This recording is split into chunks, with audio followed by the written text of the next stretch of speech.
Good evening. It is 4:31, and we are calling the special meeting to order. This is a special meeting of the Kent School District Board, which is held in public to comply with the Open Public Meetings Act. The purpose of the special meeting is a 30-minute financial and federal single audit and accountability audit exit conference for 24-25 with the Washington State Auditor's Office. To begin, we will start with attendance of the board members as a roll call. Please indicate your presence by saying present. Director Cook? Present. Director Williams? Present. Vice President Gregory? Present. And I am present. Deputy Superintendent Dr. Wade Behringer is the superintendent designee for tonight's meeting. We will start with calling upon Dr. Behringer. Thank you, President Margell. At this time, I'd like to introduce our Executive Director of Finance, Mr. Raul Parangao, to introduce our presentation this evening. Yes, President Margell, member of the board, Deputy Superintendent Behringer, and Ms. Curry, good evening. Tonight we are joined by the representative from the State Auditor's Office to share with us the result of the audit that was done a few months ago, and so for the year 24-25. So I'd like to introduce to you Paul Griswold and Vanessa Schweitzer, who will actually share with us the outcome of the audit. Paul? Great, Raul. Well, good afternoon, everybody. Thank you for joining us. Like Raul said, my name is Paul Griswold. I'm the audit manager for our South King County team, and then joining me on the call is Vanessa Schweitzer, who served as the lead auditor for this year's audit. And so she's going to be pulling up a presentation that hopefully everyone can see in the room. And for those of us who are joining via Zoom, I can't quite see everybody, but can someone just say, "Yep, we can see the PowerPoint presentation"? Yes, we can see it. We're just making it bigger. If Director Cook would like to share his screen too, I think all the rest of us have our video on. Oh, sorry, I don't have anything to share with my screen. Thank you. But I can see it just fine. Thank you. Great, awesome. So the PowerPoint pretty much covers everything that we like to go over, but you also received an exit packet. And so the exit packet, it contains the draft report, as well as your financial statements. So it's like 100 pages long, so we don't go line by line through it. Pretty much the PowerPoint covers everything.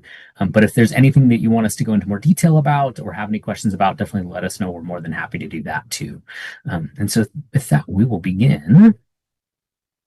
So just a little bit about the State Auditor's Office. So one of the most important things about audits is their role to increase trust in government. And so our audits are able to do that because the public trusts the State Auditor's Office as an independent organization that provides transparent examinations of the operations of all state and local governments in Washington State. And then another important role of audits is their ability to identify areas where efficiencies can be improved and where you can be more effective in complying with requirements. And then audits can also tell you where you're already working efficiently and effectively. And so our goal today really is just to make sure you understand the results of those 3 audits and then answer any questions that you might have. And so with that, I will turn it over to Vanessa, who is going to go into much more detail about the results of those 3 audits.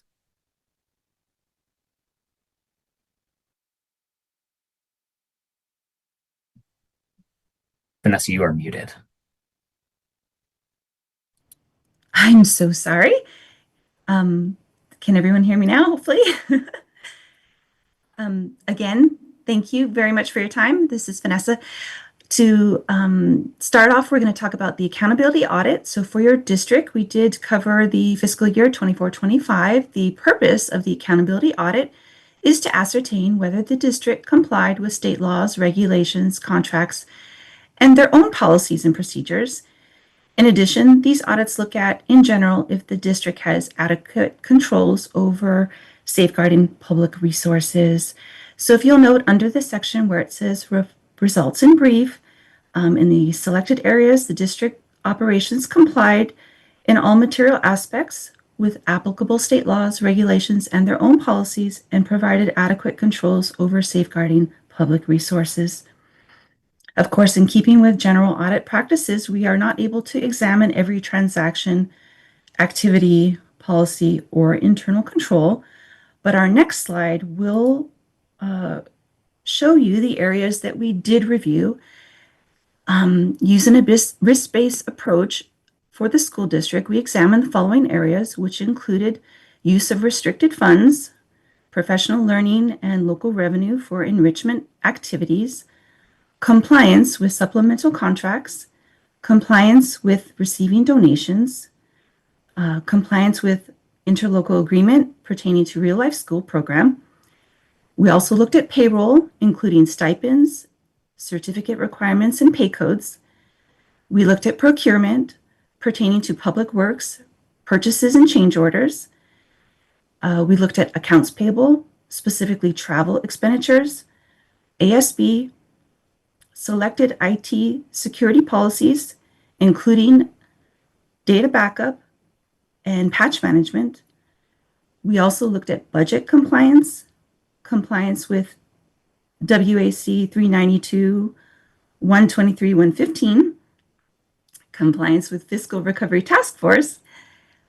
And then our two baseline areas that we always look at is OPMA and financial condition. Does anyone have any questions on the areas we covered? Not at this time, thank you. Okay. As we shared in our entrance conference, we have many resources on the SAO website. And one of my favorite resources that we offer is our FIT, which provides data and information for all of the entities that we audit, including all of the other districts. We receive the financial data from the annual reports each year, and then we compile the data to create easy to understand measures and allow comparability across the districts in our state. So it's a wonderful resource for you to check out if you haven't already done so. This screen just shows a snapshot of some of the deeper level of information that you can find pertaining to your district. Now, it's important to note that having a particular financial health outlook in our FIT tool does not necessarily indicate financial stability or stress. The indicators are simply designed to alert viewers to potential financial health concerns by comparing ratios to our recommended thresholds. As we previously shared, we examined financial condition for the district as part of our audit. And as part of our review, we did assess FIT indicators shown above, including inquiring with staff and evaluating district financial records. We also conducted our financial statement audit for the same fiscal year, 24-25. As you probably know, the objective of our financial statement audit is to issue an opinion as to whether the information included in the district's financial statements can be relied upon to make decisions. We're pleased to report that we are issuing an unmodified, clean audit opinion on the district's financial statements. And of course, this is the opinion that you want to receive, which provides assurance to the public that the district's financial statements are stated fairly and materially correct. Because the district prepares financial statements using the school's manual modified accrual method of reporting, we are also required to disclose and issue a second or dual adverse opinion, noting that the district has chosen not to report under US GAAP. Lastly, our auditing standards require that we gain an understanding of the district's internal controls or processes that it goes through to prepare the financial statements for audit. If we are to identify any weakness or concern with that process, which could result in errors in the financial statements, we would be required to bring those to your attention and include that information in our audit report. We're pleased to announce that we did not identify any concerns in the district's process that were required to be brought to your attention or to be included in our report.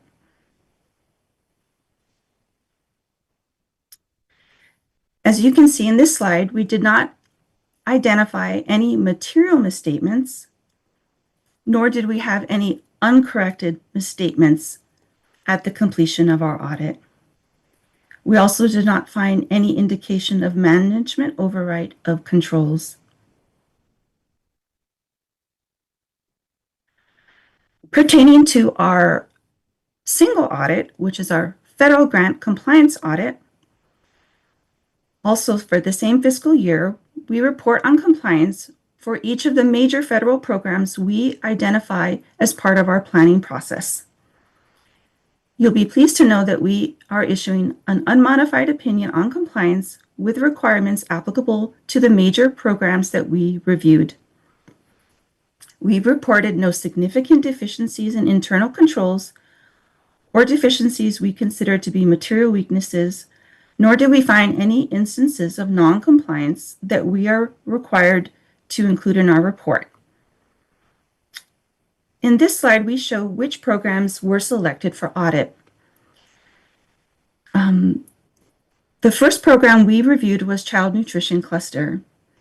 The total amount expended was $10,716,000, which was one of the largest programs, making it a major program, which we've reviewed in the past and also had to review again for this fiscal year.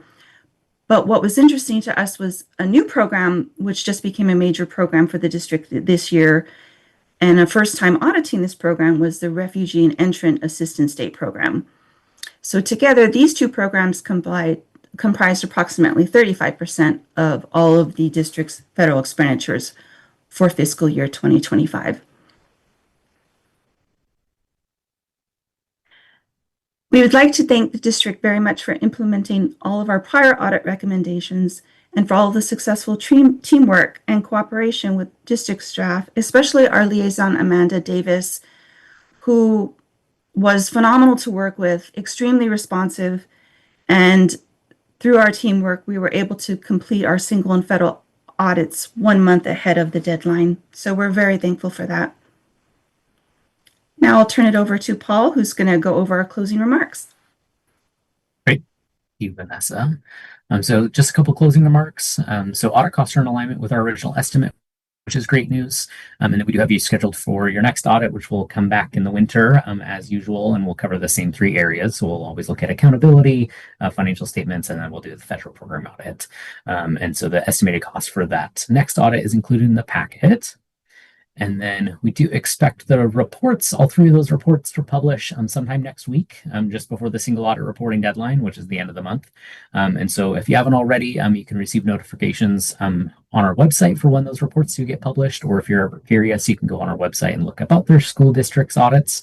And then once those reports do get published, we always send over a survey. So Raul will receive the survey link, but he can forward it on to any other folks who have any feedback or anything that we could have done better or anything that we did really well this year. And then we'll also coordinate with Raul and the district to get the federal grant compliance audit submitted to the Federal Audit Clearinghouse. So we'll just coordinate that next week sometime. And so that was everything that we plan on going over. So we can open up for any questions or comments or anything else we would like to chat about. No, I just would like to thank the SAO's office for their partnership on this one. I believe this is our 7th year straight, 7th audit straight with no findings, and just know that we have.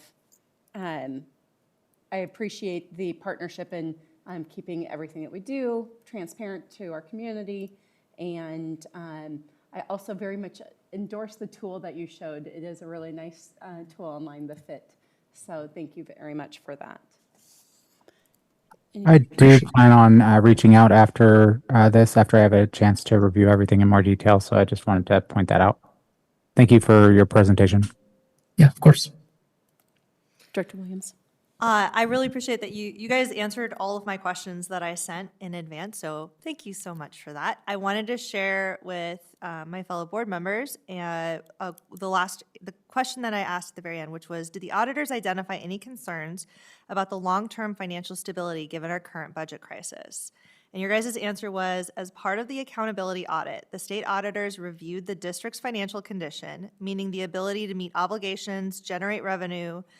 While they acknowledge the district has been taking a multitude of active steps to reduce expenditures and monitor fund balances, they are recommending the district continue to closely monitor and evaluate financial activities to ensure that future operations can be sustained. And then you also linked the dashboard, and I found it extremely helpful as you identified places where we needed to monitor, and then places of concern. And as I was looking at it, one of the only place of concerning was the general fund balance, which I know has been an ongoing discussion. So I just wanted to share that question and answer with my fellow board members because I felt it was very relevant to today. So thank you. Well, I appreciate you taking the time to look into the FIT tool as well. And something that is really great that we probably talked about in the entrance conference. I'm not sure how many of you folks were able to be there. But the FIT tool, so the financial intelligence tool, is basically a program from our Center for Government Innovation. And so they've been working on the FIT tool for years and years and years. And we just started getting the school district data. So now it's on the dashboard, which is a fantastic tool, like you mentioned. But if you're ever curious, you can always reach out to the center directly, and they can do kind of your own like hands-on training, and they can walk you through if I know that the district has some cautionary flags. So if you're ever curious and you want a little bit more detail, Niles Kostick, he is one of the auditors who's on the Center for Government Innovation. He loves talking about the FIT tool. So if you ever just want to dive in a little bit more, definitely reach out to them. They're more than happy to chat too. That's awesome. I'm favoriting the FIT tool on my favorites bar right now. Great.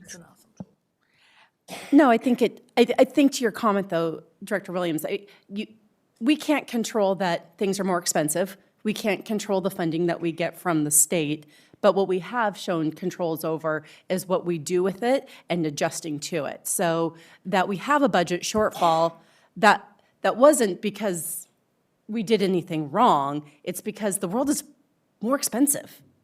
And we have a really great team and things in place to be able to adjust to that.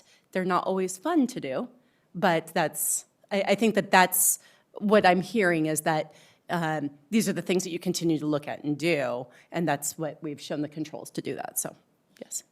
Director Gregory. Clarification on the FIT tool. So we have a cautionary, there's a cautionary piece on our fund balance. When will that be updated? Is that done at our next audit, or is that done periodically? Like, how often is the FIT tool updated once the audit is complete? Yeah, that is a great question. So the FIT tool is updated quarterly, but it's basically once a year for when the school districts submit your financial data. So the financial data gets submitted to OSPI at the end of November. We get that data basically in kind of a pretty form for our FIT tool, usually around February. So it'll update in February 2027 for your basically 25-26 school year. So I just wanted, the reason why I bring that up is because often when we look at these tools, they're great, they allow us to dig into things, but the challenge is when they're updated and something else has changed and we're further down another path, and the audit lags behind that, right? It doesn't show us that we're in good financial health, or the tool is telling us today we're one way, but actually it could be different because the tool hasn't updated. So thank you for clarifying when it gets updated, so the public knows that, right? So they can look at this information and really understand it is looking backward. We're looking at a previous school year. Yep, correct. I also would like to state that not all of the board here agrees with what was stated by President Margell. I am in dissent of that opinion. Okay, it is 4:50, and thank you again to the SAO's office for their exit interview. The special meeting for the 2024-2025 Financial and Federal Single Audit and Accountability Audit Exit Conference is now adjourned. We will return at 5 p.m. for our work session. Thank you. Thank you.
It is 5 p.m. and we're calling this a special meeting of the Kent School District Board, which is held in public to, sorry, let me start over. Welcome. This is a special meeting of the Kent School District Board, which is held in public to comply with the Open Public Meetings Act. The purpose of this special meeting is a policy work session. To begin, we will start with a roll call for attendance. I will call each board member's name. If they are present, please indicate by saying present. Director Cook? Present. Director Williams? Present. Vice President Gregory? Present. And I am present. Deputy Superintendent Dr. Wade Behringer is the superintendent designee for tonight's meeting. We will begin by calling upon Dr. Behringer. Thank you, President Margell. And I would like to call on Ms. Pam Hawley, our policy coordinator, to begin our policy work session this evening. Good evening, President Margell, members of the board, Dr. Behringer, Ms. Curry. Tonight we have two policies on the work session. Let me run through the PowerPoint as I do every time very quickly. We talk about our different policy classifications. We are going to start with 3245, which is our student personal electronic devices policy. It's new to KSD, but it's been around, WASDA's had it since 2019, and many other districts have adopted similar policies. The difference. Sorry, can I ask a question real quick? Sure. I was just wondering, you mentioned that we are doing them in order of importance. Can you explain that a little bit more and where these would land in importance from WASDA as far as they're concerned? I don't believe I said we're doing them in order of importance. Oh, okay. It's What was an the last important slide? classification through WASDA, this policy Oh, is. okay. And what's the classification for each of them? I'm sorry? What was the classification for each of them? WASDA's is important, and the next one is not classified. It's not a policy that WASDA has. Okay, I just wanted to make sure we were talking about that. Thank you. Yep, sure. So anyway, we're going to talk about this one first, and the Washington State Senate bill just passed, and so it's even more important now that we get this policy developed, even though our secondary schools have had their own policies in place. Now we're coming into alignment. The next one will be 1760. This is our board electronic communications and social media policy. WASDA does not have this policy, as I just mentioned. KSD's was last revised in 2005. So let's start with our student policy, and I'd like to mention that we have guests here. We have Principal Radford from KM, Principal Haynes from Northwood. We have Mr. East Johnson, who is our Executive Director of School and Leadership Success, to help answer questions on what our current policies are at the buildings. So let me start by pulling up 3245, the red line version.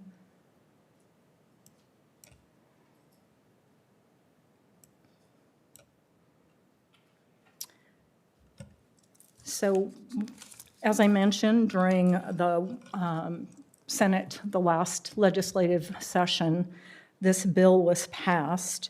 It addresses the student use of mobile devices in public schools. I wanted to mention at the WASDA conference, I went to a breakout session that the Ferndale School District had on their student electronic device policy. And what was so striking to me was that they mentioned that a middle school girl said that she had started to eat lunch again because she knew no one was videotaping her. And that really struck a chord with everybody there, that this is what we're dealing with. I wanted to also mention that OSPI started a program, or talking about a program to get these policies in place. State Superintendent Reichdahl wanted smart device class policies in place by the beginning of the 25-26 school year. As I mentioned, we didn't have the actual policy in place, but our schools were doing what was requested. The bill that was signed in March of this year becomes effective June 11th, 2026. The focus of the bill is to restrict student mobile device use to improve learning and mental health. The bill allows school districts to create bell-to-bell policies. It mandates OSPI to provide research and best practices and requires reports on implementation. School districts are explicitly authorized to adopt policies and procedures that restrict the possession and use of mobile devices during instructional hours. Some of the slogans are no cell bell to bell and off and away for the day. By December 2026, OSPI must submit an initial report. By 2028, they must submit a final report, and the community-tailored bell-to-bell cell phone policy must be implemented by 2030. So with that, if you have questions for any of our guests or want to talk about the language that's in the policy, let's go ahead.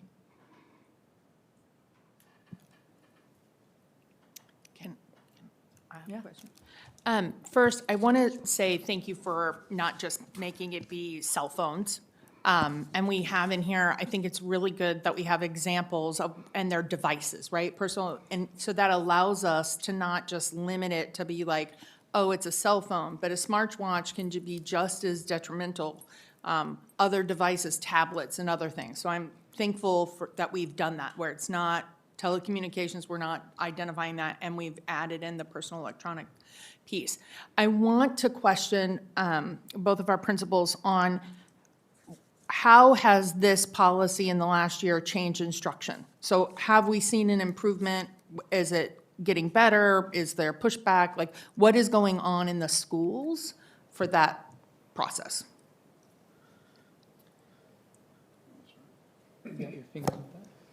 Well, actually, I would like to address two areas, instruction, but also culture and climate in the schools.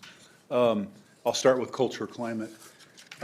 There's one word that we use that's been to describe the policy that we've had at Northwood for 2 years, liberating, because we have seen such a dramatic change. That comment that was made about the young lady, that also applies in the hallways during passing period, or it applies to kids not having cell phones in the bathroom or locker room, which those are scary thoughts, right?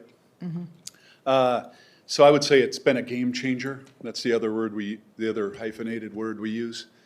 Game changer and liberating to see that it's just been a non-factor.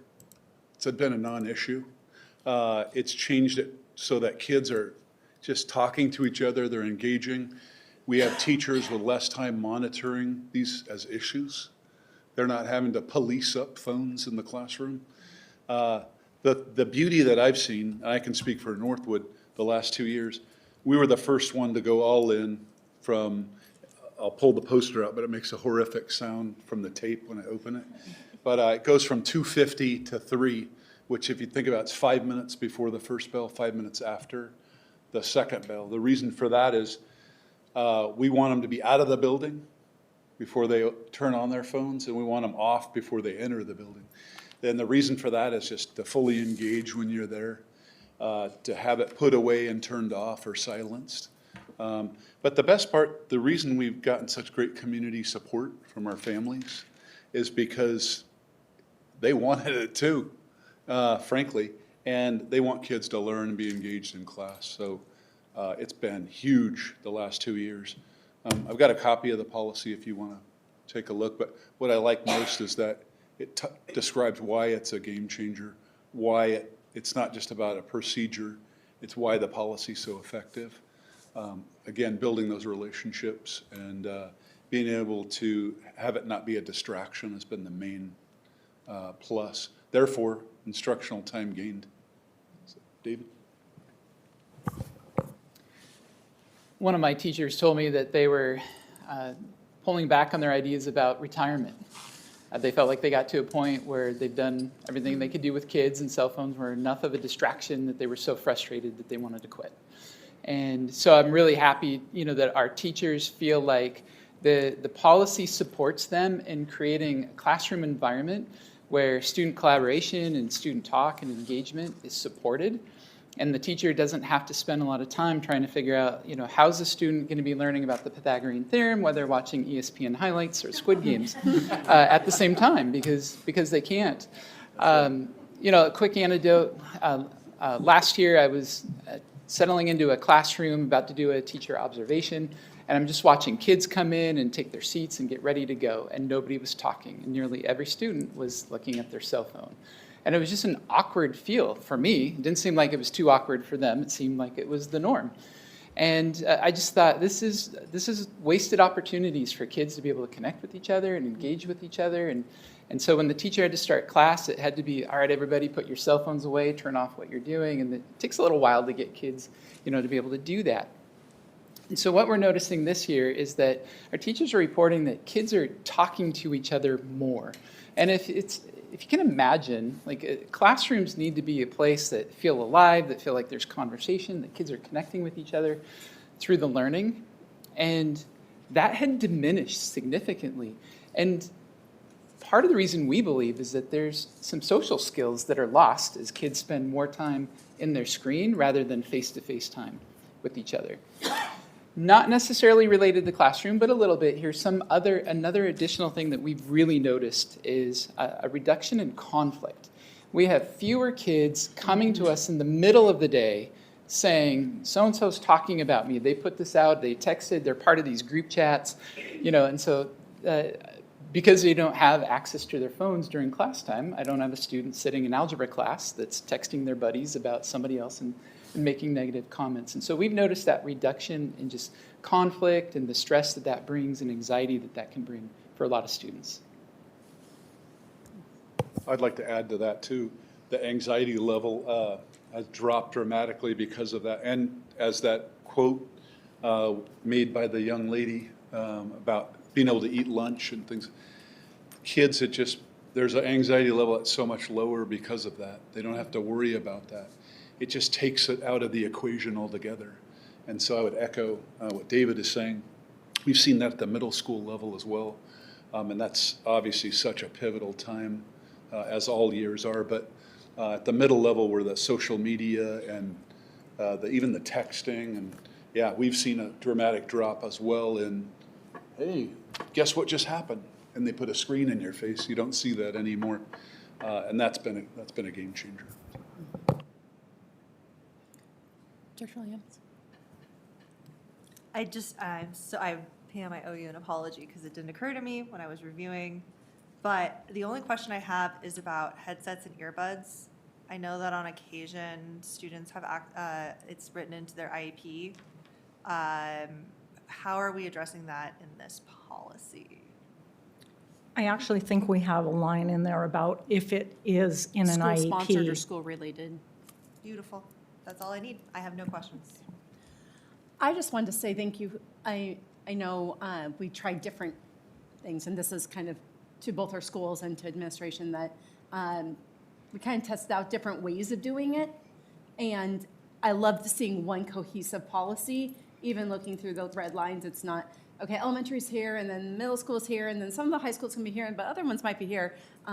It really does have kind of that theme of one KSD, one policy, and I appreciate that. Now, I mean, I do see that there's some areas, based off of, outlined in school rules. Great, so that, there does have some flexibility there, but I appreciate the cohesiveness of the policy.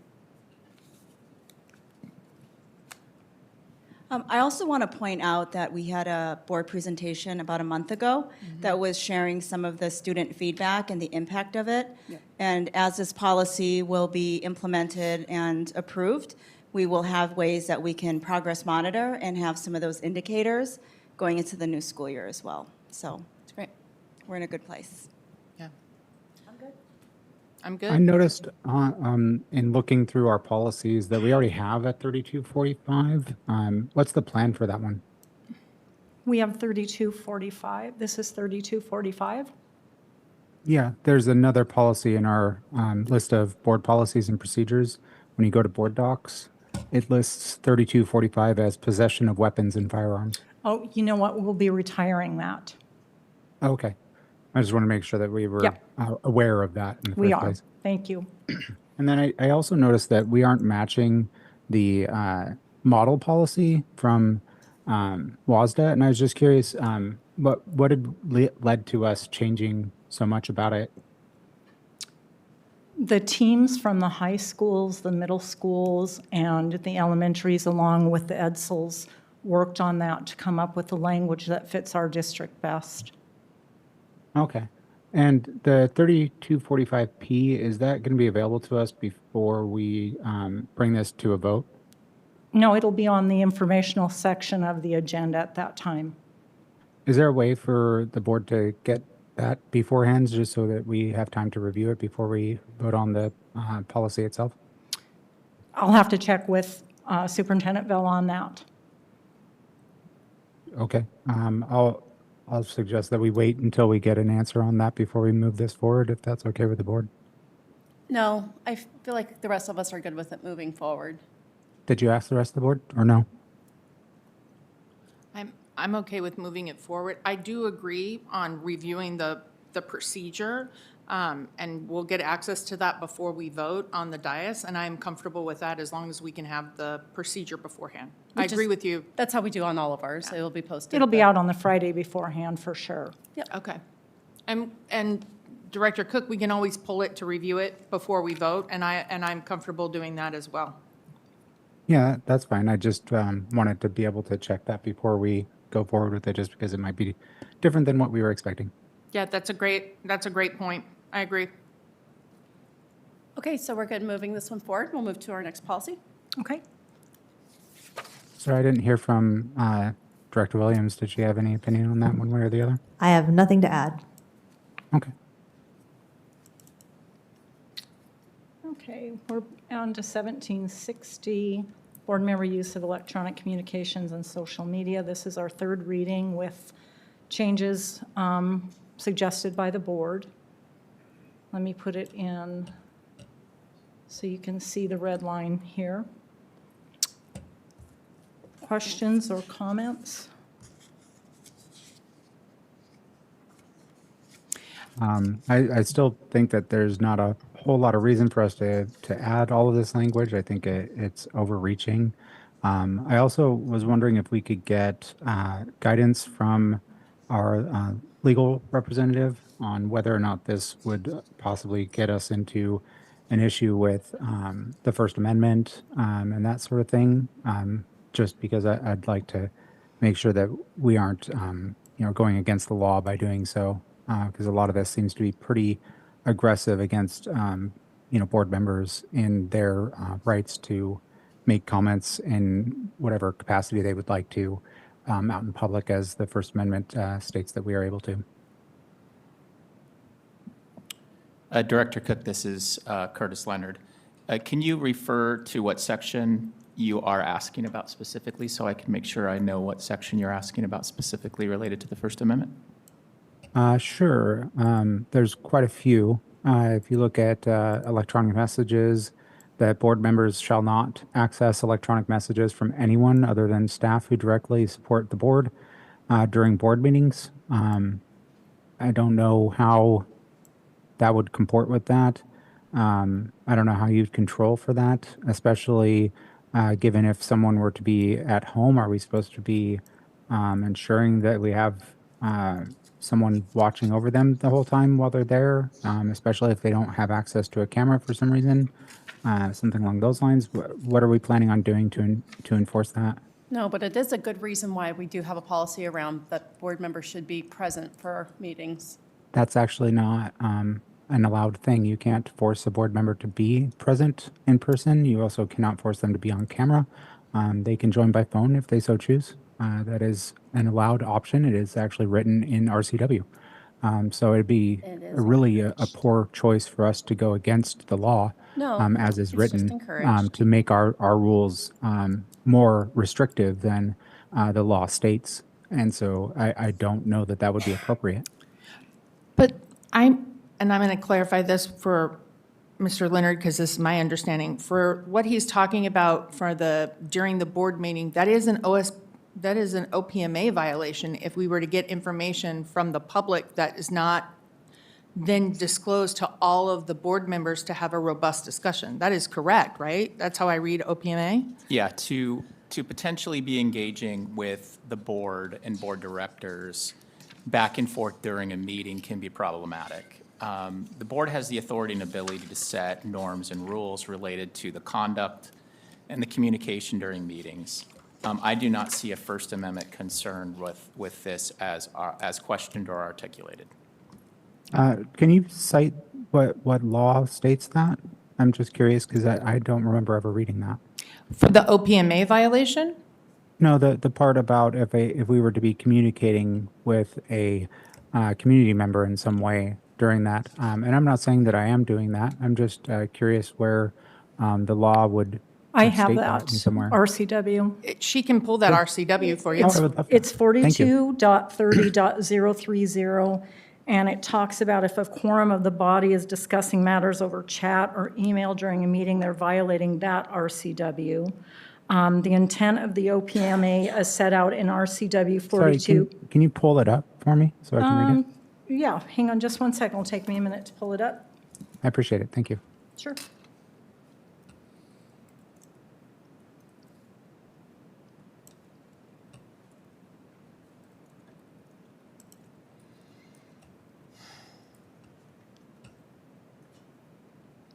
Okay, so the one I just mentioned, 42.30.030, this talks about actions being, if a quorum of the body is discussing matters over chat or email during a meeting, they're violating the requirement that all meetings of the governing body of a public agency shall be open and public, and all persons shall be permitted to attend any meeting of the governing body of a public agency except as otherwise provided in this chapter. Can you explain how that relates to what you were saying? Are you asking Mr. Leonard or myself? Either. Well, I think the concern, Director Cook, is if there is, for example, we have a designated public comment period. And if you are communicating with a member of the public back and forth and they have access to board directors during a meeting and commenting on an agenda item, they're being provided access during the meeting. And I can find you MRSC guidance related to this. I'm looking for it right now. It'll just take a second. But there are concerns about OPMA and allowing that member of the public to have access to a board director and discussions back and forth, certainly with multiple board members, would be problematic. That is clearly an OPMA issue. But I think the guidance takes into consideration that potential communication back and forth allows that member of the public to have direct access on a potential topic of discussion that is potentially pending. And I think that that's one of the reasons why this is problematic. Okay, I'll wait for you to find that. Thank you. Well, he's looking for that. We can move on. All right, go ahead. Any Does other anyone questions? else have any concerns about any of this, or everyone's happy with it from your guys' side? Because I have plenty more concerns. I do have a comment on this. I know that I have asked in the past, because WASDA doesn't have a current policy, I know that we talked about social media posting at the last conference. I can't remember the name of the session, but it had come up that we were talking about social media posting. Those posts are actually protected by OPMA. You can, once you post as a director or in your official capacity, they cannot be removed from the social media. It's written into the rules. And so I really appreciate that we broadened this for ourselves, and we're actually ahead of the curve. But there are other school districts that have already put out social media because it's becoming problematic for their district. Yeah, and but this has been a policy that we've had for 20 years, right? I mean, well, 21 years now. And WASDA has had a chance for those whole 21 years to add something that matches this, and yet they haven't. But I think the other problem is, previous to this draft of this, or this update to it from 21 years ago, is we didn't have social media 21 years ago. We didn't have. Did you not have access to social media back then? Because I did. It's not as prevalent as it is today, and it was but it really was much still of a there. have and a have-nots for those who had the ability or had computers at home. Not everybody had a computer 20 years ago. At home or broadband network or access, they were using their minutes and counting how many minutes they could talk to their friends. Well, I mean, I used it in the Kent School District. I Okay, well, went that to was school 20 here at years that ago. time. Let's look at what the policy is Yes. today. So the Focus on that. policy needs to be incorporated for what's happening today and the social media that's going on today. And that's what I like about this, that we've said social media platforms. We didn't name the platform because tomorrow it could be Claude.ai, busybody. I don't know what they're going to call it. They're going to call it something else. So I appreciate that we've said platforms and we're calling it out and really addressing kind of that is where we're at. I also put in each of your folders several examples from other municipalities and school districts, so you could see that people are really heading this direction. And we, None of those other organizations are our organization. Correct. And the only organization that we use to go and seek guidance from is WASDA. Do we often seek guidance from the surrounding districts because they are doing things different? It seems a little off to me. Actually, I think that we do often look at other districts. Isn't our board retreat run by a person from a neighboring district? Oh, no, she comes from WASDA. Well, But she's also a board member Yeah, at North she- Shore, Well, I yes, believe. but we don't hire her because she's a board member. We hire her because she's part of WASDA. And she was our former president of WASDA last year. we look at salary compared to other districts for each of our different labor partners. We target our policies. Those don't apply to even the when we- board. I'm sorry, I'm talking. Even when we looked at our policy for our land acknowledgement, we looked at what other districts had. We've looked at implementation of different curriculum in different districts. There's a lot that we do to both benchmark, compare. While there are differences, it is still a useful source of information. I would Do you say, happen to have, sorry, I just have a question. Do you happen to have a list of all of the different policies that we have that are not already in place by WASDA as a model policy? I don't Are have a there very list, many but of I know them? there are 59. 59. Wow. Yes, and I can get that list to you, for sure. Okay. And so we've chosen to go outside of what the guidance is from our state organization 59 times. That sounds interesting. But I would argue that we would need policies that need to represent what's going on in our school district. And WASDA covers the entire state. And I would not see WASDA coming out and having a targeted policy about, how schools need to be run for Yakima, and none of us coming out with a policy and it doesn't apply to them. They're not going to adopt that policy, right? Because they are a governing body across the Washington state. So they're not going to have all the policies that we need. Or they're going to have policies that we're not going to adopt because they don't apply to our size of district, what's going on in our district, and the needs that we have in our district. Okay. I'm concerned because, WASDA has a team of legal experts that they rely on to make decisions on which policies they put forward and which ones they suggest. And, they even have a rating schedule as far as which ones are more important than others and which ones are essentially mandatory. And in this case, we've had a policy on the books for the last 20 years. WASDA has had that same amount of time, the last 20 years, to add something like that. And I do worry that, maybe their legal experts may be choosing not to because of something that maybe we're not taking into account. And if they did want to add that, it seems like they could have at any point, yet they've chosen not to, even if there are other districts, especially because there are other districts that are already doing this. One of the things that they decide what they're going to have model policies on is a preponderance of different school districts that are already doing so. And as you say, there are other districts already doing so, and yet WASDA is still not choosing to add that in there. Have we discussed this with WASDA's legal counsel there to see what their reasoning is, why they're not choosing to do these sorts of things? Director Cook, I can jump in on that. Sure. The legal attorneys that review these are contractors. In fact, Pacifica, my law firm, is a contractor, and I do provide assistance in writing these policies. I did not write this policy in particular, but there is about 5 or 6 attorneys in the state that do review these, all on a contract basis. The Who policies wrote are this meant. policy if you didn't write it, sir?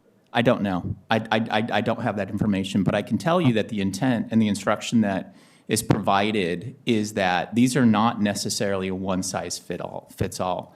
In fact, when there is review, the understanding is that districts might need to modify the policies in order to fit, and certainly the procedures in order to fit what is going on in the district and the individual circumstances. In fact, as WASDA, they instruct us that that's potentially the possibility in which there could be different ways to write the policies. In fact, there's a large variance between school districts in terms of how they implement their policies. Not everyone just adopts wholesale the policies coming from WASDA. That's very, very common. I also found the instruction and the guidance from MRSC that I wanted to share with you. Yes, please. And so this right here, MRSC is a great resource for school districts. Sorry, and can you other. pull it up on the page so I can see it? I might ask Ms. Howley to be able to share screen, and I'm going to give this to you. Thank you.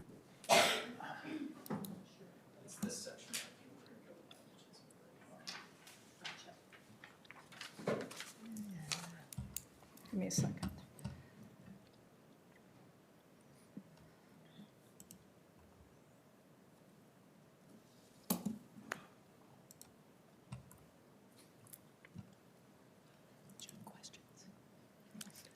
Yeah, I have another question.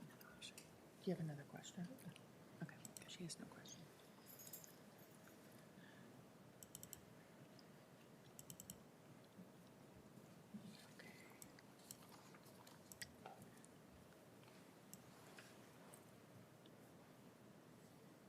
There we go. All right, so this section right here, this is guidance provided by MRSC, which is a nonprofit, which is tasked with really helping municipal agencies and school districts comply with the PRA and the OPMA. It's a great resource. It's non-political, but it provides great information, and we rely on this information quite a bit. This is recommendation in regards to communication during meetings. And this guidance flags 2 real concerns about use of electronic devices during meetings. The first is potential for violations of the OPMA. You'll see this on the screen in front of you, Director Cook. If fewer than a quorum, so this is less than 3 people, if fewer than a quorum of the governing body exchange electronic messages or circulate physical notes amongst themselves regarding agency business during a meeting, those members violate the intent of the OPMA as set forth in the RCW, that the agency's actions be taken openly and their deliberations being conducted openly.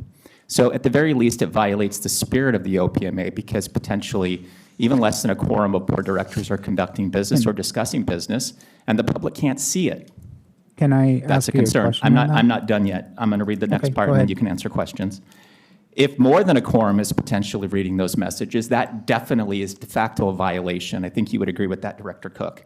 Now I'm going to read the second issue, which is the concern that was noted in this policy, which is, and what I articulated earlier, which is if a member of the public has access to a board director during a meeting, they're communicating with people not in the room, this is the last paragraph, regarding an issue under discussion during the meeting, they may be violating local policies on public comment by allowing comment outside the designated time of the meeting. This is true especially if the member relays the communication to the rest of the governing members during the meeting. So MRSC's guidance on the next page and recommendation coming from this nonprofit is agencies should adopt a policy regarding electronic device use during public meetings and let all members of the governing body and public know the rules. And that is what the recommendation is based on. Sorry, I'm not catching that last part that you were talking about. Where is that written at? It's there under the conclusion section. Oh, okay. So it's saying that whether your agency should have a policy regarding use of electronic devices during meetings is a question for your governing body to consider in consultation with your attorney and your risk pool or insurance carrier. What does our insurance carrier and risk pool say?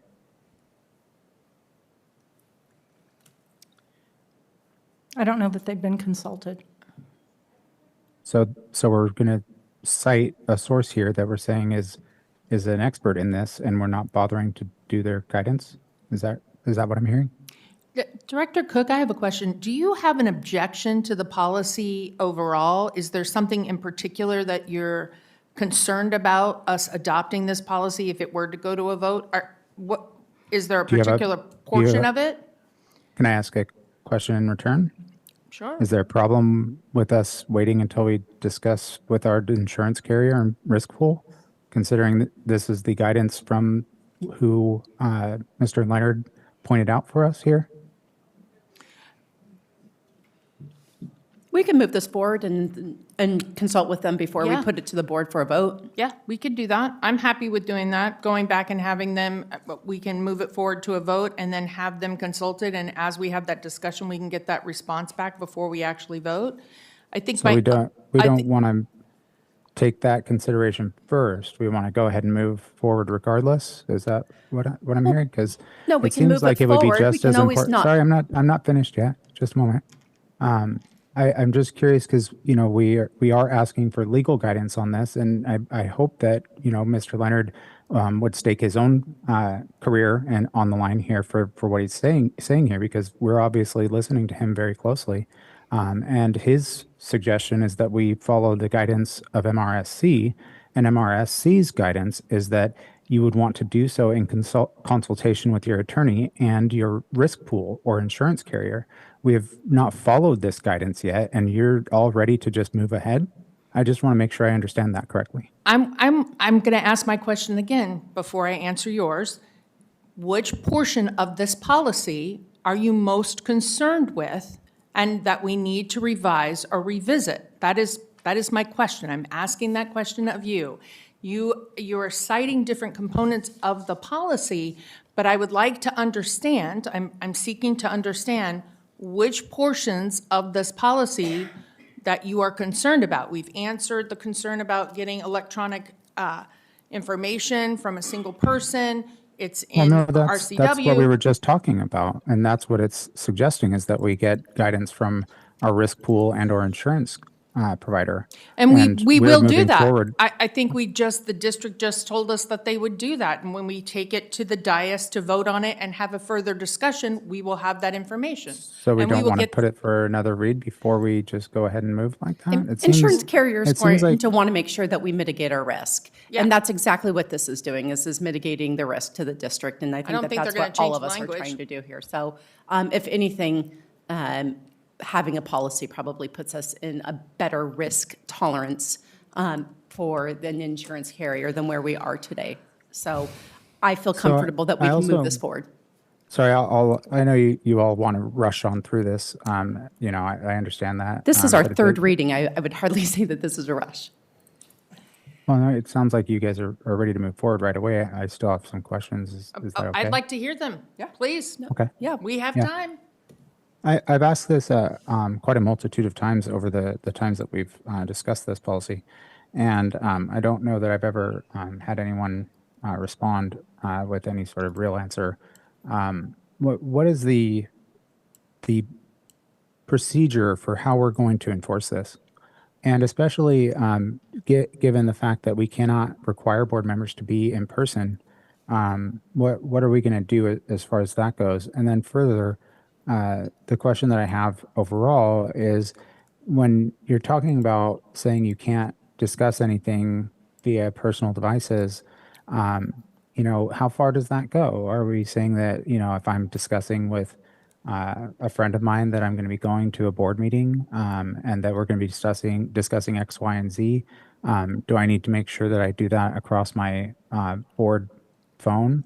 If I leave it at home, am I barred from being able to talk about the fact because they want to go and take some time to go to lunch or dinner, and I'm not sure, so I have to tell them this is what I've got going on, but I can't say that to them because I'm not allowed to discuss anything. Is that, as far as that goes, is that what we're looking at, as well as the issue with compliance? Like how are we going to enforce this? Can I go back to, I'm not reading where it's saying that. I'm saying board members shall not send or receive electronic communication regarding any matter pending before the board During the would be board meeting communication- time. during a Sorry. board meeting. And so it's specifically about, Oh, I'm sorry, I moved on because that already needs to be reviewed by the MRSC situation. Okay, So so I- which I'm at- section, can you refer to what section you're talking about? Yeah, use of electronic communications for board business. For board business, okay? Mm-hmm. All right, which section of that? There are 7. there are 7 pieces of it. Pretty much all of it, because a lot of this down, is it's talking, further although down. specifically the portion that's talking about use of district-issued devices. All board business and board-related communications shall be conducted using district-issued devices. Personal devices shall not be used for board business or board communications. That is correct. That is an OPMA violation. That is, It's not, though. I mean, I know that you like to claim that, but unfortunately for you, that's not the case. LPMA has very strict requirements, and if I were to discuss things with multiple board members, yes, that would be a problem. But in just discussing things with other people, that has nothing to do with OPMA. You can't cause an OPMA violation by discussing anything with anyone else outside of the board. The only people that can cause an OPMA violation are the 4 of us currently, or the 5 of us when we have our 5th person join us. Maybe Mr. Leonard can explain OPMA a little bit better for us. Yeah, the concern, Director Cook, is a PRA retention issue. Yes. There's a Pierce County case, Nissen versus Pierce County, in which a county councilor was doing, a councilman was doing business over his personal cell phone and exposed the county to huge penalties because he was not retaining emails and text messages on his own personal device. So it's a huge PRA and retention issue because of the lack of safeguards for retention of text messages and emails on personal cell phones. And so it's a great liability to school districts if individuals are conducting agency business on personal devices. And so the district has the ability to institute policies to prevent that liability by instructing staff and elected officials to conduct official agency business, which are really records of the public, not on personal devices, in which there is absolutely no guarantee that those records are going to be retained. In fact, if they're destroyed, you are committing violations of the PRA if you're not retaining them. And many times, that retention is only based on whether or not there's enough space on the phone or whether or not the individual deletes it. And it creates huge liabilities for the school district. And that is why the recommendation is contained in the policies being advanced forward. Okay, and so this lawsuit that you're talking about, that's currently pending, is that right? Am I understanding that right? No, it's established law. I can get you the citation. It's, I believe it was decided in 2015, and it's been the law of the land for quite a while now.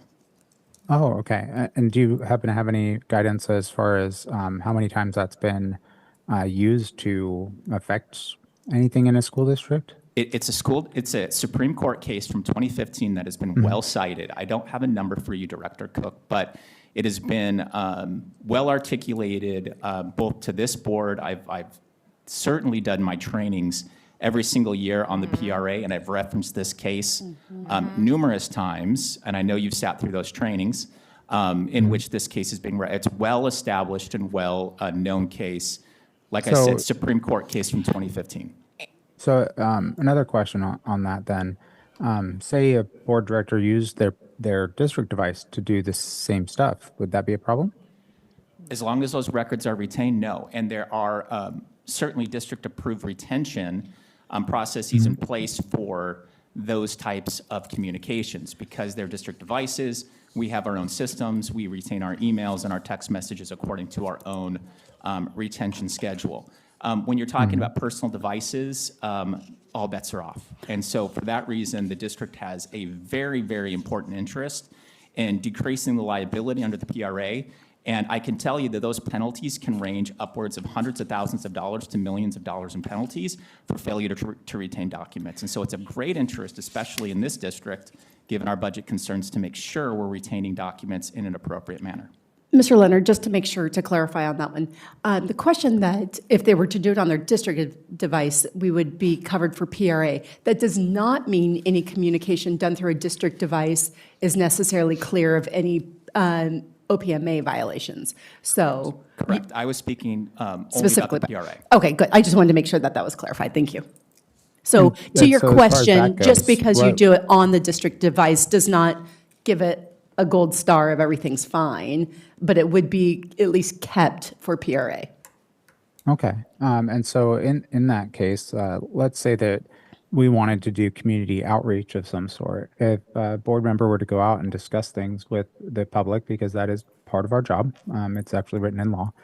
And if we were to do so, how would we make sure that we were following that along with our policy here? If you're just talking to someone, you don't create any records, you just go and talk to them. Is that permissible?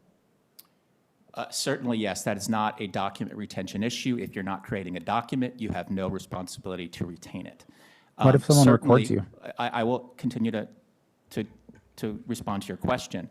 Go ahead. I would say in many cases, employees and members of the agency are maybe too quick to send an email or a text message when 20 years ago or 15 years ago, we'd pick up a phone and make a phone call. And so I would totally advise you to potentially engage without creating documents where we don't need to create documents. Now, that said, there are opportunities where we do need to retain information or we want to document.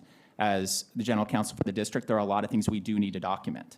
We just want to be very deliberate and know when we are, in fact, documenting important things. And where I'm more worried is the text messages that are being sent from the personal devices that are not being retained. Those are huge liability for the district and is really the impetus for this policy and procedure. I see. And so I'm just trying to make sure that we're following along here on the other portion, which is the enforcement side of this. What is the plan for enforcement?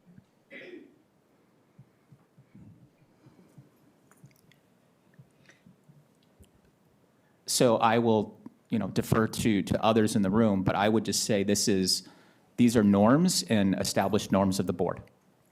And the board establishes the norms, and the expectation is that the board member adheres to these rules.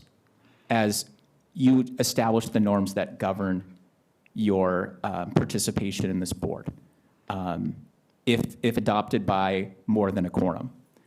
And to your So you're- specific, I'll finish. Oh, sorry, go To your ahead. specific legal question as to whether or not the policy can strictly comply or has an enforcement arm, I don't know if it does. I will defer to others in this room. I think it is more of an expectation and a norm and an established, really an established norm of the board that this is the expectation. And that if passed by a quorum, that all members will adhere to it. So I would say further- Would it further say that as far as that goes, that the board, and especially I would imagine the board president, should follow all policies as written as they are right now, as well as policies that we put in place? I believe that that's our intent, that everybody follows all of the rules. I would also say that, just to follow up what Mr. Leonard had to say, is that some of the policies are to mitigate people advertently and inadvertently not following other policies like PRA and OPMA, and those ones have their own established controls or what am I Neither of looking those are for? policies. Repercussions, that's a good word. Thank you. Oh, sorry, I just wanted to point out neither of those are policies. PRA and OPMA are both laws. I understand that. So these are the procedures that the district puts in place to make sure that we're in compliance with, and that it sets those norms so the district and the extension, its board, can make sure that we follow and are documenting correctly to be able to be compliant with those, with the OPMA and with PRA. That was my point. This is a policy, not a procedure. There's policies and procedures that go hand in hand, so yes. I just wanted to make sure that we're being accurate with what we're saying. The other question I have is if we're following our policies, I did not receive the resolution that's up for tonight discussion of I think it was 1711. Is that right? That was supposed to be sent to all board members 72 hours in advance, and I We're never in the middle received of a work session that we need to keep our work session as what was defined out. And our defined work session today was specifically the items that we have listed for this work session. So I'll encourage Director Cook to stay within the topic of our work session as defined. Okay, I'll make sure to bring up the fact that we aren't following our own policies later. Thank you. As far as our enforcement, I noticed that Mr. Leonard kind of punted that over to people within the district. So I'm wondering, who is it that is going to be enforcing this? Enforcing which portions of it, because there's Any different. portion of it. I think it's incumbent upon each individual board member to adhere to the policy that is adopted and the norm that is adopted by the majority of the board. And so it's really a see. self-governance piece. So I really think it's incumbent upon a board director to follow the policy. So when it's not followed, though, what are we planning on doing about that? I think sometimes it just needs to be called out. I mean, I think about our guests when they came and spoke here and just the absolute rudeness of people being on personal devices and not paying attention to our community when they speak, things like that, that I think it just needs to be there to make sure that we all have a set norms that we all follow. And just even the rules that we have around decorum and what it means to be in a board meeting, there's a set of rules and expectations that people follow because they value the institution of what the board meeting is and what the board is as a whole. I'm just curious, would you agree that following our stated policies is more important than decorum?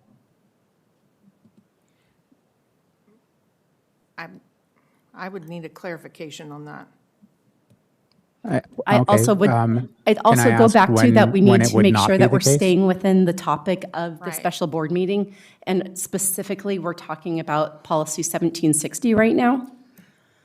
Well, that's okay. I wasn't asking about anything in particular. You can apply it to this if you like. I Would you agree that you should follow policy and that us following policy is more important than decorum? I don't think that's in this policy. We're discussing this policy to move it forward, and we're putting in our 2 cents on what's in the policy and what should and should not be covered. Okay, so it sounds like maybe we aren't willing to make that commitment. I understand. Nope. You are putting words in my mouth, and I'm going to call that out. I will not allow you to do that. That Then is say the not words. what I said, and that is not my intention. Then I say am the going words. back to my beginning request of you to say what portions of this. You have indicated that you were upset with the seven items that are in use of electronic devices. That is the part that we are discussing. We are not talking about how we act to board, if the board policy is more important than anything else. None of that is in this section. This section is about records retention and the use of district-issued devices. Okay, I understand. I'm fine. I'm willing to state that I think policy is more important than decorum, but let's move on. Social media use by board members. The board recognizes that social media platforms provide opportunities for communication, community engagement, and information sharing. Individual board members may choose to use social media to communicate with members of the community. However, such use must not interfere with the board's ability to conduct its work in a lawful, professional, and effective manner.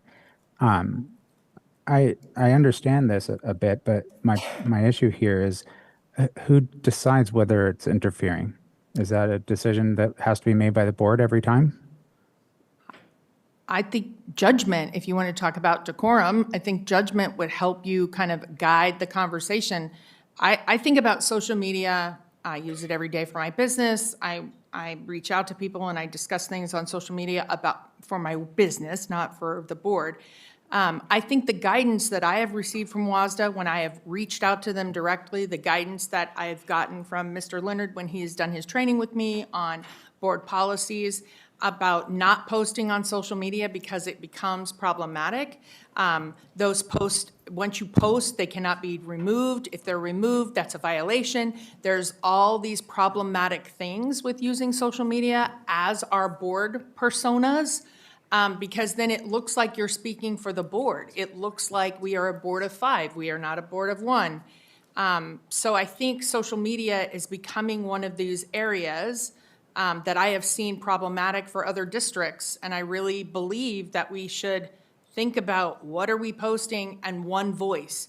If we want something posted about a policy, it should come from the district. If we want something posted on social media about what a great job we're doing, that should come from the district for accuracy and those types of things. It's problematic. The other challenge is we discuss in executive session and other things, private confidential information, and that is being leaked to the public as we speak right now.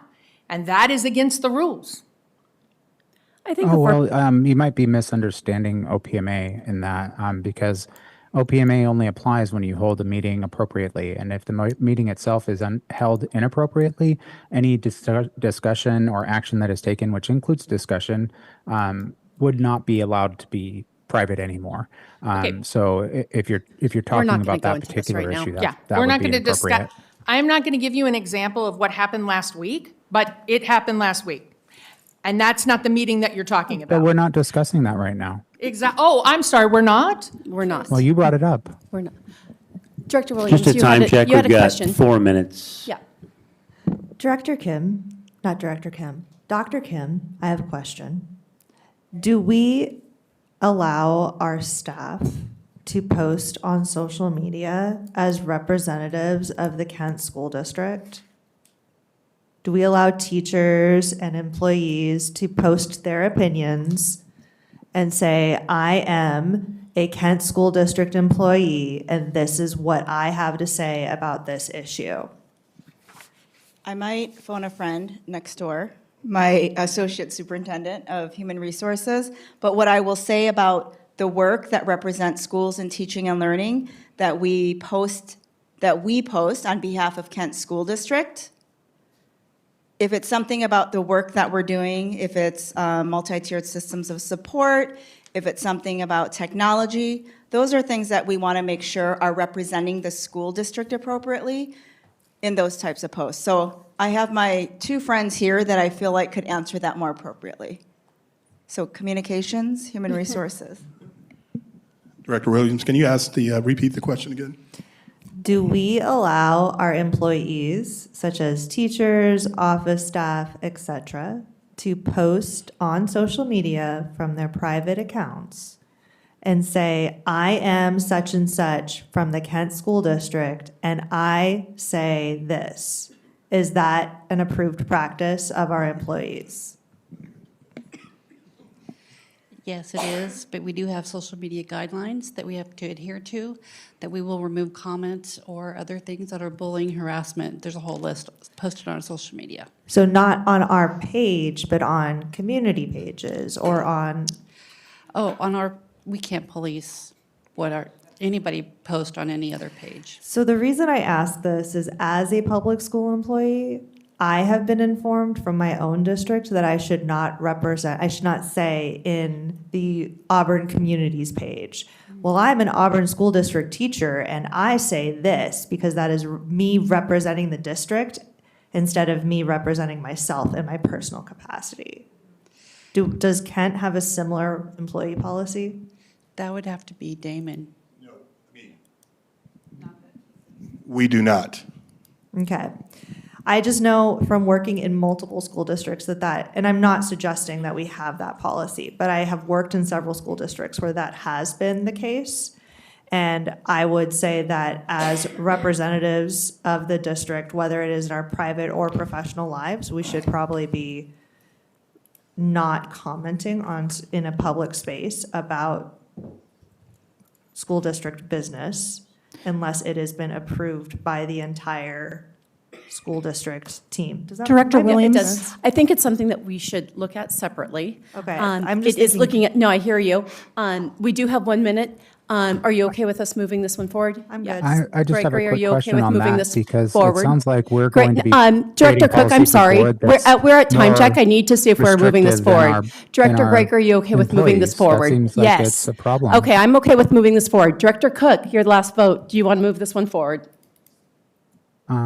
I guess I'm going to have to abstain because I think we shouldn't be doing this at all. Okay, so by the Also, we majority of can't the vote board, here, we are just so you moving know. forward on this one. We can't vote. We're not So voting, don't I know was why just you're getting your taking a straw opinion. poll here, but Didn't ask for a vote, just asked for your opinion. Okay, so we're good with moving this forward to the next. It is 6 PM.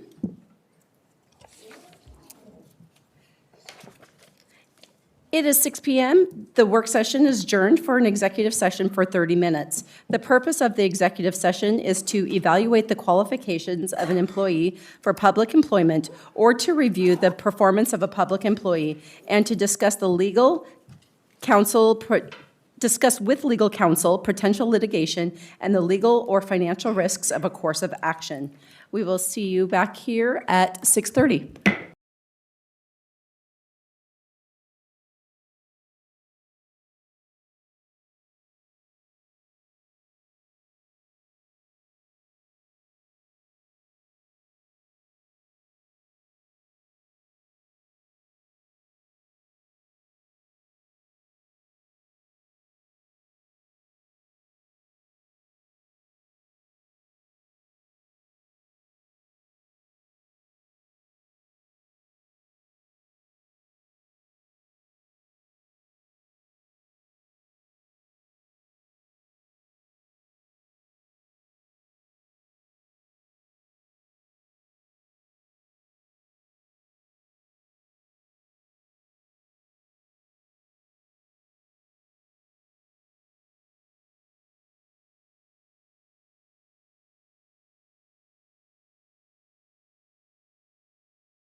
Charging my battery.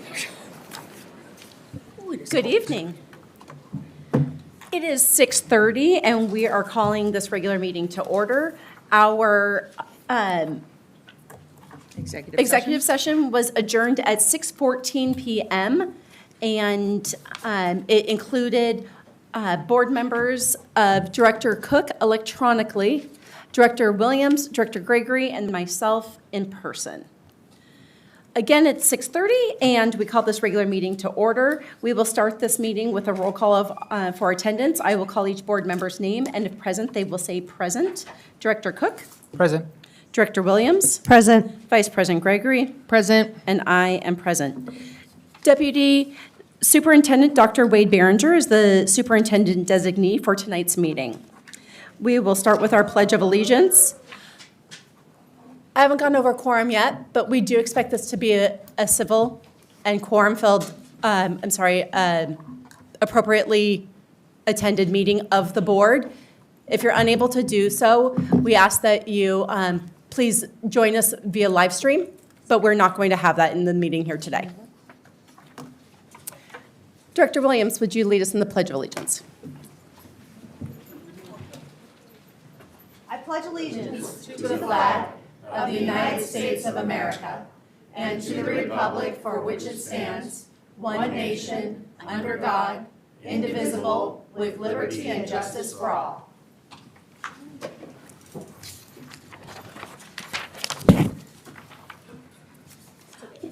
Welcome. This is a meeting of the Kent School District Board, which is held in public to comply with the Open Public Meetings Act. We welcome the public's participation in the board meeting and thank those of you who have come to this meeting and those who are viewing via our live stream. The purpose of a board meeting is for the board to conduct its business in public. During the meeting, the board will listen to but not respond to comments from visitors.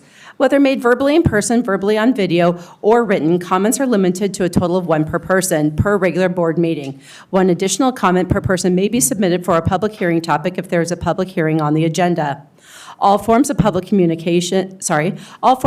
comment are subject to Chapter 4256 RCW Public Records Act. The public may comment at regular board meetings in a manner authorized by state law. All comments must adhere to Policy 1420 and Procedure 1420P. If you wish to make a comment to the board, comment forms are available for completion prior to the meeting and must be turned in no later than the beginning of the legislative report. We have no legislative report today, but I will make it abundantly clear where that portion of the meeting is. No forms will be accepted once the report has begun. Comments are limited to 3 minutes.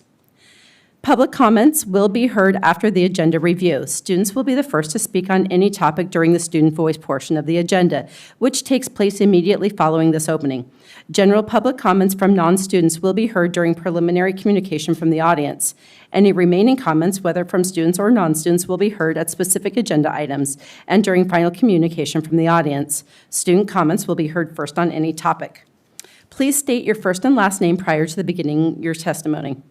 Abuse of public comments personally directed towards the board, staff, or students will not be tolerated. The use of specific names or personally identifiable information of board, staff, or students is not allowed. Board members or KSD staff members may interrupt or terminate an individual statement when not adhering to Procedure 1420P.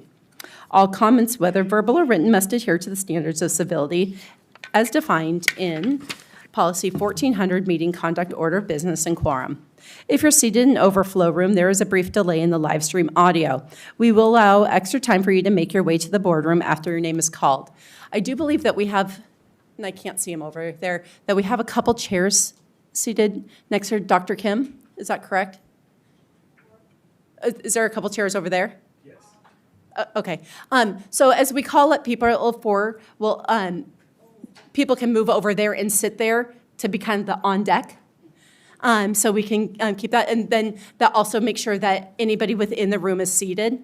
Our live stream room, that one you can have extra space in, and if you need to stand in that room's always available. Individuals with items for the board or superintendent must provide the items directly to safety services staff. Approaching the dais during the board meeting is not allowed. Any items turned in will be provided to the board and superintendent following the meeting. We now move to our land acknowledgement. Vice President Gregory.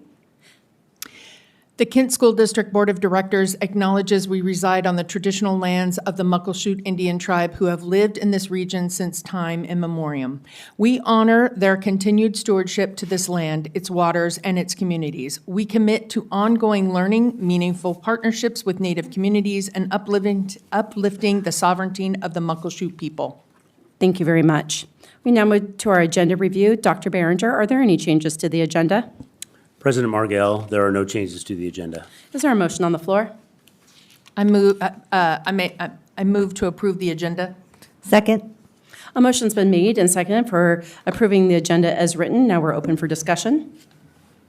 Seeing as there is none, a motion's sorry. been made and seconded. I just was wondering if we could make an exception, like we did previously, and allow every community member that wants to speak during the beginning of our meeting instead of making them wait until the end. I know that's an adjustment, but, you know, we have to stay here no matter what. But many of these people have to go to work tomorrow, and, you know, they need to get up early, especially our staff that needs to work at our high schools and get there at, like, for my son, who I'm gets there not at here, 6:30 I'm in the sorry, morning. I'm not hearing, are you asking for a motion to be made? Oh, sure. I move to change our agenda such that we allow for public comment to go until all people have spoken at the first section of our public comment.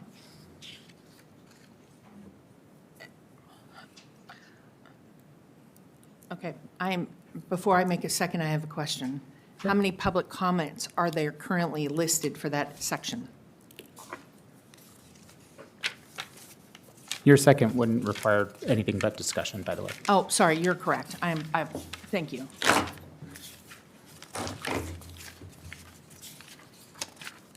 $18 currently. That includes students as well. And that includes students as well? Correct. And our students are going to speak as long as As long as They're they, exempt so from I that. don't think we're going to need additional time at the beginning if we have 18, including students. Well, if we're going to discuss it, you have I'm to- sorry, we're having discussion. The I'm sorry, motion's not been- second, you second. do second. I do Okay, second. motion's been made and seconded. We're now open for discussion. My apologies. Thanks. If we have 18, that includes the student comments, I think we have enough time at the beginning and we don't have to adjust the schedule. But we wouldn't really have to adjust it then, would we? It'd just be done when it's done, however long that takes. I mean, it's fine. I don't know how many people might want to add their name to the list.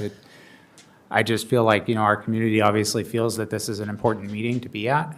And if they want to speak, I want to hear them. And, you know, last time that we didn't do this, there were a multitude of people that chose to leave instead of staying until the end to speak. And so, you know, we didn't get to hear from them. And that, you know, However, the last time we did do this, it meant that we did not receive a financial report that particular night, and therefore we were unable to have all of the information, which I know, remember you brought up that you were frustrated that we didn't get a financial report because we listened to a lot of public comment. Not opposed, just.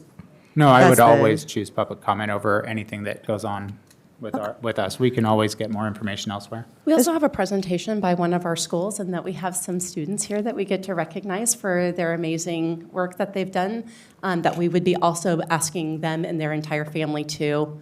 Could we move it to after that? I would suggest that we have that already done and the agenda is written. Okay, I move to amend my request, I guess, or my change to move our public comment to after that presentation, so that we don't impact that presentation and we still allow everyone to speak before the rest of our meeting that's mostly just stuffs talking about things. Do I have a second? I'm confused on the request. It's to change it so that we can have our public comment directly after the presentation. So instead of having it before the presentation like we normally might, it would go directly after that. So the part that's number 3 would Right. go after, let's see, where is that? Sorry, I didn't get the printout, so I have to look up here. I can't second that. I apologize, I can't do that. Okay. I can't move it because it's been published for 5 days. It hasn't been I'm sorry. seconded, so we're not having discussion. Yeah, we can't discuss that part, but that's what I was asking for. is Okay, to so move that it one's after moot. that. There is an open item that has been made and seconded for having all communication from the audience. That would be an unlimited time for section 3.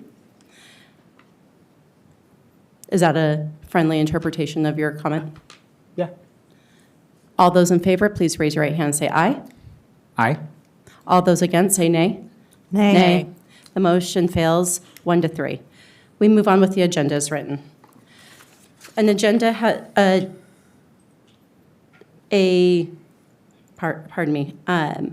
The agenda has been, a motion's been made to accept the agenda as written. Is there any further discussion? I'm disappointed, that's all. Seeing no further discussion, motion has been made and seconded for the approval of the agenda as written. All those in favor, please raise your right hand and say aye. Aye. The motion passes 4-0. We move to our student public comment section. We have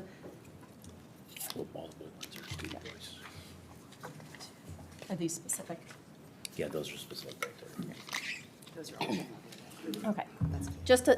We do have some student comments, but some of them indicated them for it to be a specific section, so they will go first in that section since they indicated that. We will do our student public comment first for general.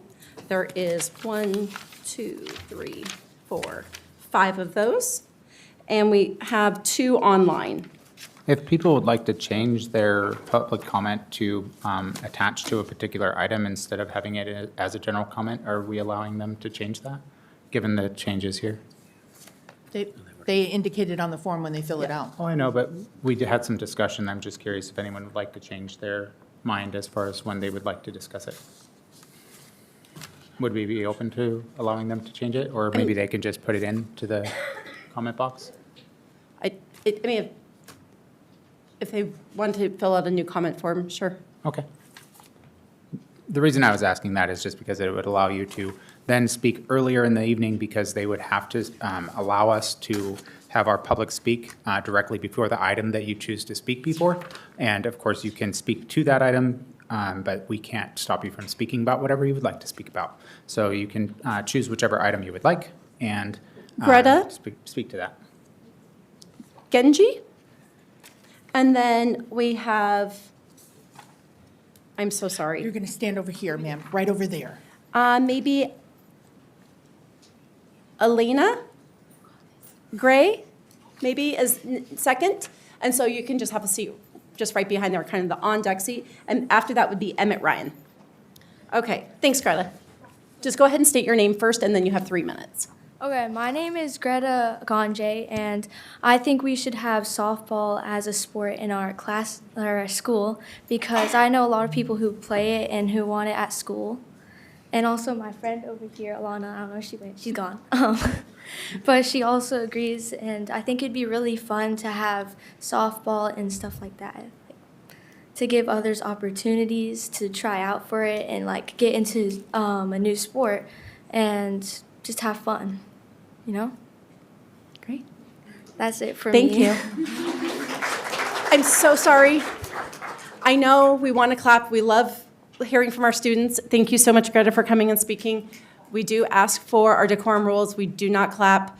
No reaction. Thank you. Is it Elena? Come on up.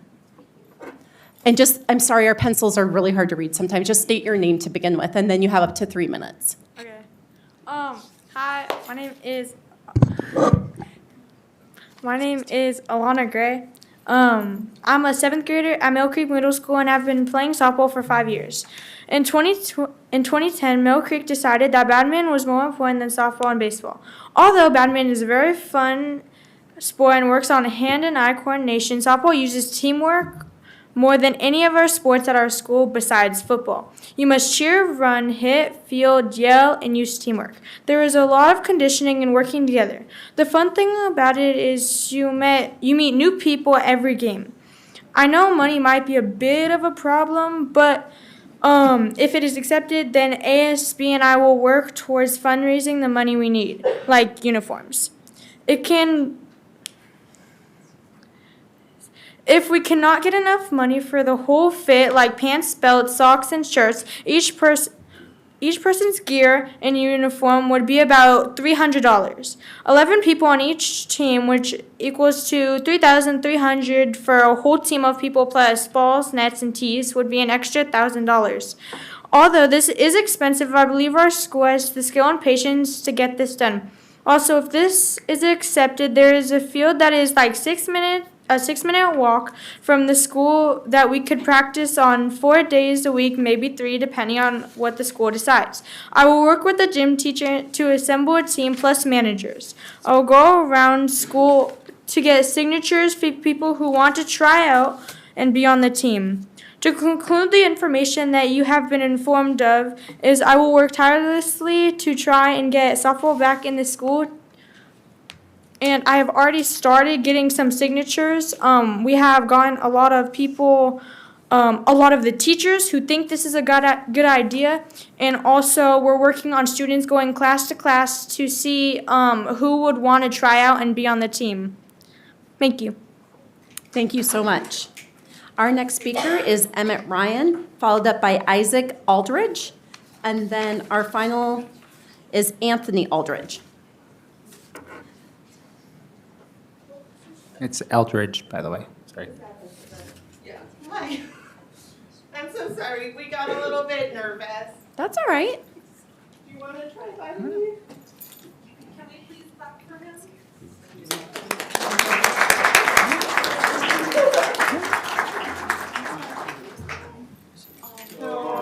Okay. Yeah, just in huge support of our library programs. Okay, I'm sorry. Thank you. Please fill Would out our the board be willing to allow the parent to speak for her child? You can do it, bud. Isaac. Oh, awesome. Oh, you're going to do it? Let's go for it. Hey, you know what? Come on up here. I wanted to say. Okay. Okay, so that was Emmett. Thank you, Emmett. Isaac Eldridge, and then Anthony Eldridge. I think they're in one of the back rooms. Yeah, we'll wait. There's a brief delay in our live stream.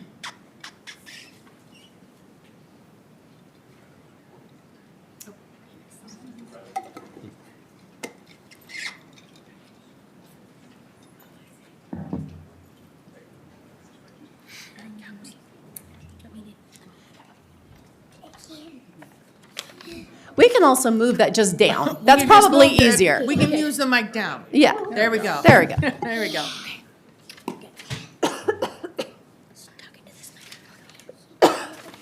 So Isaac, you just want to say your whole name, and then you get to talk to us.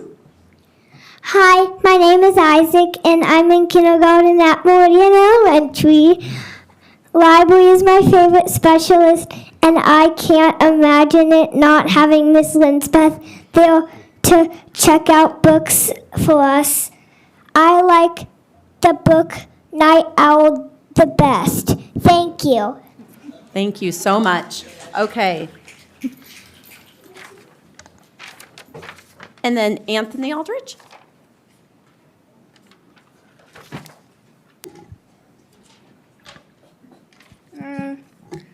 Hi, my name is Anthony, and I'm in 5th grade at Sunrise Elementary. I'm in the Odyssey program, also inclusive ed. Miss Hook is a great librarian, and when I have a book on hold and it's ready, she brings it to me so I can start reading it right away. Please do not cut the funding. Thank you. Thank you. We now move to our video comments. There is one general, and then there's one that has indicated to be read before, be watched before 5.2. So we will watch one general now.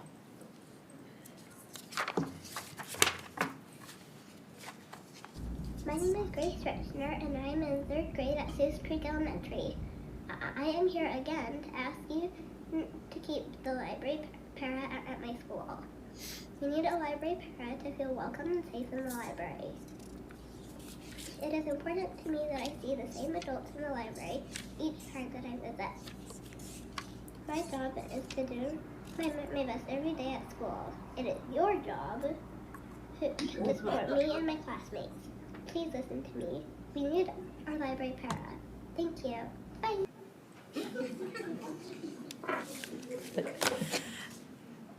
We move to section 3.0, communication from the audience. We have 9 general comments.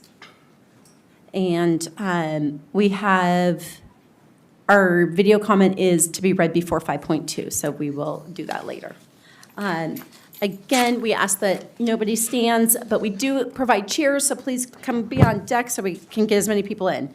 Erica Billier is number 1. Yvonne Ulrich is number 2, and then Jen Huck is number 3.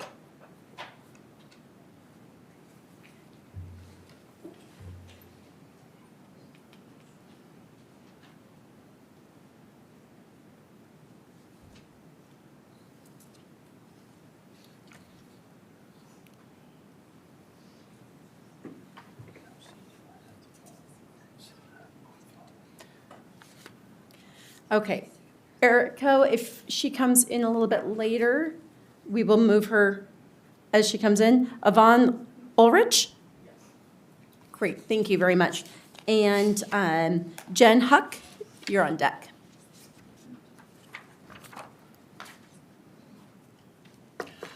Hello, my name is Yvonne, but students at Kentwood know me as Miss Ulrich. I've been a teacher for 26 years.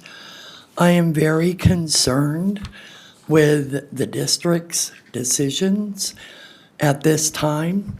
I find it very curious, while everything that's going on with the board and the superintendent, that schools are left to suffer. To the district and board, it might seem like these cuts are not a matter of what is best for the students. This has never been about what is best for students.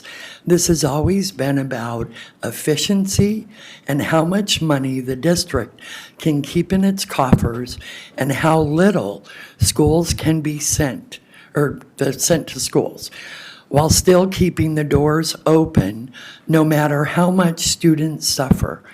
If you spent one day, or even better, a week, in these schools that you're cutting positions from, you would have to look into the eyes of every human being who is affected by decisions you approve. To you, these position cuts might be just an approval stamp, yet this is my everyday. And for all of the people who staff Kent schools, it is our everyday. You cannot say what is best for students when you aren't in the classroom, lunchrooms, sports fields, and libraries. You know who is? Me, my fellow teachers, paraeducators, administrative assistants, nurse techs, librarians, and paras assigned to them, IT people, and custodial staff who make everything for all of us not fall apart because we care about students. I've never seen any of you, except for one, in my school or my classroom. Are we even real people to you, or just numbers on a document? Our next speaker is Jen Huck.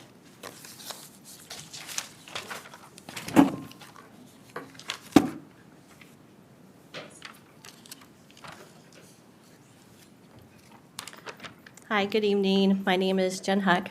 Welcome. Hi to the board. Sorry about that. Sorry, I had a student come in and kind of got my heart going a little bit. I'm a library paraeducator at Sunrise Elementary. You guys probably know me.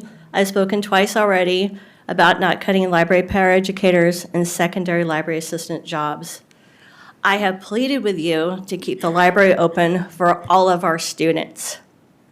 And I'm hoping the third time is the charm. Though I have been hearing there's no hope.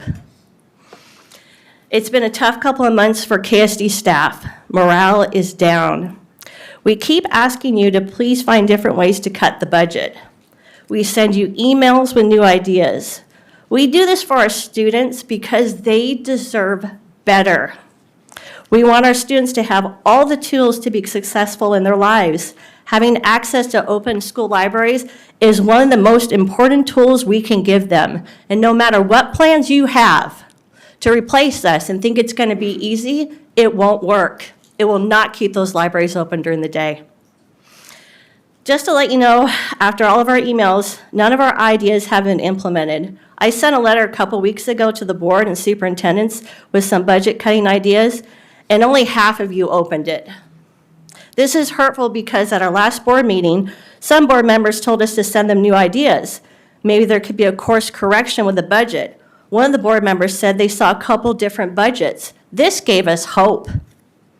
I know we've been told we are in a huge budget deficit, which the WEA disagrees with. You have repeatedly said there's no money to save our jobs. Yet I learned in the Kent Reporter that Superintendent Vela is asking for $600,000 to leave KSD. I have also read that you're thinking about giving him half of that money. I am so confused tonight. We don't have money to save our library jobs. We're only about $1 million. But we have money to give to the superintendent to have him leave. Our students and taxpayers of Kent deserve better than this. Thank you for your time.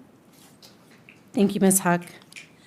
Our next speaker, and I'm going to ask last time, Erica Billier. Great.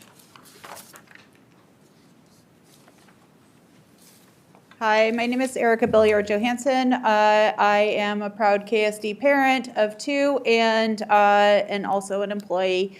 And one of my favorite jobs is guest library teaching. And I have the pleasure of being in many of mostly elementary libraries around the district. The other day I was in a library and it really hit home how not having another adult is not only going to cripple the library program as a whole, but it's also going to be a major safety issue. I have had to clear a classroom and go down to a library with my students. The other day, we had students who were fighting in library, and we needed all hands on deck in order to keep everybody safe. It is the same issue with health techs who take care of our medically vulnerable students and our students who hit their heads and have scraped knees. It is the same thing with our office staff who sit or who stand on the playground and supervise safety, student safety, and make sure everybody is taken care of. It is the same thing all across these important positions. And the board's silence on this is deafening. Absolutely deafening that there has been no response to the huge community outcry about these budget cuts. Where is the response? Where is the solution finding? Where is it? And now, like Jen said, there's money to pay an extortionist instead of saving our very necessary positions. And is there going to be money down the road to pay those lawsuits that are going to happen when students and staff are not safe because you've made all these cuts? Think about it. Really think about this and make a course correction. It is not too late. Thank you. Our next speaker is Steve Babo. And on deck is Gavin Downing.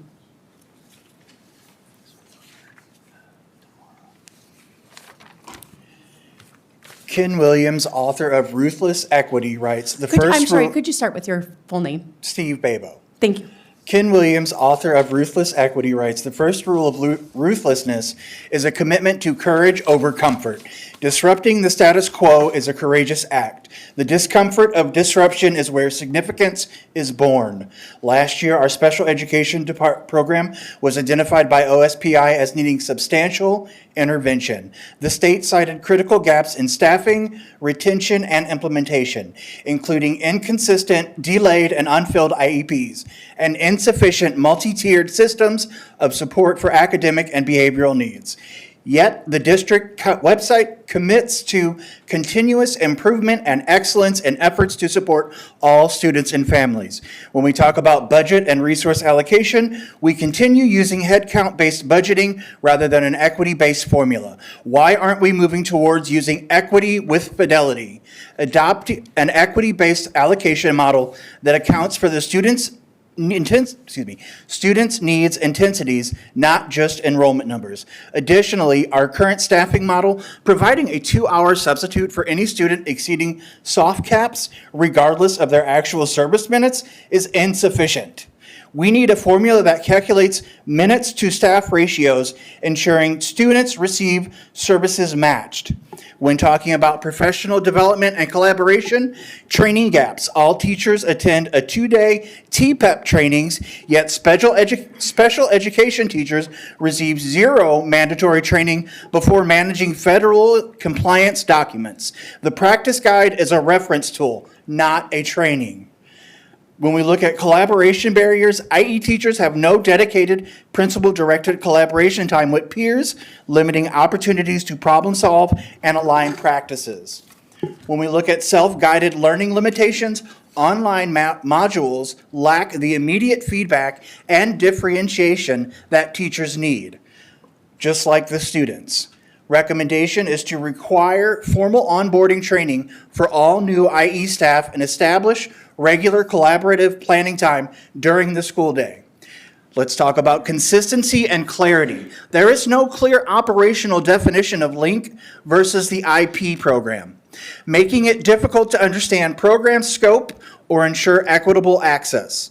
Recommendation is to develop and distribute clear written distinctions between programs, types, and their intended student populations. In closing, our teachers and students deserve more than flying the plane while building it. Implementing these changes, equity-based budgeting, staffing formulas tied to service minutes, mandatory training, and a clear program definitions will demonstrate the excellence and equity your district mission promises. Thank you, Steve. Gavin Downing, and then Laura Goldsmith. President Margall, members of the board. My name is Gavin Downing, and I'm the librarian at Kent Ridge High School. 4 years ago, I faced an exceptionally hostile working environment in this district while working at a different building, receiving threats and harassment every day for 6 months, while some people within the district said harmful, hateful, untrue things about me. It was a terrible experience. While I was moved to a different environment and the threats and harassment stopped, I did consider the possibility of suing the district for what had happened and how I had been treated. Ultimately, I decided against it. My primary reason, because even if I had won such a suit, I would have lost, because the money I would have been granted would have been better served helping our students, supporting their learning and growth and success. That's why we're here, right? I would hope ultimately that's why each and every one of us is here. That money isn't yours or ours or even the taxpayers, as I've heard some say, it's our students' money. And the district is responsible for its use, for guiding it to supporting student learning, growth, and success. But I have to say, if someone demands $600,000 of our students' money or say they'll sue for even more of that money, particularly making such demands in secret, at the same time we're talking about cutting library aides and IT and health techs and reducing our teacher staffing by 150 positions, I have to doubt that the learning and growth and success of our students is that person's guiding principle, because I fail to see how that benefits any of our students at all. Thank you. Thanks, Gavin.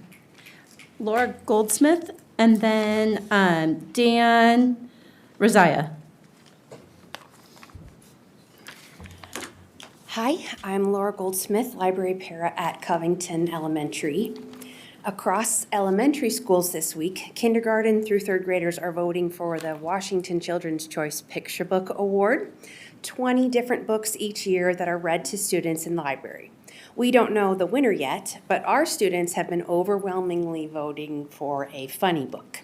In fact, the state winner has been a funny book for 7 of the last 10 years.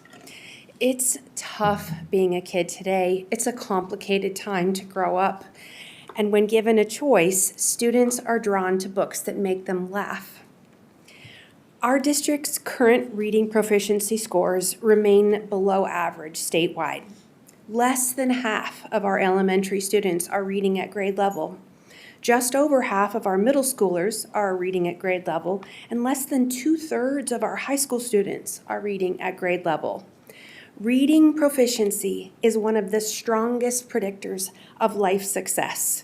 Strong literacy skills, particularly by the end of 3rd grade, are closely linked to higher wages, stable employment, and better social emotional outcomes.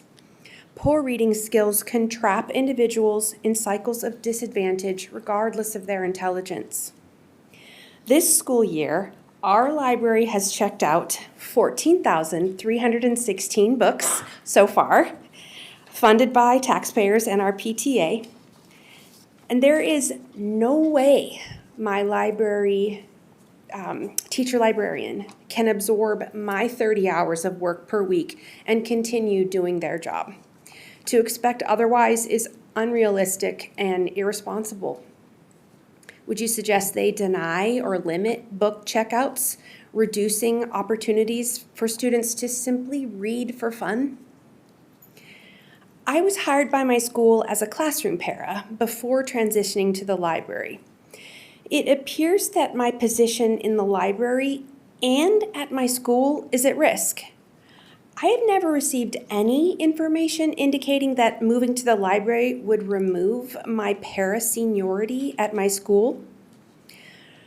While the language of our contract may be unclear as to the legality of this option, it is certainly outside the intent and spirit of Kent School District and State of Washington employment regulations.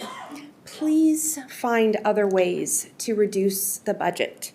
Allow principals flexibility to keep paras in the library, perhaps by modifying position descriptions to add some classroom para time. Thank you truly for your time and consideration. Thank you, Laura. Dan Rosaya.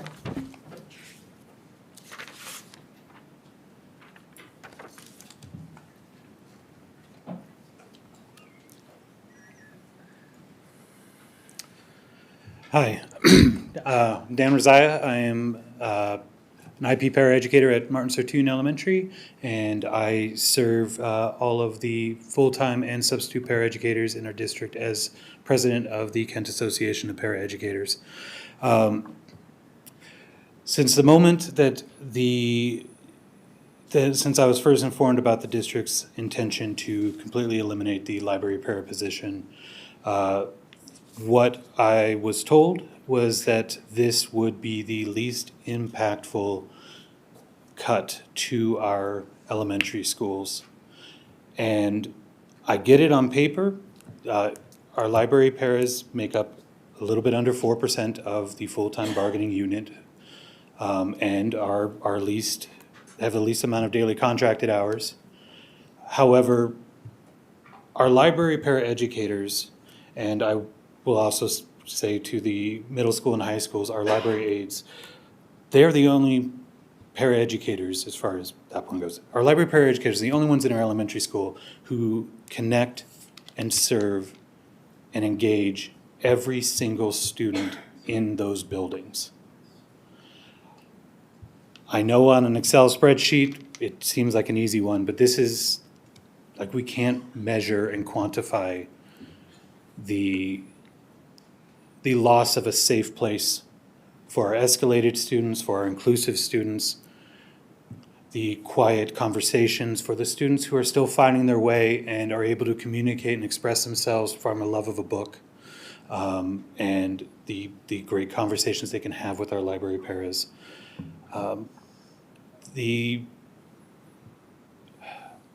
By eliminating this and placing the extra load on our certificated librarians, we will lose these one-to-one connections.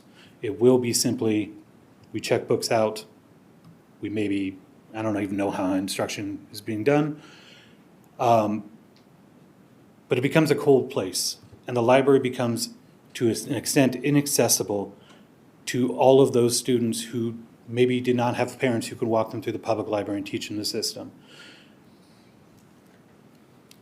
We stand on the values of equitable and excellent education. And by limiting that access, we are harming both the equity and the excellence that we all strive for. We cannot look at our budgets and things like that around the next 6 months. We need to look at these kindergartners who are coming next. What do we want them to graduate from? What does Kent School District look like then? And we work our way backwards. Thank you. Thanks, Dan. Joseph Samoa, and then Ms. T, and then Denisha, but I saw your note, Denisha.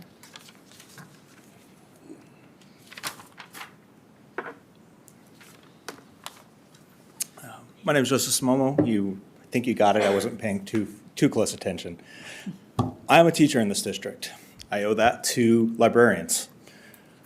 But I want you to do a thought experiment with me really quickly.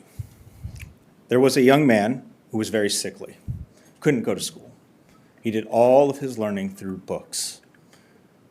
He wound up becoming so engrossed in that, he wound up at Harvard, wound up a colonel in the United States military, and wound up being a president. Because he couldn't go to school, his access to education was books. That's Theodore Roosevelt. You look at, now he lived a privileged life, we can all agree to that. But as a sickly child, he couldn't go to school. Look at Albert Einstein.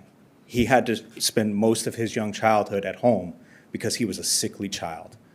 Everyone can admit he may have been the smartest man to have ever lived, but he got that through books.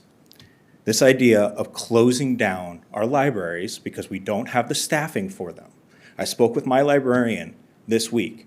If we do not have a librarian para, she is closing our library for over half the day because she does not have the time to do library things. She will have to spend an hour as tech, an hour for planning, an hour for helping other areas of the building.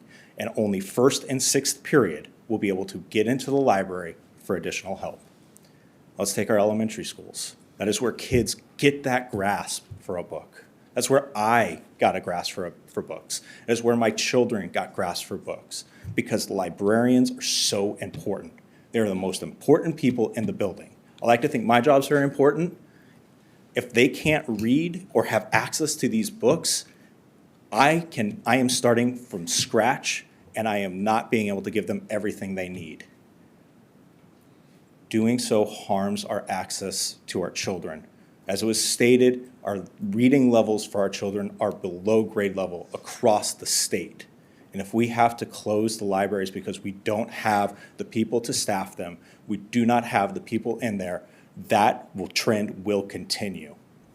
I don't know about you, I have to have surgery on Monday. If I find out my doctor wasn't reading at grade level ever, I don't want him cutting my arm open. Do find better ways, please, because it's only going to harm our students and it's going to harm our future. And I'd really like to retire one day, and I don't want to be working at 99 years old because we still don't have people who can read. So please find better ways. Thank you. Thanks, Joseph. Ms. T, you're up. Yeah, I asked to be at the tail end, so I want to give my time to. These are the last two. Oh. So come on up. Yeah, no, my silence will be resistance. Okay, so Denisha, do you want your time? Nope, okay. So we're not doing those today then? Okay. I mean, I can speak, but I don't, it'll be longer than 7 minutes. Okay, because we You want me have, to? two sections. We have your 3 minutes and the 3 minutes that Denisha's. Okay. Just me an extra, y'all, this is me. Sorry. Actually, I'm not sorry. Just make sure you state your full name. Hello, my government name is Tamara Lucretia, but I go by Ms. T. I'm a paraeducator at Mill Creek Middle School, and I want to begin with an acknowledgement. We acknowledge the unpaid and undervalued labor of women, especially within education, where nearly 3 out of 4 educators are women. The empathy, care, and compassion that sustain our learning spaces have been feminized, expected, and dismissed within systems that quietly depend on the labor to function. We name the imbalance, and we reject the expectation that educators will continue to absorb other duties as assigned without compensation, without protection, and without limits. I said I would do my research, and I did, and I understand that the primary responsibility of district leadership is to maintain the financial health of the system.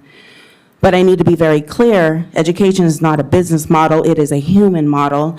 And when you start removing labor from a human-centered system, you are not increasing efficiency, you are dismantling capacity. And this is where I want to ground something clearly. We often talk about leadership, but we do not talk about what that requires.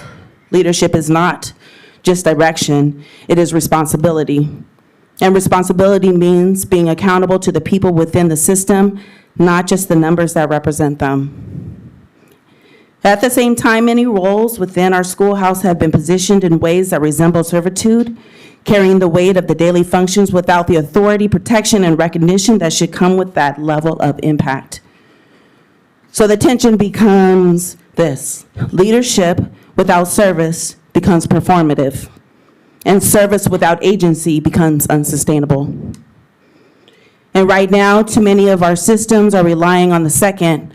So let's talk about data, because because the answer cannot continue to be, we need more data. We have had years of data. And so the real question is, why are we not using the data we already have to make different decisions? Why are we not identifying programs that do not serve students and eliminating them? Because they exist. Programs that look good on paper, programs that produce reports, programs that create illusions of progress, but do not translate into student learning.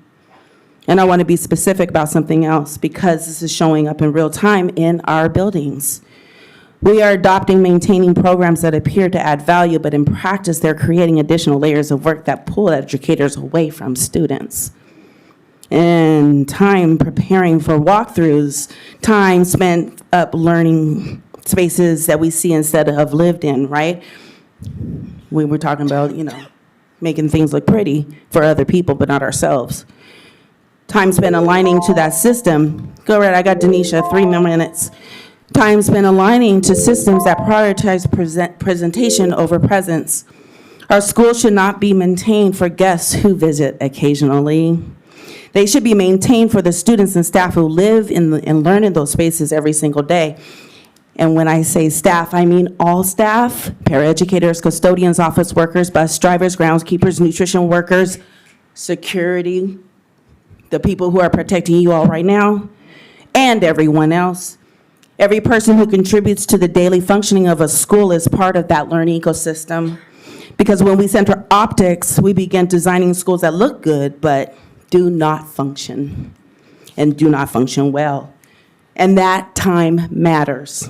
Every hour spent preparing for appearance is hour taken away from instruction, from relationship building, from actually meeting student needs.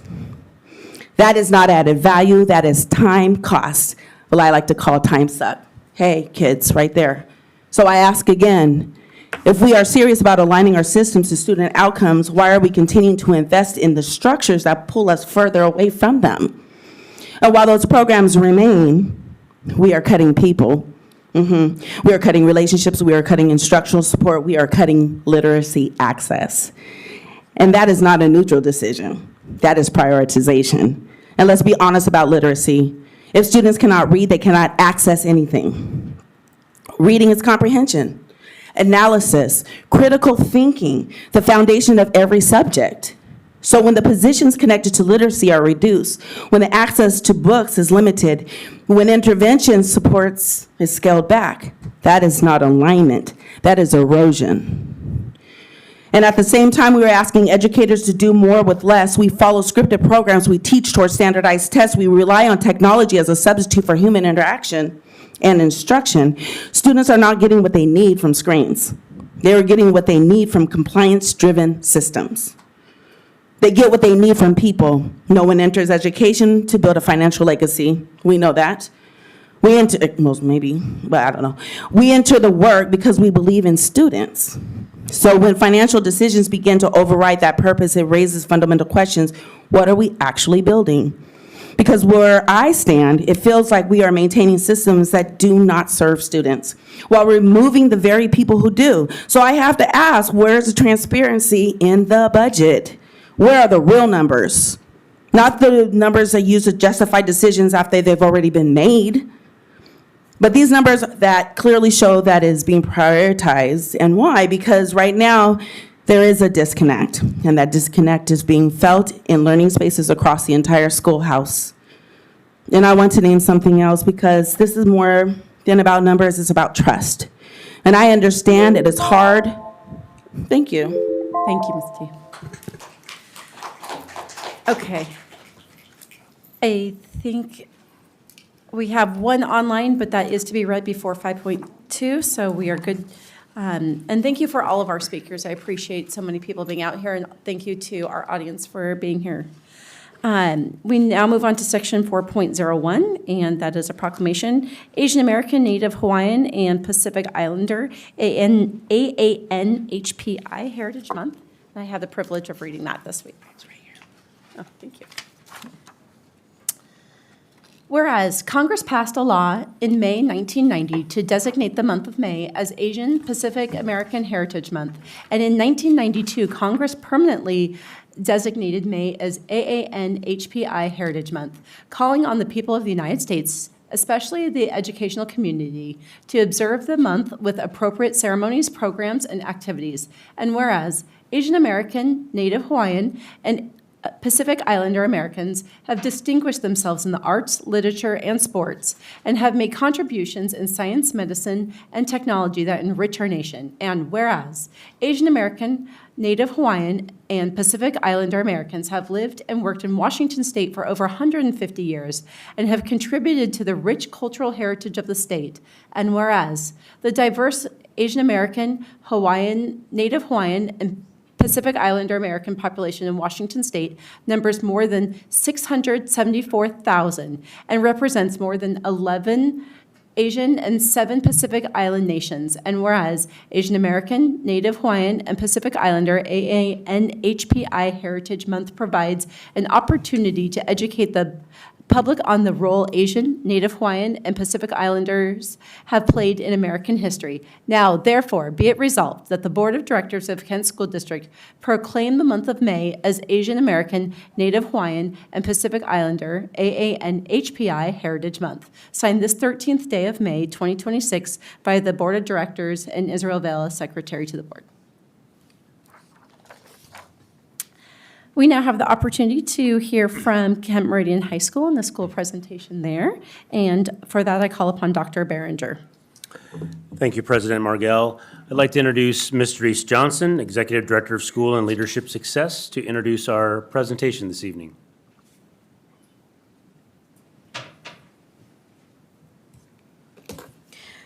Good evening, President Margell, members of the board, Director Behringer, Ms. Curry. It is indeed my pleasure to bring up the principal of Kent Meridian High School, Mr. David Radford. It has been a pleasure for me to supervise the school for the past 2 years, and I am really excited for you to be able to get to know the school and honor one of many, many fabulous students. Mr. Radford.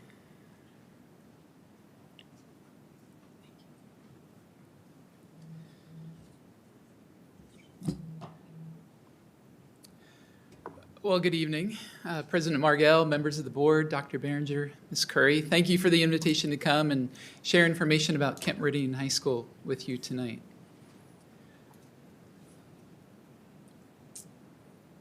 Our school is a school that houses students from all over the world, and we make up about 1,600 kids total. Some of those students are in Running Start, and some of them are in college and the high school courses. Some are in IB courses. Students that are taking lots of different kinds of courses And as we get past the numbers, I'm excited to share with you some specific programs that we have that I'd love for you to have a little more information about.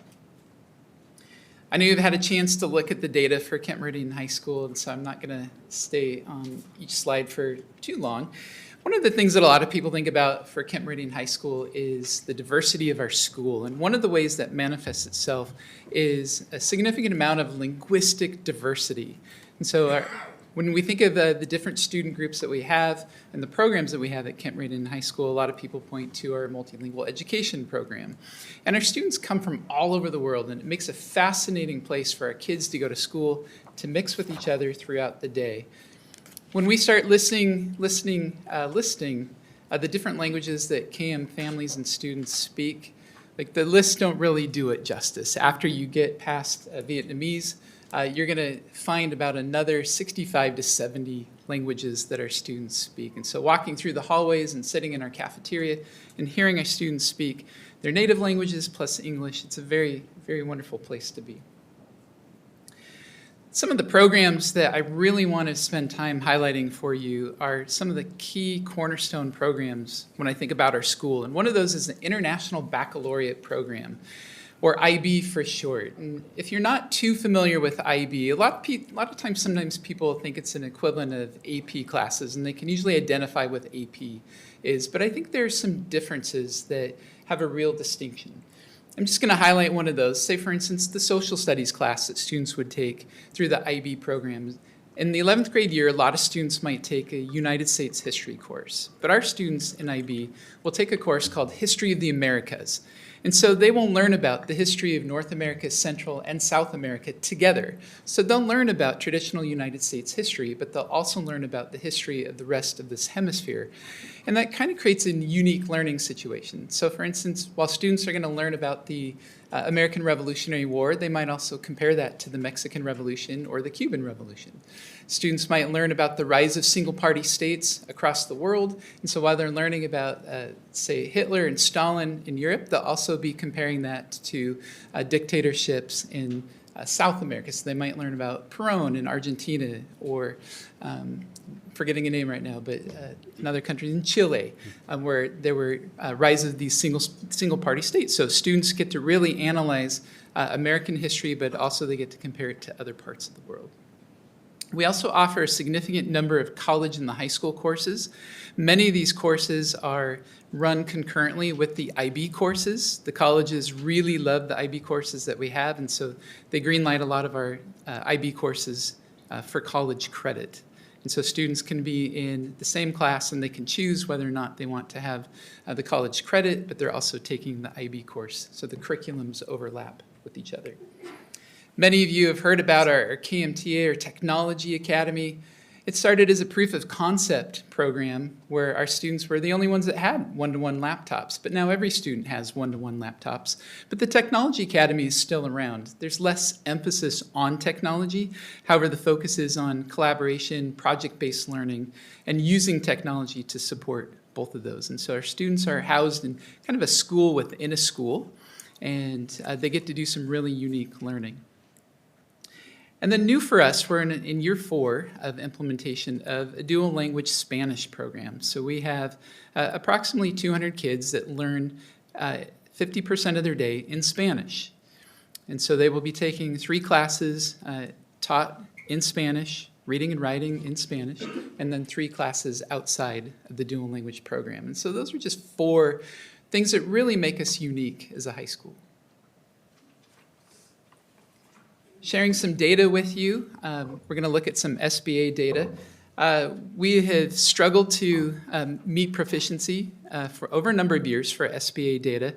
We're still challenged, I think, by coming out of some COVID learning, as well as the de-emphasis on SBA as a graduation pathway. There's now 7 different pathways. And so there is our students do sometimes not see it as a relevant way for them to demonstrate their college or career readiness. With math, we struggle as well still, so our students are able to demonstrate their readiness for post-high school opportunities through additional ways, through the college and the high school courses that they take, through the IB courses that they take to show their readiness. The WACAS science test as well, again, you're going to see some struggles that we continue to have in getting our students to meet proficiency.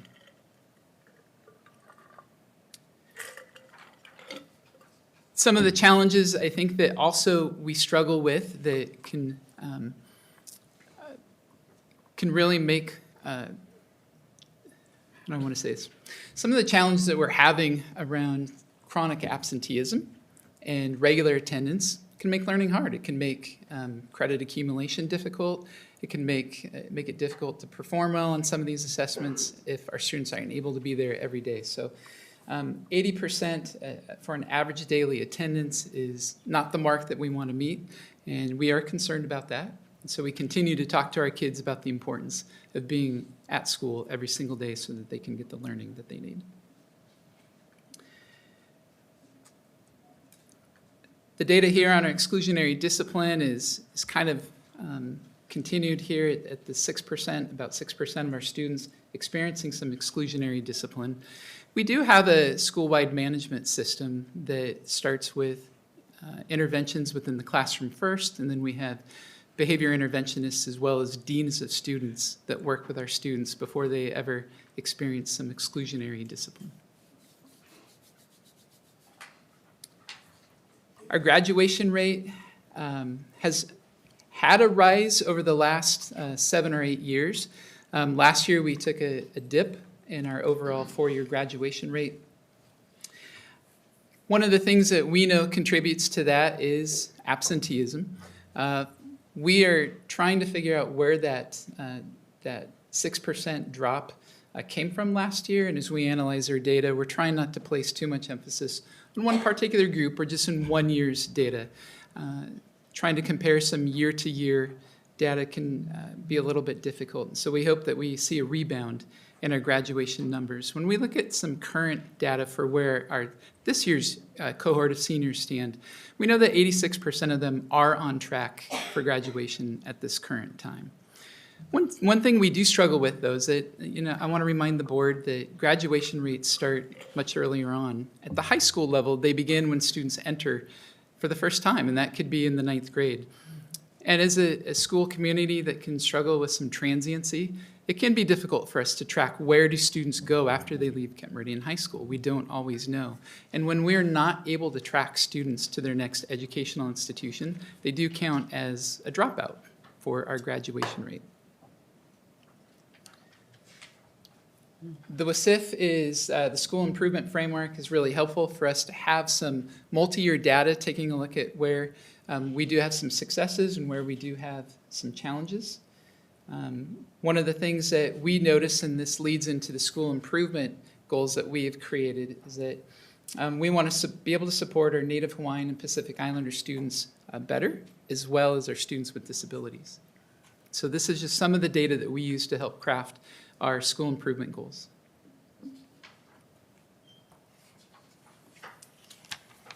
One of our goals around literacy is to help decrease the number of students who are 3 or more grade levels off in reading. And so we have a school-wide literacy initiative. So we are leveraging outside of our ELA and ELL classes, we're leveraging biology and we're leveraging world studies in all of our elective classes so that all of our teachers are engaging in some school-wide literacy practices. One of those this year that our school as a whole has been focusing on is something called Word Bank. We are also pushing in to 9th grade English classes some reading interventionists so that we can support those students in the core classroom with their reading. Instead of pulling them out where they might miss instruction, we're pushing into those classes. And so when you examine national literature around how to help high school students to read, you'll find a lot of information around reading at a high school level. But when we have students that are reading at 5th or 6th grade levels, there's not a lot of experience people have in how do you intervene there. And so one of the ways that we've decided to do this is we assess our students individually in the 9th grade. And so that we can triangulate some data around SBA as well as iReady, and a one-on-one assessment that our interventionists give to students. So we can figure out what we think their true reading level is. and then start from there and be able to help assist them while they're in their English class. In math, we want to focus on our ninth graders. We know that that start to ninth grade in high school is so important for our kids, and algebra is one of those courses that can trip up a lot of students. And so we wanted to have a goal where we increase the number of students who are passing algebra. There's 2 semesters of that, of course, and we currently have some data from the first semester, which shows that right now, compared to last year, we have an 8% increase in students who are passing algebra compared to the previous year. And our algebra and geometry teachers, so 9th and 10th grade math teachers, are working together in a studio model to help each other learn and grow, to work on some engagement practices, some accountable talk practices in the classroom, to move away from some traditional lecture models and to be able to include students in their learning more. We also know that biology is a typical 9th grade course for students that can be another trip up for our students. 9th grade biology is a very vocabulary intensive course. It's very challenging for many of our students. And so we wanted to support our teachers who are learning a new biology curriculum to be able to not only implement that curriculum, but also focus on helping our students pass biology at higher rates. We haven't met the mark in that. And so we still have some significant work to do when it comes to helping our 9th graders with biology. And then our fourth SIT goal focuses on on-time graduation. For us, that is key. When we look at a lot of the PowerPoints that we get to see across our district, we always see pictures of the little kids, and I know that they're really, really cute, but those little kids grow up to be big kids, and they have futures, and we want to help them get to their future as soon as possible. And so we want to increase our graduation rates, and we want to help all of our student groups increase their rate of graduation. Our MTSS team monitors academics, behavior, and attendance for our seniors who are off track so that we can intervene earlier in the school year to be able to get them to graduation. Our seniors are experiencing a significant amount of senioritis right about now. They will say, Radford, don't worry, I got it. I'm going to get this stuff done. I'm going to get my high school and beyond plan done. I'm going to finish my class. And so we will continue to work with them and push them and sometimes drag them across the finish line, because that's what educators do.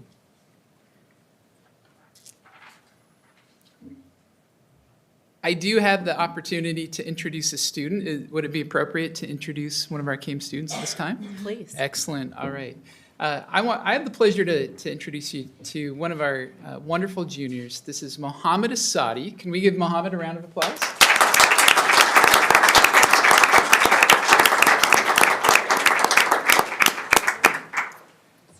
Thank you.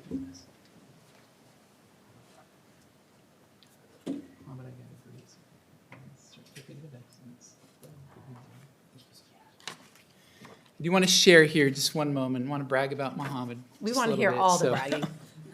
in addition to being an IB diploma candidate, and what that means for those of you that don't know, it means that instead of just taking 1 or 2 or 3 international baccalaureate classes, over his junior and senior year, Mohammed's committed to taking 13 of those courses.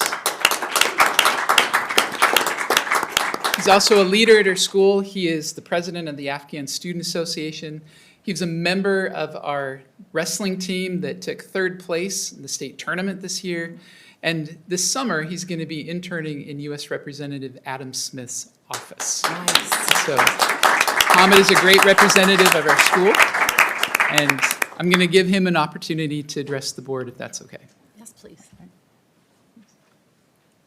Good evening, dear members of the board. Thank you so much for having me this evening. And before I get to you asking me questions, I really want to quickly address some topics about Kent Meridian and our staff members.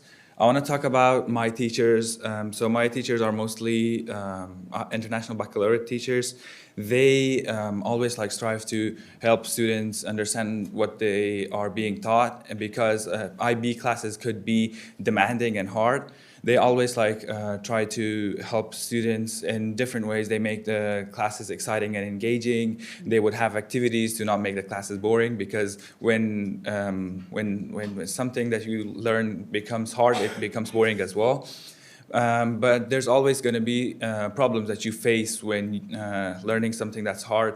So that's why teachers always stay after school to help students. They find different ways to help you out, and they don't only try to help you with the studies and academics. They also help students about their personal lives and their mental well-being. So like, as for myself, I believe that every single student has that one teacher that when life gets too tough, they get to go to that teacher and like talk about life on its own. For me, that teacher would be, I'd consider Ms. Beth Shoemaker, my IB coordinator, and my history teacher, Mr. Nick Pizzolatto. They always like try to find ways to get me engaged in my classes. And one of the things that we do in IB Diploma is our IAs, internal assessments, are like projects that you do in each class. And IBO guidelines make students do them on their own with minimal help from the teachers. And the due dates mostly tend to be around March. That's when a lot of IB students become burnt out. And I feel like I had a sense of being burnt out around March as well. But my teacher, especially Mr. Piz, he always tried to push me to success even more, which is why after March, around April and May, I regained my strengths and abilities to keep staying committed. And other than that, our other staff members from KM are always like trying to help out students. For example, we have advisors for students of different cultural backgrounds. For example, Mr. Abdul Ahmed is the advisor for students of the Middle Eastern background, and Ms. Gina Torres is for students of the Hispanic background. So as for myself, I came to the United States like around 16 months ago. And when I came here, I faced a lot of cultural shocks, but they were positive and negative. But one of the positive cultural shocks that I faced was when I came to KM on the first day and wanted to get enrolled, they immediately linked me with Mr. Abdul, because I'm of the Middle Eastern South Asian background myself. Mr. Abdul tried to help me with the process of integration into KM and America. And it's not like just at the beginning they would help me get integrated and then that's going to be the end of it. They also like try to help you throughout your years that you are in KM. So Mr. Abdul, he works closely with Afghan students. If they, let's say they get into a fight or something, he always like tells them what to do and how to like become a better person. That's like for the students who are like at a lower level, but students who are like at a higher level, he always like asks them how they're doing like on the daily basis.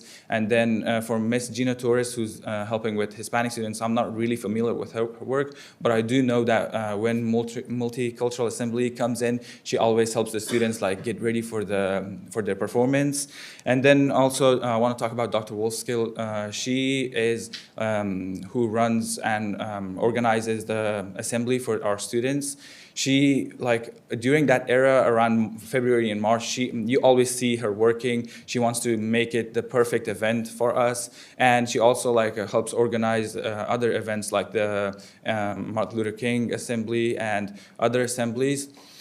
And then I also want to talk about some of our coaches that we have. So for fall sports, I do golf, and then for winter sports, I do wrestling. But I decided to not do a sport for spring to like help me like to have extra time for my studies, because that's when exam phases come in and kick in. So my head coach for wrestling, Mr. Todd Owens, he always like tries to help me not get burnt out, because this was my first year wrestling. He would always try to help me out mentally and physically, which is why I helped the team as a member as well. I made varsity this season. And Mr. Hansen is my golf coach. I got into golf because of him, because when I came here, because I came halfway through the school year or my sophomore year, I was given a bunch of core classes, so I got experience of core classes as well, which I'll get into. I was given a PE class and a health class with Mr. Craig Hansen. Immediately after like 2 weeks in, I felt a bond with Mr. Hansen. He didn't try to act like as a strict teacher who like would say, yeah, address me as Mr. Hansen, and he wanted to be friendly with students. Which is why he also talked about how he's coaching track and field and golf, and convinced me to join golf. He tried convincing me for track, but track is a spring sport again. Conflicts with my goals. And then, so these coaches, because I do two sports, are a representative for other coaches for other sports like football, softball, or basketball. I've had a lot of basketball coaches like try to get me to sign up for their sport as well. And the football coach, like I'm not familiar with their name, but I know that they always like try to get students to get to their sport because they want them to be involved in the community. And sometimes I see him talking to his athletes, because life as an athlete could be demanding and challenging at times, and you might have like problems at home or financial problems. Like Mr. Radford said, a lot of our students are from low-income families. Our coaches, teachers, advisors and counselors always like try to talk to students to help them manage their mental well-being. And then I just want to wrap up about our counselors. As for myself, my counselor is Miss Amber Liddell. I don't get to talk to my counselor that much because when I'm needed, they would ask me to come in and discuss about a topic. But other than that, I could schedule an appointment with them. But so far, I don't think I've needed so many appointments. But our counselors as well, they always try to help students with their graduation process. You always see them talking to students, working. Like you never see a staff member not working. And our safety around KM is also like something to be discussed. Our safety officers are always around. You see them walking around looking for if there's any potential threats. And then also like sometimes I see other staff members, including Mr. Ness, who's the assistant principal. During lunchtime, they would stand in front of the school to make sure that no intruders come in, or if somebody comes in has a purpose. And then for students, he makes sure that students who are eligible to walk off campus are allowed to walk off, and students who are not are to stay on campus. So that was pretty much what was from my side. I would like to hear if you have any questions. No, I can see why everybody wants you on their team. We do have an open board member position that I think is your area. So just saying. Thank you so much. We get an opportunity to go into the schools and kind of see really short, what the classroom looks like, but hearing it from a student and what their perspective is, it's so telling, and I just really appreciate that time that you've taken to kind of go through your experience and hearing the different experience from sports to the academics to safety officers, and how all of them are impactful to your learning environment. So thank you for doing that. Thank you so much. I really want to hear about your upcoming internship, because I know how picky Representative Smith is. And I want to hear all about how you got looped in with him, as well as the work that you'll be doing this summer. So one of our, I believe, English teachers, Mr. Tillison, runs a debate club. My history teacher talked to him about recruiting me to his debate club. That's how I met him. So Mr. Tillison, he has a gay son and a transgender daughter. He personally went to Washington, D.C. to the White House to talk with representatives about the situation, about transphobia and homophobia, which is where he also talked to Mr. Adam Smith. And he asked students of KM to write letters for Adam Smith. And he got such a big pile of letters that Adam Smith was like, I just want to come to KM and talk to them face to face. That's like better for them, better opportunity for them. And it would be better for me to see it like hands-on, which is why one day he came to our school and we had this session in the auditorium where students would ask him questions and he would answer them. That's how I got to meet him, and then I walked up to him personally and I talked to him about an internship possibility, and he said that it could be possible. And then after a few days, our staff that who works in our library and send out emails about different extracurricular activities, they sent one for a fellowship internship with Adam Smith. And it was also forwarded to me by my history teacher, who I just talked about. I applied for it, sent my resume, cover letter, and then after, I believe, was it a week, I got an email about a volunteer process. It's phone banking. I believe you are familiar with it. I phone banked with local citizens of Penn State to talk about the capabilities of General Stelson. And on that day, I also did an interview with the secretary of Mr. Smith himself. And then after, I believe, 3 days, I received an email that I've been selected as an intern with Mr. Smith. So far, that's what has happened. And then for this week, we have a photo shoot scheduled with Mr. Smith and another phone banking opportunity for another state, which I have to look into again. I kind of forgot it right now. But yeah, I'm happy and I look forward to it. And phone banking, because this was my first time phone banking, it's a great experience. And I love doing it so far because I've done it once, but I still like it. And internship starts June 22nd, and it's going to be till August the 7th. I'm so excited for you. That's That is great. really cool. Congratulations. Thank you. We were hoping that we could have a picture, if we could get Muhammad and principal, and then family, if we could get the whole family, if they would like to, and then if we could get some with the board too, if you wouldn't mind.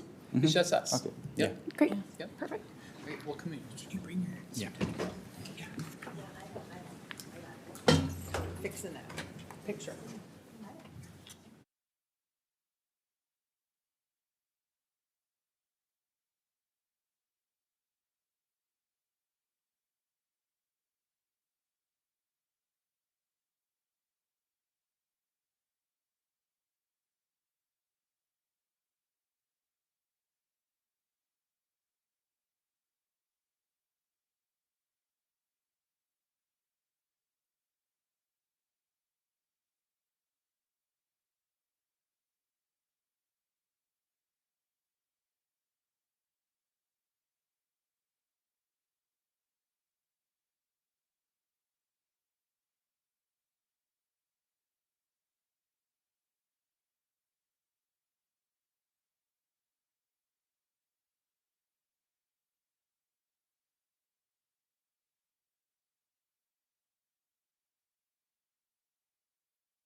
Okay, we're going to go ahead and take a 7-minute break, and we will start back at 8 p.m. 7 minutes. Are we gonna ask them questions? Or are we done with this?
Not good. Okay, that was not enough time on my back. He stayed. Good. He stayed, so we can ask my Yes. question. I have Yes. a question for him. He knows it's coming. I'm prepped. Okay, and I may freeze It is 8 o'clock, so we're going to go ahead and get started. And thank you so much, Principal Radford, for staying so we could ask a few questions. I will start with Director Cook. Oh, that's right. I'll then go to Director Williams, and we'll circle back around. Okay, so what was the Do you have a question? I don't. Oh, okay. Sorry.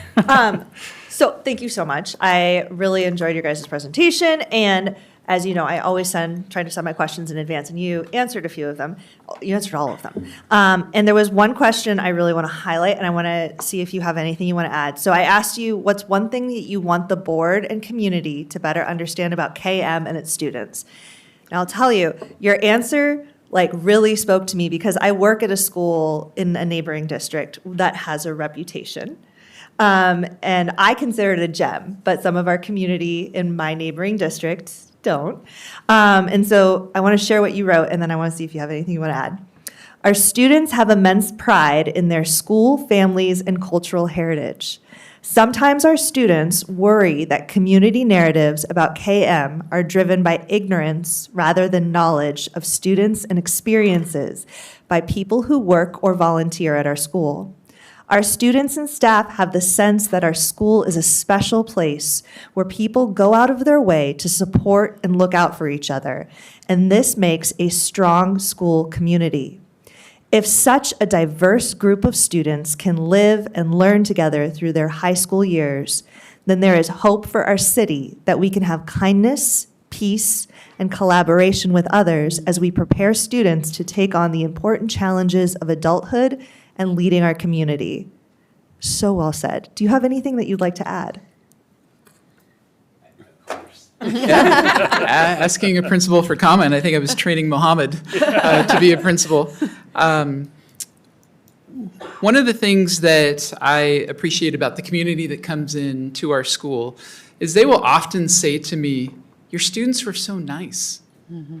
I was in the parking lot and someone noticed that I looked lost and they directed me to the office. And I really appreciate those comments on the one hand. I also don't want people to say them with surprise in their voice. Our students have an expectation of themselves that they will serve, they will be kind, they will be friendly, they'll be helpful. And I want our community to be to a point where that's the same expectation they have and it's the same experience that they have and not be shocked when they come across it. So for anybody who said that about our students, thank you. And I want to know that our students have such pride in their school and who they are as students and where they come from. And this unique blend of heritage with education really stands out for our students. The identity markers that our students have culturally and linguistically are so important to them. And we want to be able to help our students maintain those identity markers and not have to give those up while they're trying to meet the demands of a high school education and figuring out what's next for them college-wise and career-wise. I believe in inbox zero, and so I keep everything in folders in my email. And there's a folder labeled things to look at when you're having a bad day, and that's where this email is going. So thank you. Thank you. So I did have one thing I wanted to ask about. Would you mind speaking to the play that is happening this week at KM? Anything that you might have to say about it? Yeah, absolutely. This weekend, or starting Thursday, Friday, Saturday, 7 p.m., Kent Meridian Performing Arts Center. It's called the Spitfire Grill. Come and be entertained. It's going to be a wonderful performance by our students. And when you are an actor, one of the things that you want is to perform in front of lots of people. And so we would really appreciate not only our families, but also members of the community coming and seeing our kids perform. And I often reflect that you can go to Seattle or Tacoma and you can see really good performances for a lot of money. For about $8, you can come to KM and you can see an excellent performance and support our students as well. Love that. I will be there on Saturday. So Thank I will you. see you I there. will if see you're you there. Love that. Do you have a question? I have a question. Director Williams and I have been appointed to a community for dual language and language literacy, and so I had the opportunity to attend their last meeting of the year. It was last Thursday, and they will start up in the fall. It was a great discussion, great community event. I had met amazing parents and teachers and everything. I want to talk about that program because it's very unique. Kent Meridian is the only high school that the students learn in Spanish and in English in their given day. It's a program that they can opt into. It starts in elementary school. We have kindergartners starting in it, and then it goes all the way up to 12th grade. And we're seeing in that program that kids are dropping out, right? And so we're identifying where that retention is. But how do you make that program so engaging? I've heard so many positive things, especially at the high school level. How do you keep the kids engaged in that? And then what is the benefit of doing that? Because a lot of school districts don't offer those programs. Why are we doing that, and what's the benefit? I think one of the ways that we can engage our kids and continue to do this is to listen to them. So listen to them when they ask about what's going well and what's not. The dual language program at high school level is kind of like a school within a school. The students have the same 3 classes, and so they spend about half their day with not only learning in Spanish, but with each other, right? And they become a family. And just like a lot of families, there's times where they get along and there's times when they squabble. And so they get to know each other really well. But engaging them and finding out from them what's working well in this program and what's not, to be able to get their feedback, as well as engaging their parents. And so trying to find out what their parents want from the program and what their priorities are is helpful for us as we sort of guide and make tweaks to the program along the way. I think can you remind me again what the rest of your question was? My question is, what's the benefit? So what do you Yeah. see, what's the benefit that you're seeing from an administrative level, the teachers? Like, what's the benefit of doing a dual language program? I think a lot of people are like, well, why would I want my kids I want them to learn English, because, you know, their native language may be Spanish, or it could be Vietnamese, it could be a variety of Sure. languages, but why would I want them to do this? Students learn in a variety of different ways. And we provide options for kids to learn in a wide variety of ways. And so our students in dual language opt in. So they're not forced into the program. So learning half their day in Spanish allows our students to continue building their bilingualism and biliteracy in Spanish. And nearly all of our students are heritage speakers. Right? And so those families and those students value this opportunity to get to continue to learn their language at an academic level. So moving into the high school level with language, as well as some college and the high school courses and IB courses that we offer in the dual language program. So that is a benefit to students if that's what they're seeking. Mm-hmm. I like that the program is an opt-in, right? It's not a force, right? We're not forcing you into this program. The other thing I really like about it is I know from experience, having that dual language, your literacy goes up, your engagement goes up, cultural sensitivity goes up. All of those things that second language gives you is so powerful, but sometimes we discount it, right? We For sure. say, you not speaking clearly or whatever. We need to honor that, and we need to figure out how to be more accommodating, I think, sometimes. Correct. I love the pride that you have for your high school students. I would say that actually all of the high school students I've met throughout our district have always been incredibly kind. I think we give a bad rap to teenagers. They're actually pretty cool. I do want to say KM's high school's graduation is pretty amazing. And I love the multiculturalism that is really embraced within that ceremony. It's fantastic, and just coming up here in a couple weeks. You've talked a lot about kind of college prep, IB, college and high school. Would you take a moment to talk about some of the special programs that KM has for CTE and for our students that are looking for career technical education and going that route after high school? Mm-hmm. We've cultivated a wide range of CTE courses for our students to choose from. And one of the newest courses that we offer is aerospace manufacturing. So our students are able to get real-world skills in building airplanes. And we also have a connection with Boeing. They'll come out in the springtime and they'll interview some of our students who've done multiple years of aerospace or welding, and they'll hire them directly into the internship program there at Boeing. So the next time you're sitting on an airplane that's built by Boeing, you could be sitting on an airplane that's built by an 18-year-old. But you just keep that in mind. But they can do amazing things. They're probably better at it than I am. And let's be while I honest. joke about that, there's a lot of traditional CTE courses that our students take in terms of welding and auto shop and wood shop. But we also have, more modern things, computer programming, for instance, 3D computer machining, robotics courses.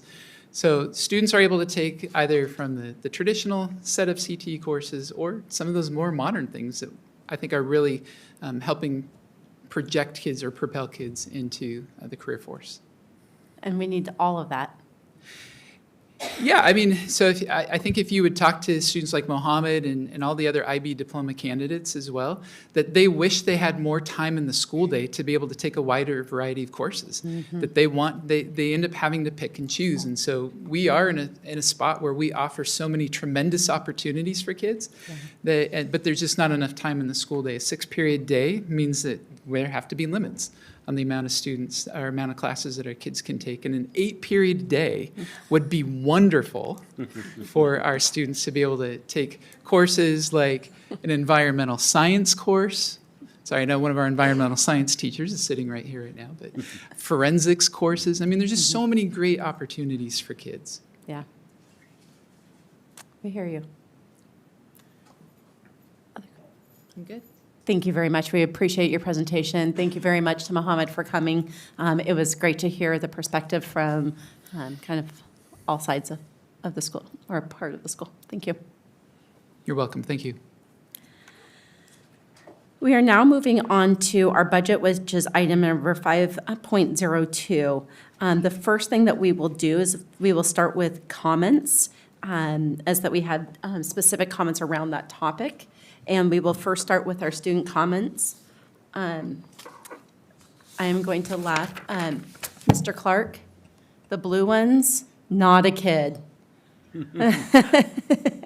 He's a student of life. There we go. We got to give a little bit of ribbing to our former board member who's going to be speaking, and you tried to sneak in on the kid for him. So, no, first we're going to start with our students, of course. We have 1, 2, 3 students. First one, what? And video. Alicina Hosseini, and then we will go to Safa, and then Marwa. Great.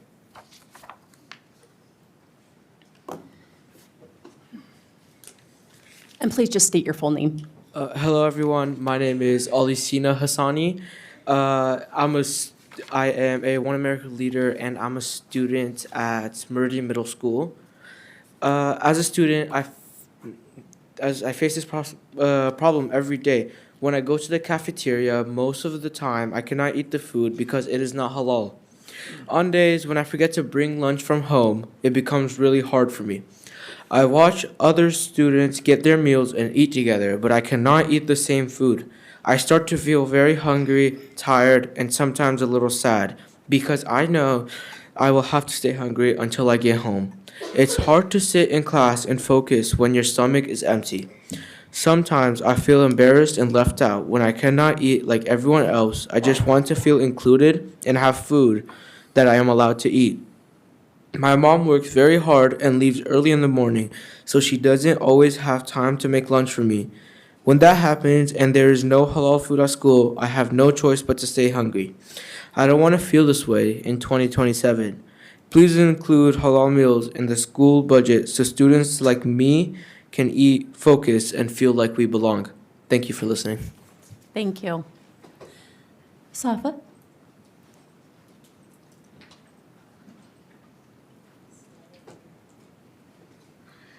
Good evening, members of the board. My name is Safa Malakzai, and I'm a student at Mill Creek Middle School. I want to tell you what lunch feels for me. Well, my classmates have their meals. I sit quietly. I'm a Muslim, and there's no halal option for me at school. Sometimes I take a small snack from the school offerings, but it never satisfies me. I stay hungry all day, just waiting until the final bell so I can go home and eat. It's hard to focus in class. My mind is always on the hunger I feel. I'm asking you, please make sure there's a halal meal option in 2027 budget. Every student deserves to be seen and to have the basic dignity for a meal they can eat. Thank you for your time. Thank you so much. Our last speaker, Marwa.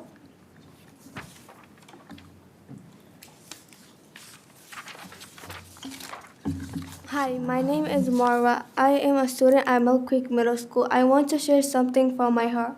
Every lunch hour, I see my friends eating together and enjoying their breaks, and I sit there quietly. Some days I bring food from home, but other days I have to do with a small snack. And on those days, I stay hungry, sometimes all day until school ends, just waiting to go home and finally eat. It's hard. I feel like I'm missing out. I feel like I don't belong here. I'm asking you, please include a halal meal option in 2027 budget. Every student deserves feel seen and cared for, especially during something as simple as lunch. Thank you for listening. Thank you so much. We have a student speaker online.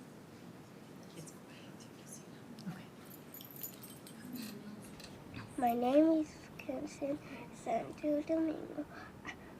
I'm in second grade and I'm in Sioux Creek Elementary. My library para is really important to me. She helps me find books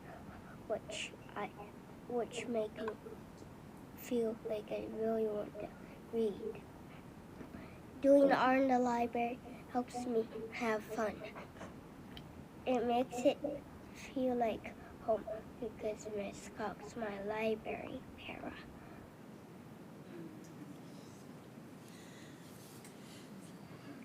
Again, thank you to all of our student speakers that have come both for our general section and then for our specific section. We'll now move to the remainder of the community comments. Lauren Kessel will be first, then Jessica Justice, Maria Gachow? Mina, sorry about that, thank you.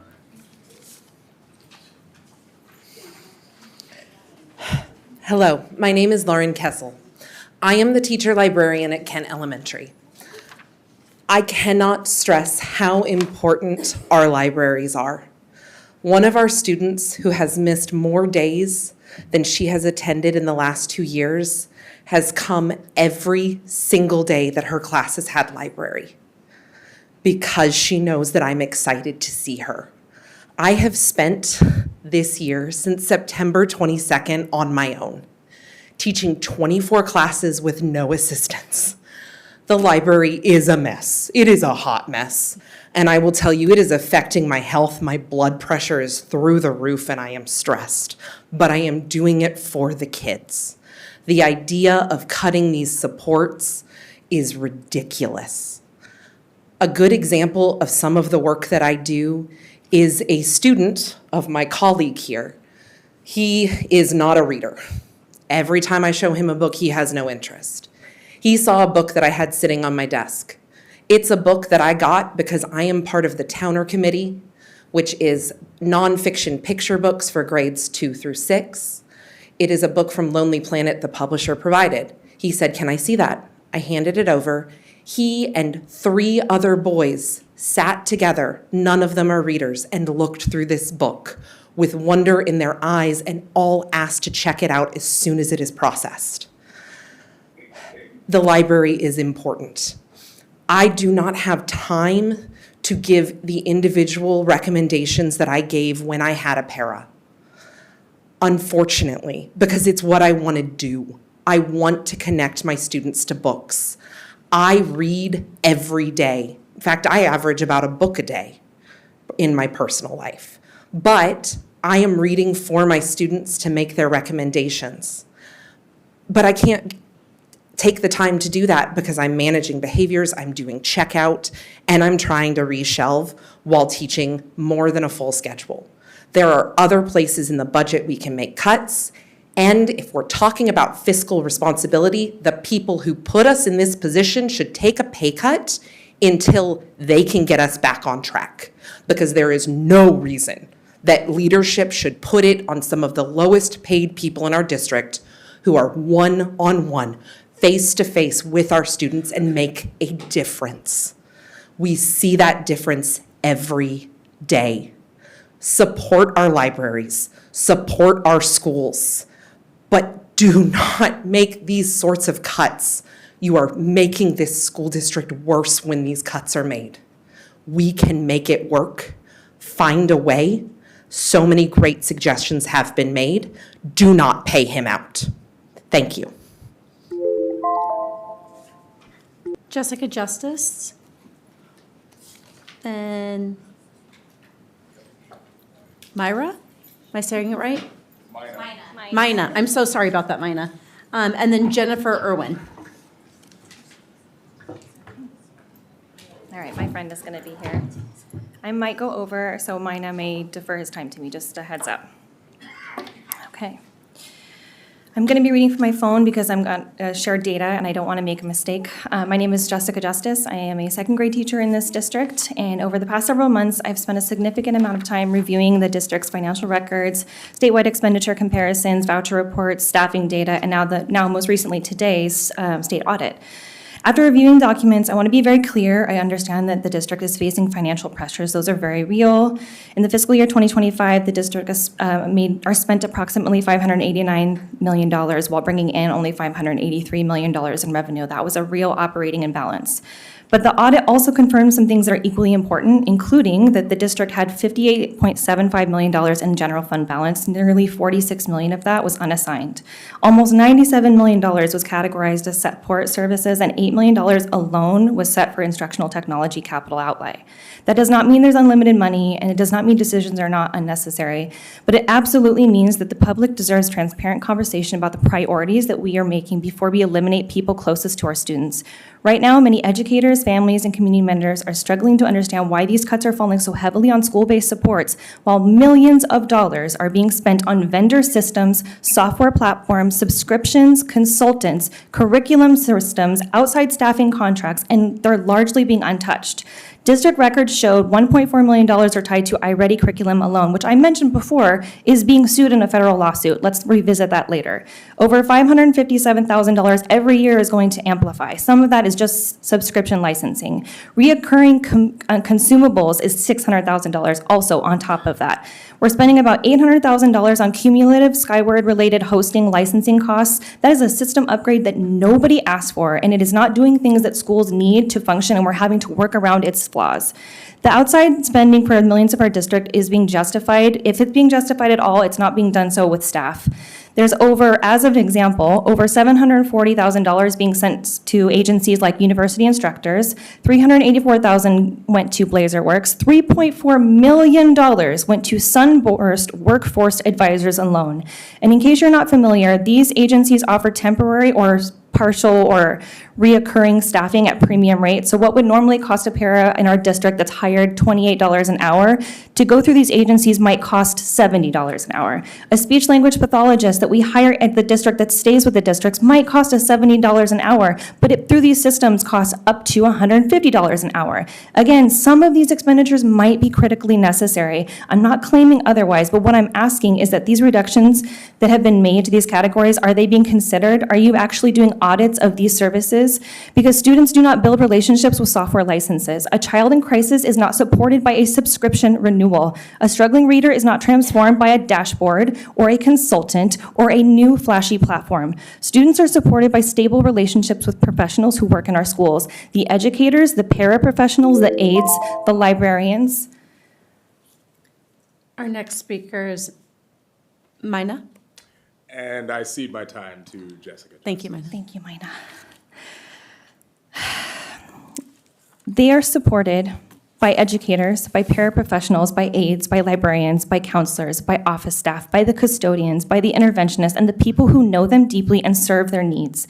Tonight, I especially want to speak about library paraeducators because they're not extras. They keep our libraries function. They give our students access to books. They actually support literacy interventions. They supervise students. They repair books. They troubleshoot technology. They support testing. And in many elementary schools, they are the one of the few adults that touch and interact with every single student. So when we eliminate library paraeducators, we are not cutting a position. We are reducing literacy access, student supervision, relationship building, student support, and thousands of children in this district.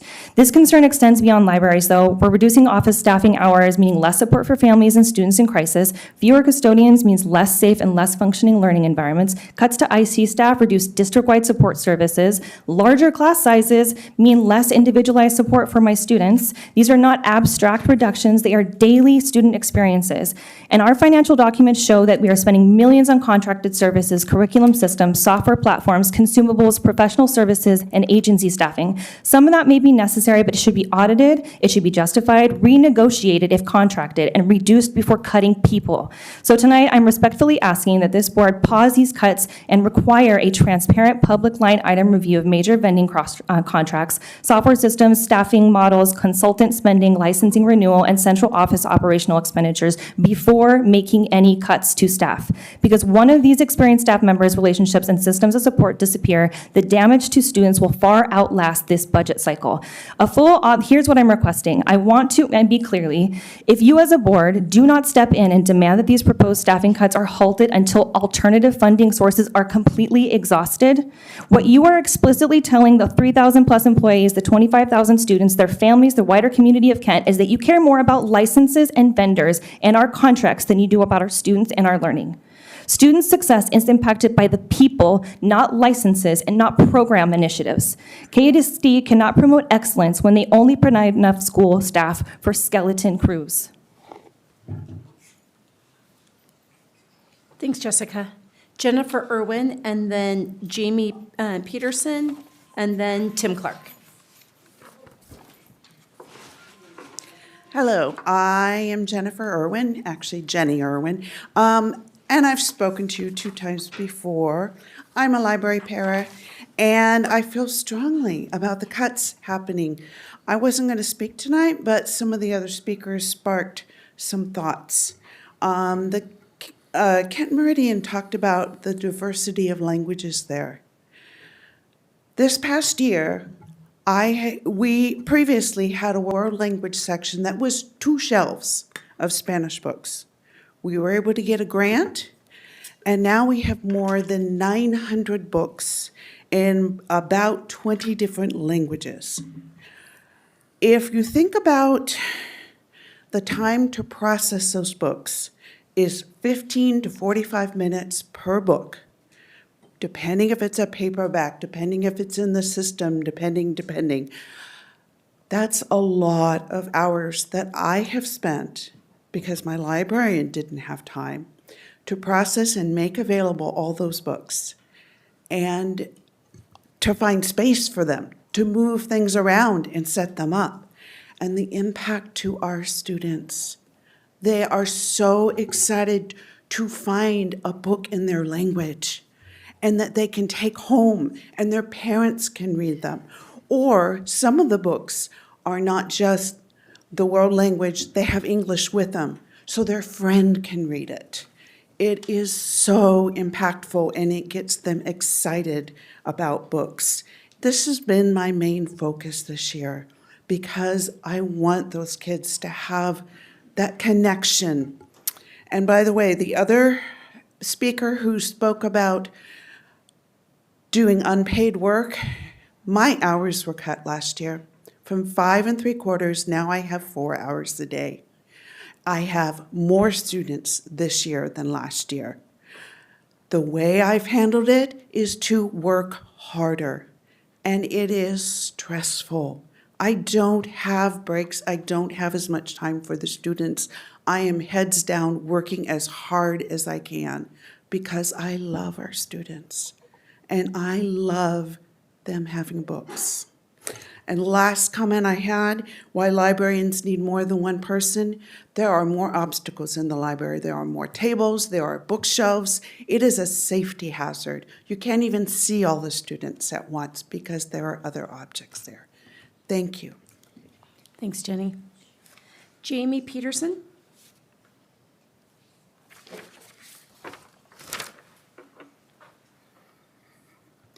My name is Jamie Peterson. First time at a school board meeting, and I felt motivated to speak because I am heartbroken listening to these educators, one of which teaches my kids at Sunrise, fight so hard for their connection. So I just wanted to highlight some things. Full disclosure, I'm a parent of 2 students at Sunrise. I'm married to an educator in this district, and I am a product of Washington Public School. And I, have my veterinary degree and went as high as most people go in education. So I want public schools to work. I want to keep my kids in public school, but the decisions that I've been hearing lately have made me try to figure out how maybe I can scrimp and save and lose my kids' college money to go to a private school. So I'm asking you to please be very serious when considering these budgetary decisions. My kids come home from school stating all the time, readers are leaders. That's what they're taught, readers are leaders. You guys have said multiple times that we're behind in reading. My kids happen to be ahead, but that's because I started reading to them when they were 2. We read every night. I'm a reader, so I pass that on to them, and I'm blessed to have the time to do so. It is just heartbreaking. I was literally in tears in the overflow room. This is heartbreaking that we're cutting people. And you mentioned cumulative. The systems as a parent that I've had to work with in this district have changed every year since my child started kindergarten. That has to be costing us money. Every time it's a new software, I know it's a new contract. It's no more training for these lovely people who have to learn to do it. We've talked about connection. There was a stellar student here tonight. He listed 1 million people who made an impact on his education. He did not once talk about the software that made his day, or how he was better because of anything that had anything to do with anything other than people. And in this world of technology, people and connection are all that matters. My husband talks about how can we get more students at events. It's community, okay? The library is a community. Here is a community. It's part of the reason I came tonight, because I'm trying to be more involved in my community. So if you want attendance, if you want investment, you have to build connection. Libraries build connection, and I didn't realize that libraries were such a target of this budget cut as a parent. Every person you're removing is decreasing an individual that might make a difference for that one student that Mohammed talked about. Every one student has every one teacher that keeps them engaged. There's that one student that came for that librarian every day. It is inappropriate for this board and this district to use financial resources as a buyout. This is not college football. We don't get to get bought out of our contracts and go get another $1 million from the next contract. That is unacceptable. So I want to remind you of just one literary reference, because I do love books. I've read the Lorax to my kids a lot. So I ask all of you, leadership roles in this district, to remember the word unless. Unless each one of you cares a whole awful lot, nothing is going to get better. It's not. Thank you. Our last community speaker on this topic is Tim Clark.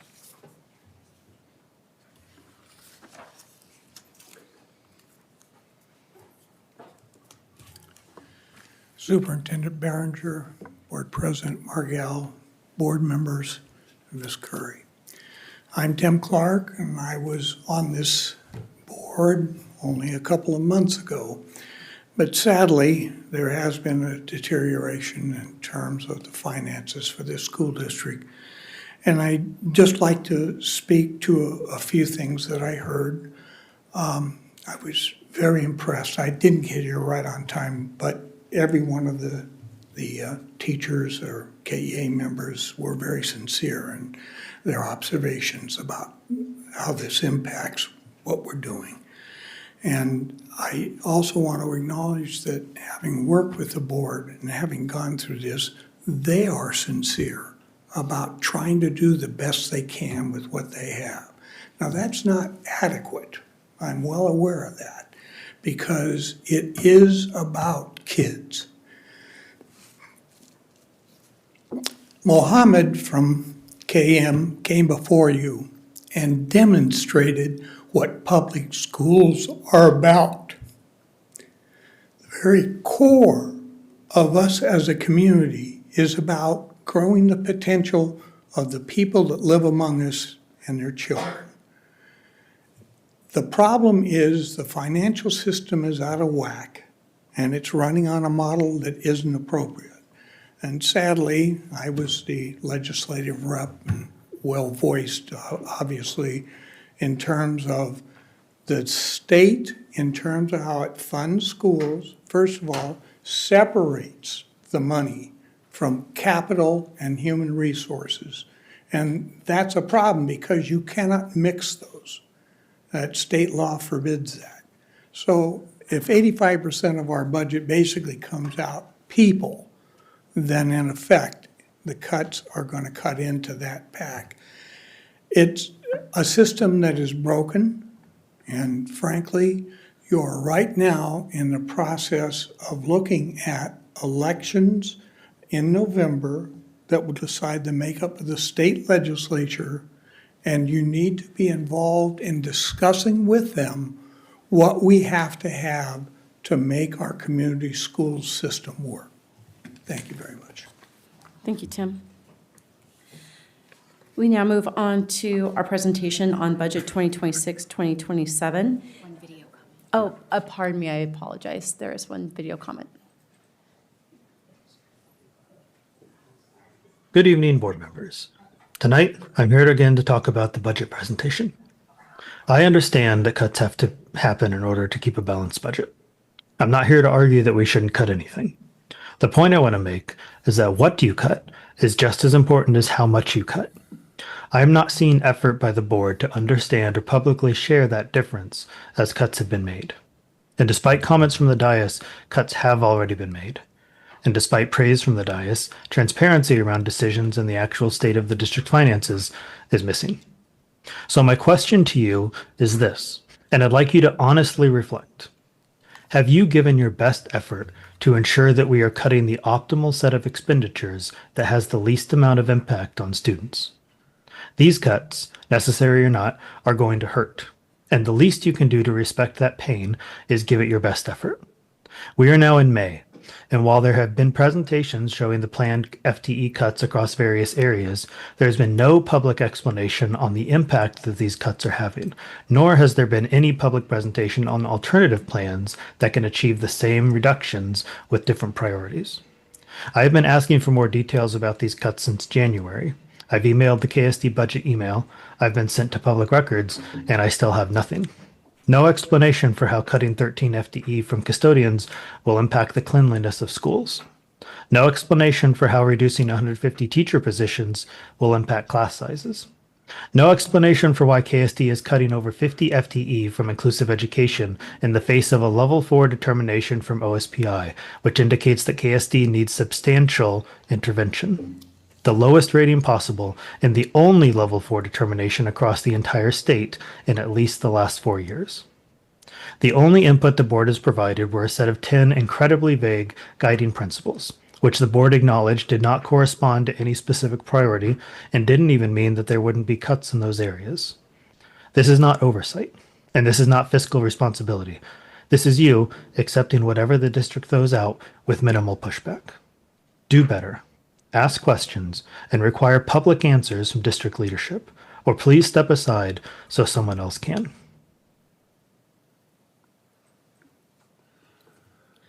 Sorry. And now we go on to, sorry, I forgot that video comment. So we now move on to 5.02 Budget 2026-2027, and I will call upon Dr. Behringer. Thank you, President Margell. I would like to now call on our Executive Director of Finance, Mr. Raul Parangao. Yes, President Margell, member of the board, Dr. Behringer and Ms. Curry, good evening. Tonight we have a short presentation. This is a presentation number 2 out of 4. And this presentation is leading into the adoption of the budget in June. And so here I'd just like to highlight some of the presentations that we have done in the past couple of months. We started in October 15, And then on December 3rd, we shared with you the outcome of the closing of the books from last year, 24-25. Fast forward, February 4th was an extensive presentation. We have about 52 slides that highlights all the process, all the steps in how we calculate revenues and what are the makeup of the expenditures. And today, we will be sharing with you how much revenue have we calculated, have we estimated for the year 26-27. And so with that, you've seen this slide before, the enrollment projection. Orange are the actual, the blue are the projection. The green is a revised enrollment for 25-26. As you recall, in September, we experienced a drop in enrollment from our projection by about 792 students, and that's why we recalibrated them to 23,430 students. And then the projected years are continuously drop in enrollment. This is really important because this is the basis in which we calculate the revenue. Some of the elements of the revenue also includes the program student count, and here you'll see the estimated enrollment for special education, which is an increase of about 5.3% for the next year. Our CTE is increasing by about 11% for next year, and the reason for that is we're adding more courses into our secondary schools, more CTE courses. Our multilingual education is almost flat or declining by a little bit. And our running start is also almost flat by about 0.5% increase to next year. Any change in the program count could also have an impact into the revenue calculations. So as the program number increases, the revenue actually increases also, and you will see that on the succeeding slides. With all those information in place, we calculated our revenue. This is the high-level calculation, and then you will see the detail of them in the succeeding slides. Here is the overall summary of what we calculated. In 26-27, which is the middle column, we are projecting that our revenue would be at $560 million.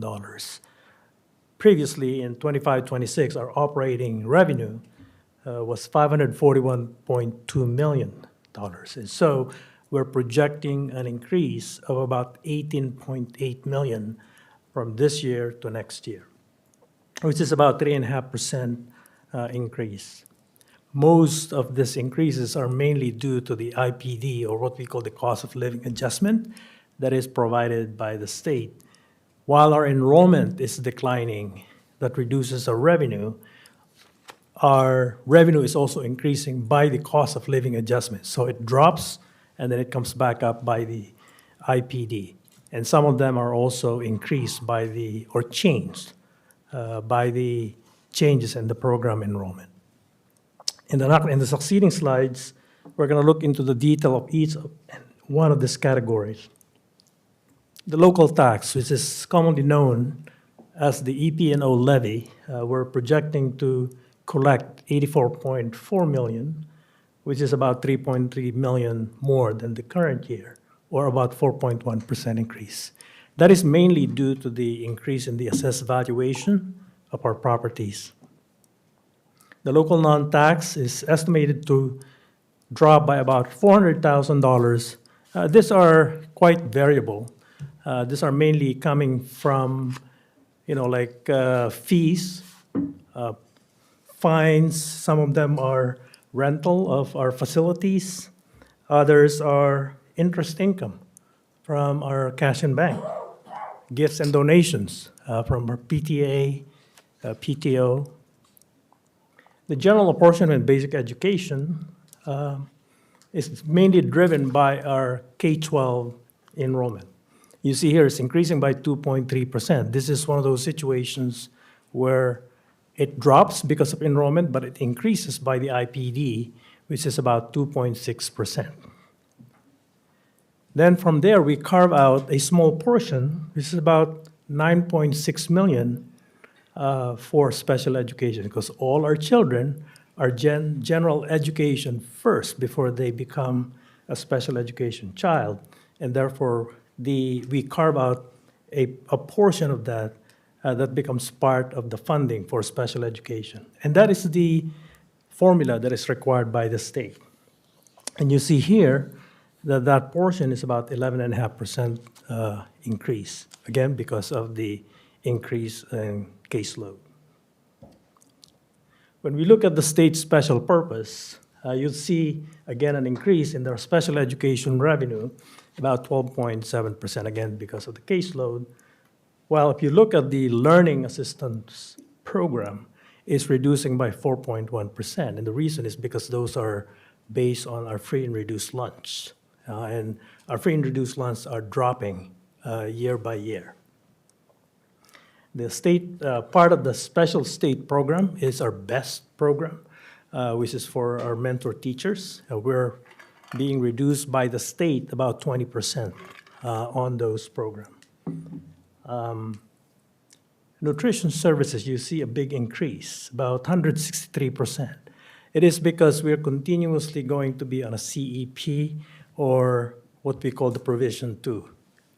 All that to say, it's all children eating for free at our cafeteria. So children don't need to pay as they go eat, and then we submit a claim to the federal government and also to the state.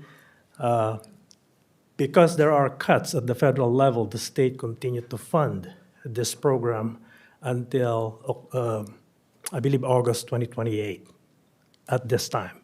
I think that's what we're hearing. And so overall, the state special purposes is increasing by 8.51 overall, or about 7.1%.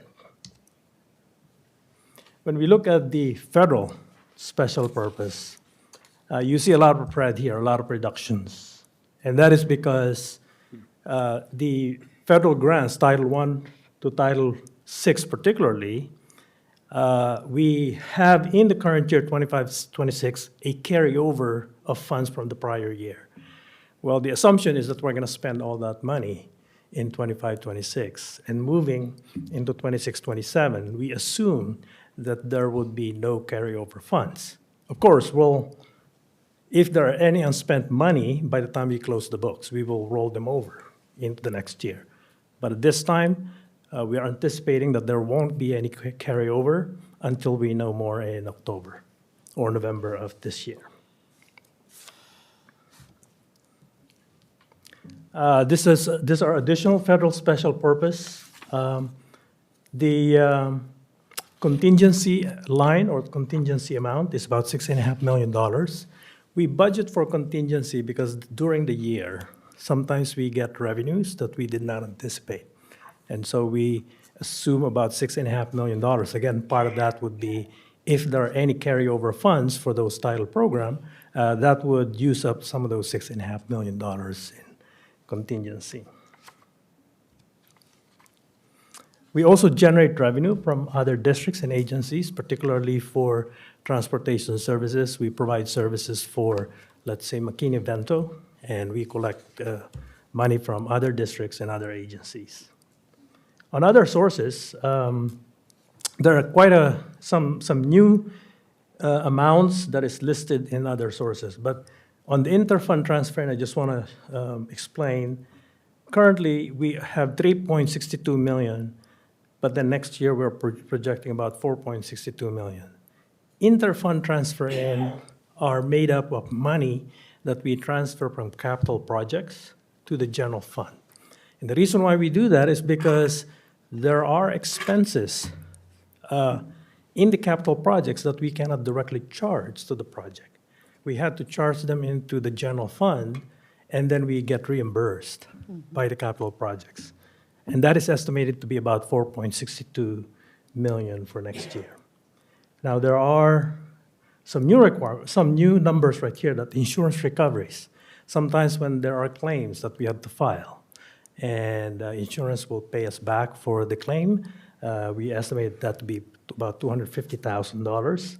And then the lease, or SBITA, is a new requirement from OSPI that we have to budget a dollar amount in the revenue, and we have to budget the same amount in the expenditure. So it's a wash, but for revenue recognition and expenditure recognition, it is a new requirement that we had to do. So the lease has no impact to the bottom line. We just have to comply with the requirement of the state.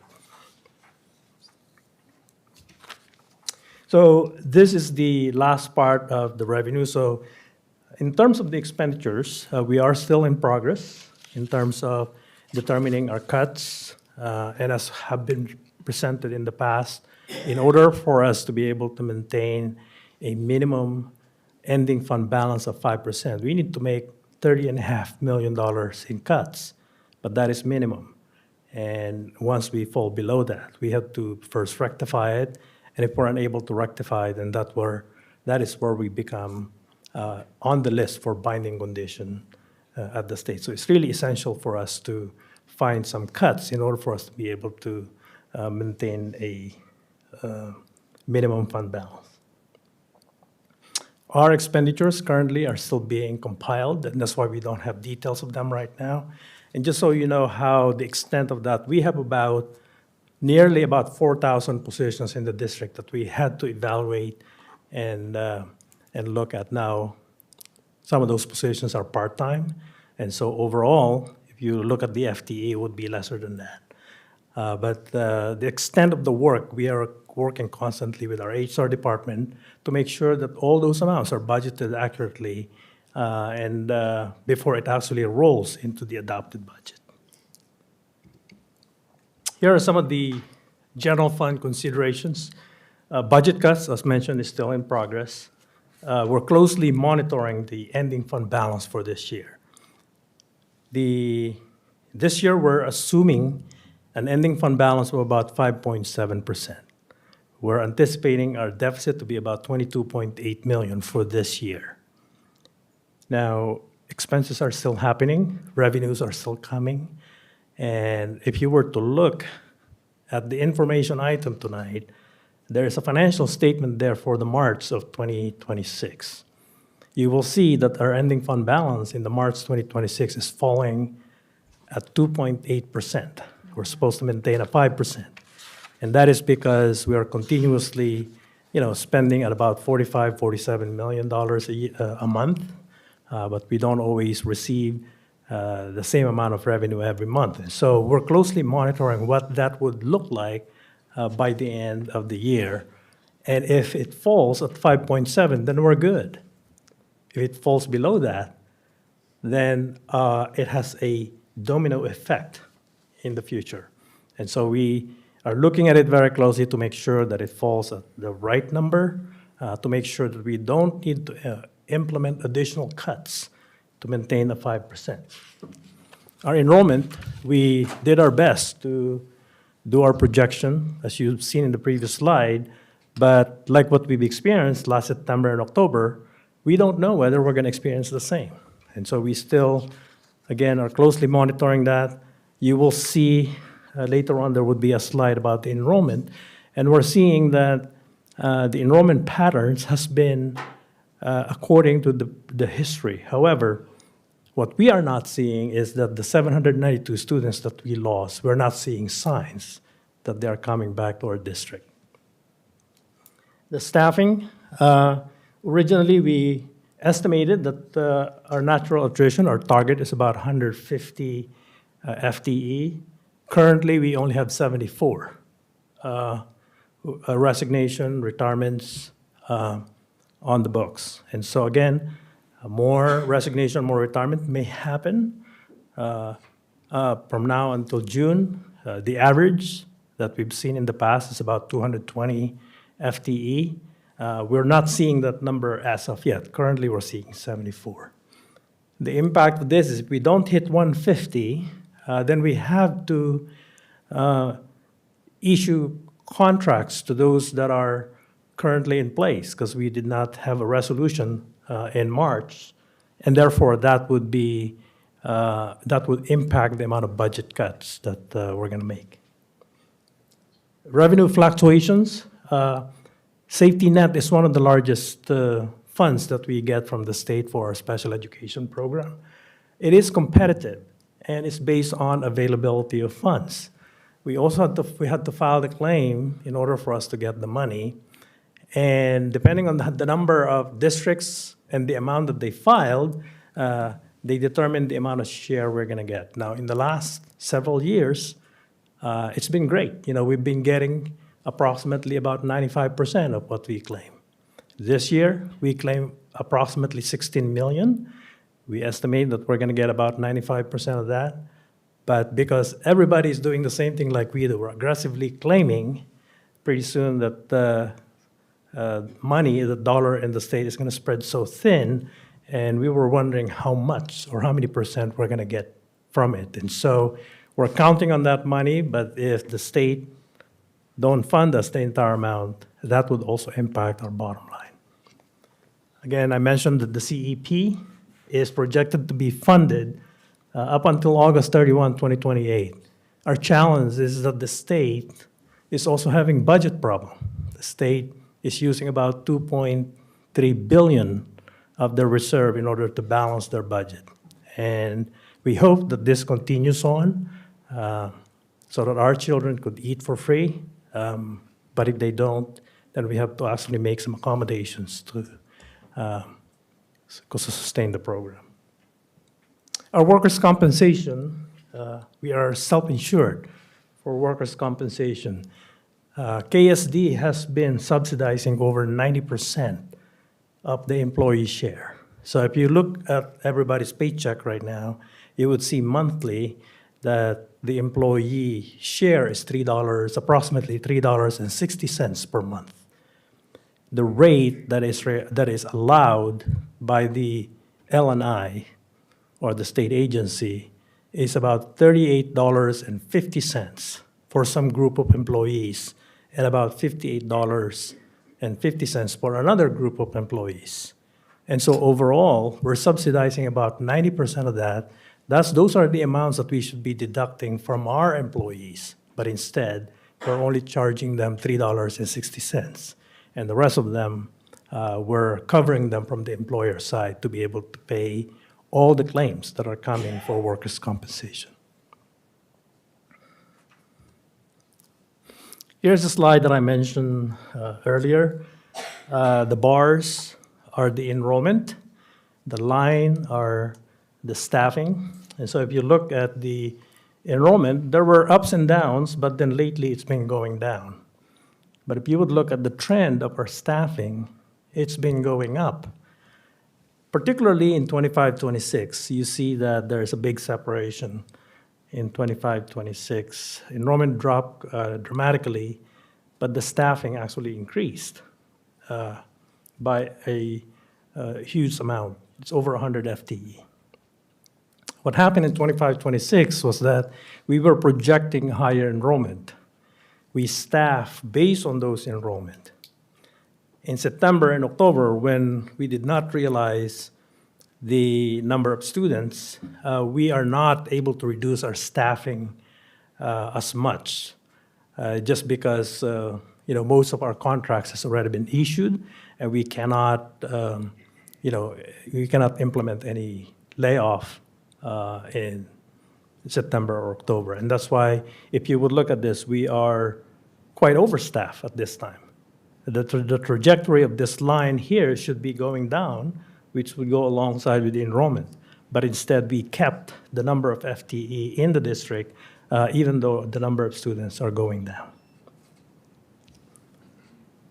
This slide right here shows our monthly unassigned ending fund balance. And if you would look at the trend of this, in September, we start a little bit low. In October, that's when we start collecting property taxes, and that's why our ending fund balance tends to be high. And then it goes down again in November, slightly going down in December, all the way to March. And today, our ending fund balance is about 2.8%. That's the purple line.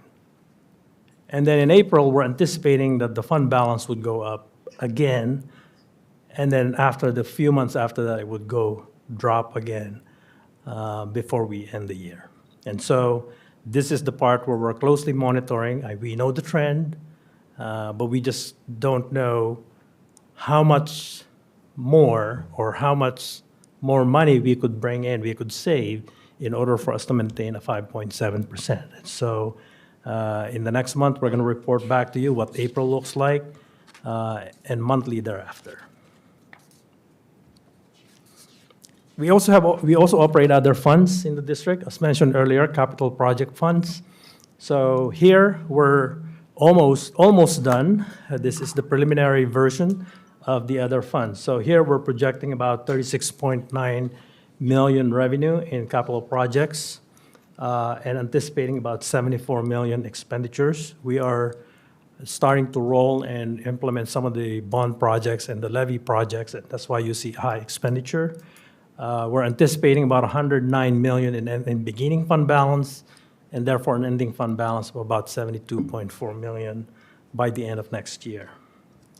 When we look at the debt service funds, so this is to service the previous bonds that we issued. We're anticipating 21 million in revenue and a payment of our mortgage, about 21 million, with a 11.3 million, 11.4 million in beginning fund balance. That leaves us with about 11.2 million. We're always about a payment ahead, collect one payment ahead before the end of the year so that we could actually pay, we make two payments every year. We have the ASB fund. So earlier we heard a student talk about the baseball. This is the fund that they're talking about. The fundraising for ASB happens here, so we're anticipating a fundraising of about 2.6 million and an expenditure of about 3.17 million, beginning fund balance of 2.14 million, and anticipated ending fund balance of about 1.5 million in the ASB. We have been working very closely with our secondary schools to make sure that they spend down their ASB funds so that they could spend the money for the children today, because they are the students who actually fundraise for it. And so we're working closely with our secondary schools to make sure they do that. Transportation vehicle fund is the depreciation for our transportation. The purpose of this is to replace our old yellow buses. So we're anticipating a revenue of 1.8 million from the state, an expenditure of 2 million. Beginning balance of 3.1 and an ending balance of 2.9. Now here, we're always about a year behind. We get the funding, and we are not able to execute the purchase and the replacement until about a year later. It's just because of the supply chain and the lead time in order for us to get our buses. So we have this meeting, and we have 2 more meetings to go. Presentation number 3 and number 4 on June 10 and June 24, which is also the public hearing and the budget adoption. So we will be bringing on June 10 presentation, we will be bringing to you what the estimated expenditures will be. Just so you know what we're anticipating in the forecast that we have presented to you in the past, we are anticipating a deficit of about 4 million for 26-27. So you've seen the revenue earlier, and what we're hoping is we don't go beyond a 4 million deficit in order for us to maintain a 5% ending fund balance. We're currently tallying them all right now, and we are seeing that the deficit is more than that, and so that's why we're scrubbing them a little bit more to make sure that we are able to get to 4 million. That concludes my presentation. Happy to answer any question you might have. Thank you, Mr. Parangao. Don, you can start. All right. I went ahead and took a look at what we were looking at a year ago today. I'm sorry, we're going to do one question per. That's fine. Okay, perfect. I didn't want to interrupt That's you fine. when you got going. No problem. So a year ago, you stated that we would have a deficit this year of $6.72 million.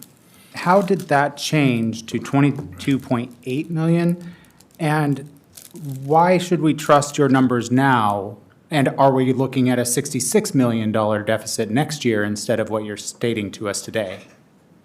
So the transition from the first number you mentioned to 22.8 was due to the drop in enrollment, approximately 14.4 million and change. And so that's primarily the reason why we experience an increase in deficit. What I just presented to you is our best guess of what the revenue would look like based on the enrollment projection that I also shared. If that enrollment projection changes, then our revenue also will change. We applied a very conservative approach in our enrollment projection, hoping that it would be close, but until all the students shows up in September, we won't know what that number would look like. And so you're still saying 792 is the number. There's going to be no difference when we get our report back from OSPI, correct? So the 792 is the drop in enrollment in 25-26. Right now, we're trending according to that projection. We're not seeing any less or any more of that. But, the year is not over yet. And if you would look at our trend of our enrollment month by month, it goes up in the middle of the year, and then towards the end of the year, it goes down. And so as I say it now, that we are trending properly, I hope it doesn't drastically go down. So we should plan for a change of up to 3 times like we did this last time, because we obviously made a big mistake this last time. So I would assume that we are planning for a possibility of that same mistake to happen again.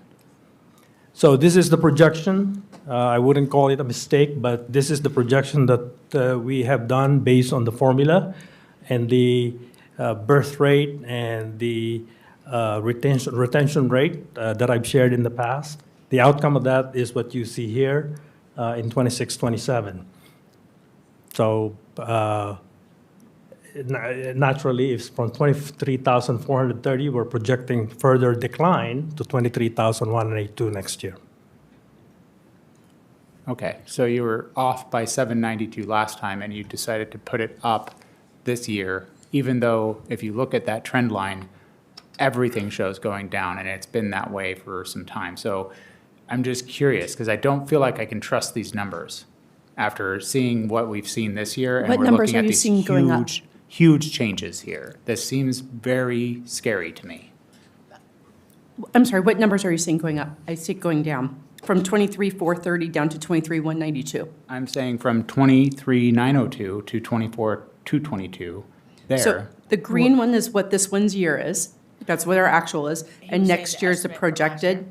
I'm saying we adopted before at 25, 26 that we were expecting 24, 222. We were obviously off by a significant margin there, which made us not prepare appropriately for this year. And if we had been able to prepare for this year appropriately, maybe we wouldn't be making these cuts in this way.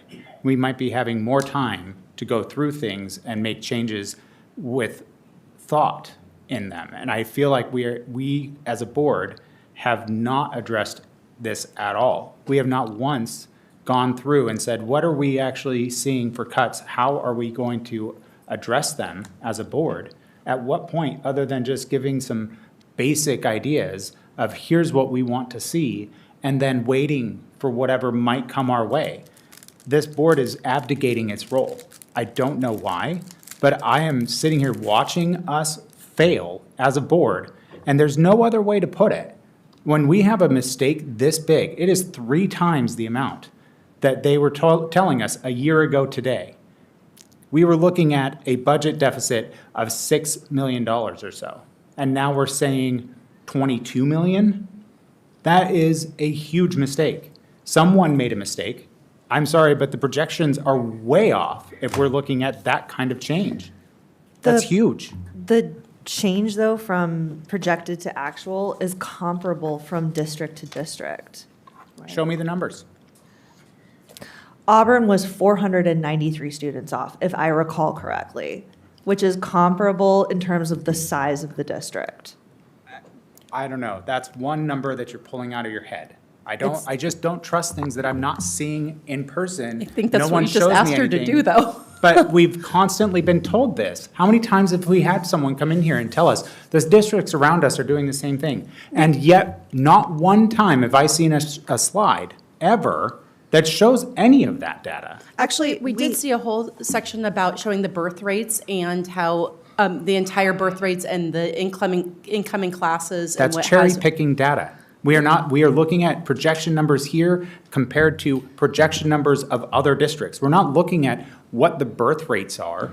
That information sure is important, but it is not important when we're comparing ourselves to other districts, and not all the districts surrounding us are not hitting these same sort of percentages.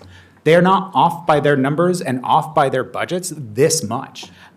There are 2 school boards in the last month that have cut. Olympia is one of them. They have cut 60 staff because their projection numbers were off like this. The numbers across the state, WASDA has given you this number. It is 9,000 students are missing across the state. That's all districts, 295 districts, 9,000 students are missing. WASDA gave you that number at their meeting, at their annual meeting. How many students are there in the state altogether? I don't know what the That number. seems like a good number to know if you're going to claim something like that, because right now we're looking at a deficit that increased by 3 times. If we're looking at 9,000 students and we're seeing 700 of them, that means we almost make up 10%. Right, We're making up we do. 8% entirely. We're not an 8%. The fourth largest district. We're the fifth largest district, and Seattle is short $100 million for the same reason, for an off of the projection. Okay. But in the end, just because a projection wasn't right doesn't mean it was a mistake. When you're using I'm happy to explain that. You can use right thinking and use what is normally works, but the models have changed. Yes. The birth rates have changed. And yes, birth rates, how many kids are being born does make a difference to how many kids are coming into your schools. That's a relevant number. And so when we're using the data that we've had based off of experience and in the past, and it's continued to work over a time, and that's how we've ended up with very close projections for years and years and years, this year something changed. And what's changed is birth rates have changed. Where people live has changed. There's a lot of those things that are now needing to come into the models as we move forward. But they didn't just make up numbers. They used data and projections and processes that have worked for years, maybe even decades, I would say. Yeah. And that has changed. And so now we're having to adjust to that as a district and as a state, because our other districts are too. And so that's why you're seeing those numbers move down. If you believe that, if you really do, if this board believes that, are you open to the idea of getting an independent audit that we take care of? Granted, that costs us money, but we need to rebuild trust with this community. Okay, here's a good question. If we don't get this bond or levy passed, this next levy, because we are looking at putting one on the ballot this next November, Yes. or possibly next spring, right? If that doesn't happen, how does that impact our numbers? You lose $84 million. Exactly. Correct. And It's we a need to cliff. rebuild that trust. So this is something I think we can do to try to rebuild that trust, is go and find a true independent investigator that can come in here and look at what we've done and say, yes, they did everything right and still made that mistake, or it still happened, it wasn't their fault, it just happened. Right now, it's us telling everyone, yeah, we did a great job. The number is still wrong. We're still adjusting to that. We're having to. It's already happened. It's gone. It's done. So an audit is not okay? So we are having to adjust when things don't end up being the right number, so you have to adjust. I'm saying we are very likely to lose this next levy. I don't know, the last one passed by the very minimal amount of margin there. And it was during a presidential election. I think there's a high likelihood that the presidential election itself carried us through that. And if we are looking at a different thing here, because it is not a presidential election, it drops the number of people voting by a significant amount. And I think that could be enough to drop us below that, not to mention with the antics that are going on this board. And that, I have to admit, you can laugh about it. You can think that it's funny that we're behind closed doors doing things that are not appropriate. Like, you can roll your eyes. And that just shows everyone here that you don't take it seriously. Can we please have a break? I need to walk away. Can we please have a break? You can continue, can we continue with this portion of it? And I absolutely understand if you need to walk away. Okay. Your question. You've had yours, we'll move to Director Williams. My question is about the planned and in-progress budget cuts. We've heard a lot about library paras over the last several months. And I asked in my emailed questions about what are the specific things, and you referenced me back to the April 1 PowerPoint, which I have in front of me right now. Based on that PowerPoint, for building supports, it says that there's 12.0 FTE paraeducators from CAP, and from categorical, there's 7.2 FTE from CAP. Where are the library paras in that list? It's on the building support. Are we only talking about 12 individuals then? They're 4-hour position, and Okay. therefore they're not a full FTE. Okay. So an FTE equates to 2,080 hours, and so a 4 hours is a part FTE. Okay. So it's more than 12 FTEs. More than 12 individuals, It's yes. more than 12 people, More but than it's 12 12 full-time employment. Okay. Okay. How much, so in building supports, that totals, because there's 3 line items here, 5.6 FTE administrative assistants from KOP, 12.0 FTE paraeducators from CAP, 5.0 FTE building administrators from KPA. That totals up to 2,452,000. How much of that is CAP? And you may not know that off the top of your head. I apologize. Yes, I don't have the dollar amount. I can with me, speak but to do, yes. the library pairs. The library pairs, the 12.0 FTE equated to about $1.1 million. So it's about half of what the buildings. Okay. Little less than half of what the cut is. That's correct. Okay. All right. Thank you. Director Williams? Gregory, sorry. Like she just went. I know, sorry, no. So I raised the red flag last year on having a deficit of $20+ million because, the president wasn't going to fund education. And thankfully, I was wrong, but I'm not wrong because we still have a problem. I do want to clarify for the community, because I think this is something that I know I'm going to beat a dead horse here, but how do we make money and how do they determine staff? So I want to clarify, this is my understanding, and I would like someone to answer my question. And I'm going to use simple numbers. I know this is not accurate for our current district, but I'm going to use simple numbers to make it easier for math. Ready? So we have 100 students enroll, and the state pays us $1,000 per student. Correct? Is that, they say you have enrollment and you get so many dollars per student, correct? The average per student is approximately $12,000. Okay, so $12,000 per student, and I have 100 students, so I'm gonna get, what's the math? 1.2. 1.2 million. I'm just I'm doing the math for all of you, just so you know. Yeah, but I'm just letting you know. So we have 100 students, that's how much money we're gonna get, $12,000 per student. There's a second model that we don't talk about, and that is the state says to teach those 100 students, I'm only going to give you 6 teachers. I know that's not going to math right, but that's their antiquated model, right? They have this model that says you have 100 students, and I'm going to give you 20 teachers to teach those 100 students. They have a formula that they use. Is that correct? That is By correct. class size, right? They do it by class size, et cetera, and there's some Yes. other works that go in there. So We are not funded from the state for the number of students that we have. We are not funded on the second formula, which is how many staff we need to support them, because we have special education that needs to be considered. We have paras, we have office staff, we have all of these things. So we're not adequately funded on both of those sides, correct? Special ed- And we're not getting enough money for students already. Special They ed already gets cut that. additional funding, though.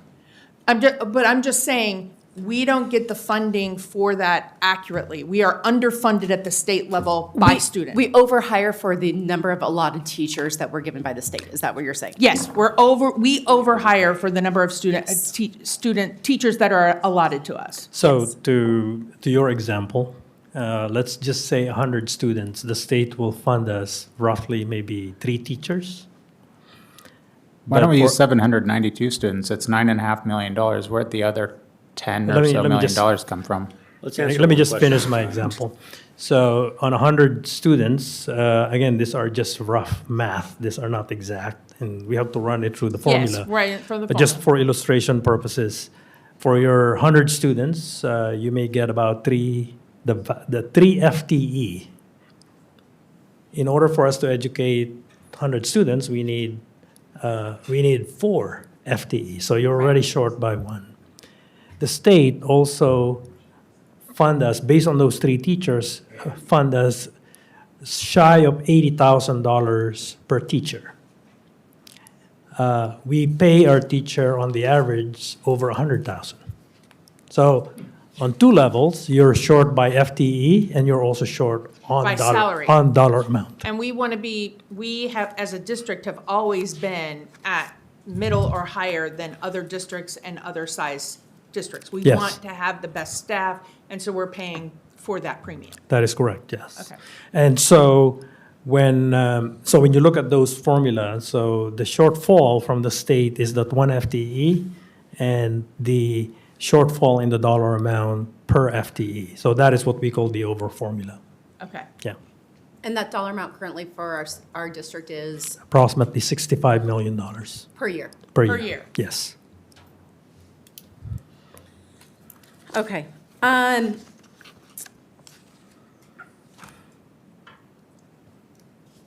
Tell me about worst-case scenario.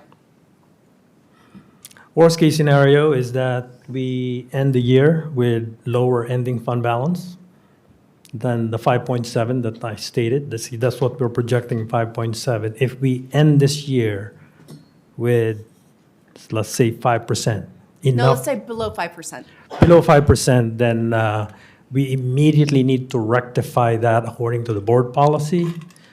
Within 90 days, we have to rectify that. We will know what the true ending fund balance by the first week of November. And at that point, if we fall below the 5%, within 90 days, we need to rectify it. Rectify meaning we need to find cuts in the middle of the year because the revenue is not increasing. The revenue is fixed based on the enrollment. And therefore, the only way that you're going to be able to balance the budget, to bring it back to 5%, is to make expenditure reductions. That's not the worst case scenario. If we don't pass the levy, you're talking $84 million.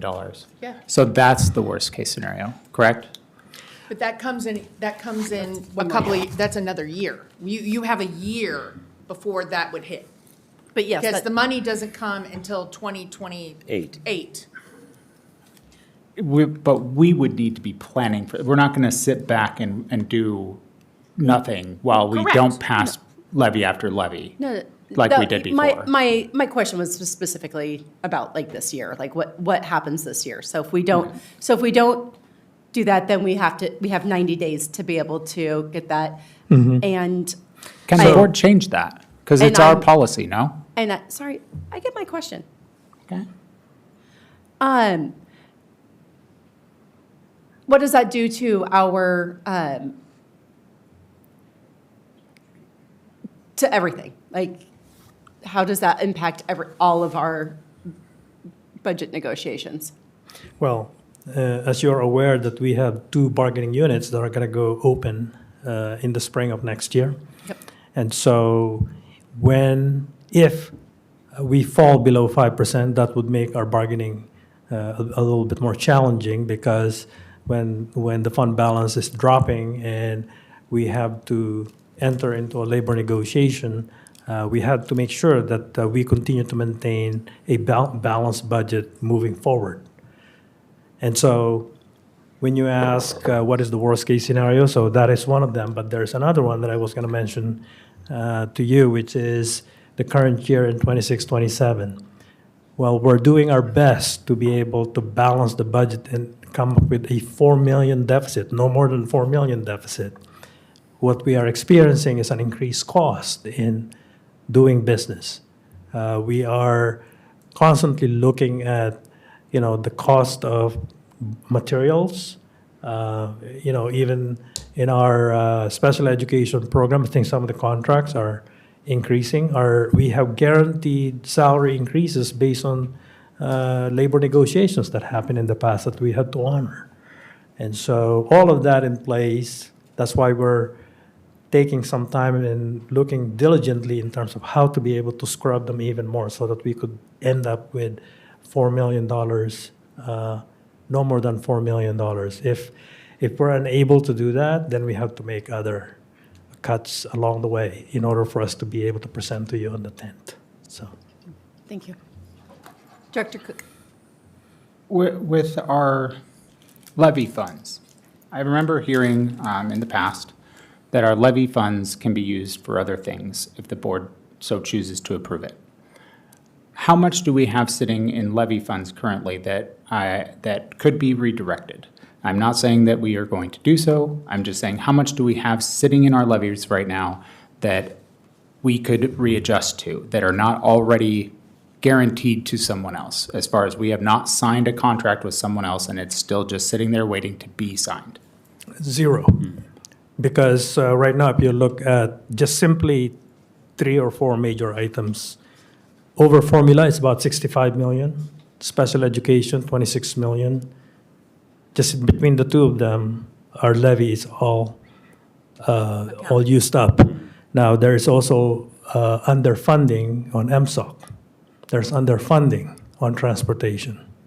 So if you add all of that, all the underfunding from the state, it's over $130 million. We get 80 million from EP&O levy. Well, we have more than an EP&O levy, do we not?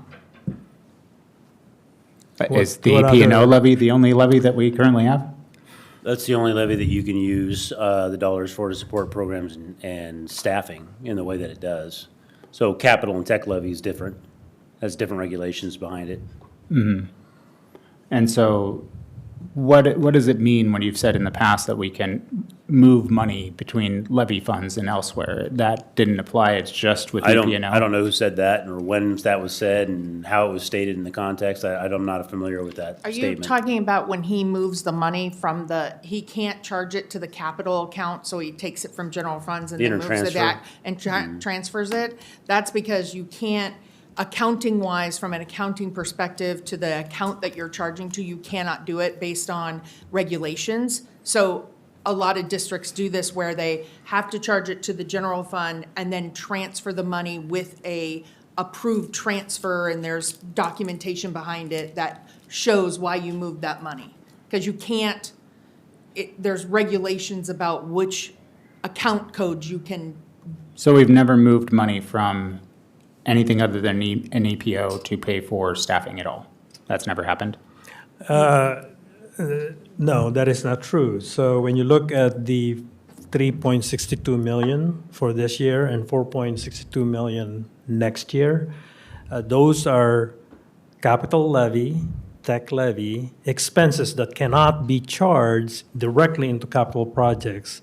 They are charged in the general fund, and in return, we reimburse the general fund, and that's why those are the interfund transfers. What is the makeup of those 4.62? We have staff in capital projects, the assistant director of capital projects, and all the staff who works on those projects are charged into this program. Some of the staff in technology are charged into this, and then in return, we collect money from the capital levy. If the district, if the board here were to direct the district to keep the library paras, is that something that could be done? Is it something that if we were to say in a majority vote, we will pay to have our library paras, is that something that we would be denied in? Well, part of the board's responsibility is to approve and adopt the budget in June. And then after that, it becomes management and operational responsibility of the superintendent based on the superintendent's contract to then move the money and manage the budget as he sees fit. And But so that wasn't- you could definitely come, the board could give a recommendation, but it's not up to the superintendent whether he has to follow the recommendation of the board or not, because your job is to approve the budget and not to dictate how the budget is spent. But if we were to dictate the budget and we said that if the superintendent, that we're going to write this into our review of the superintendent, that this must be done. And if it's not done, that we are going to be looking for a new superintendent. Do you think a superintendent would deny us in that, at that point? No, I can't speak to that.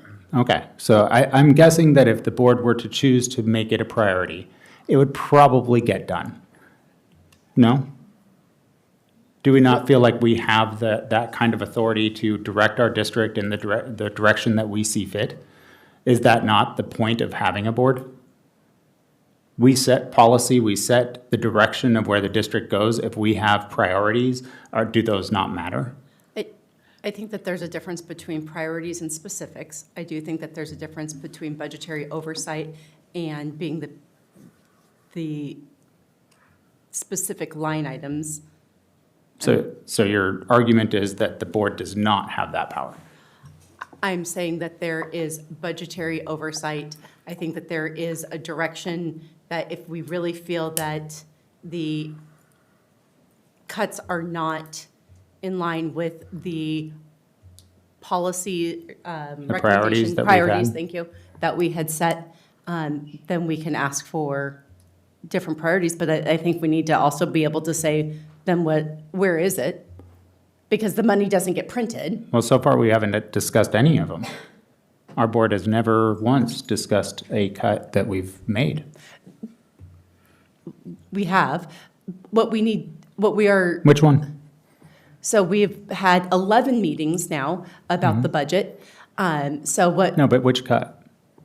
We have talked about many of them. So which what- one? Can you not name one? Go ahead. Are you ready to listen now? Not really, because everything you're saying is not answering the question. So, but if you're going to, go ahead.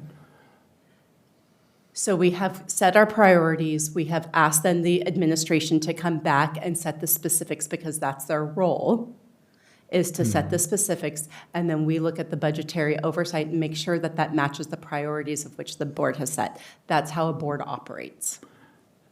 Thanks for, I don't know what the opposite of mansplaining is, but it is not exactly that, because we can adjust things on the fly. If we decide that we want to change what is going on and we don't like the fact that the budget is not following along with what we wanted to have happen, that is our purview.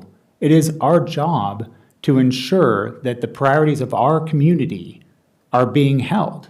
And if we are sitting here never once discussing any of the cuts, because I'm still sitting here waiting to hear which cut it is that we discussed. So far, we talk about this cut that we were making with the library paras, but there's no actual discussion as a board as to whether or not that matches our priorities. So first, don't think for one moment that anybody likes the cuts. There's not one moment that any of us likes this.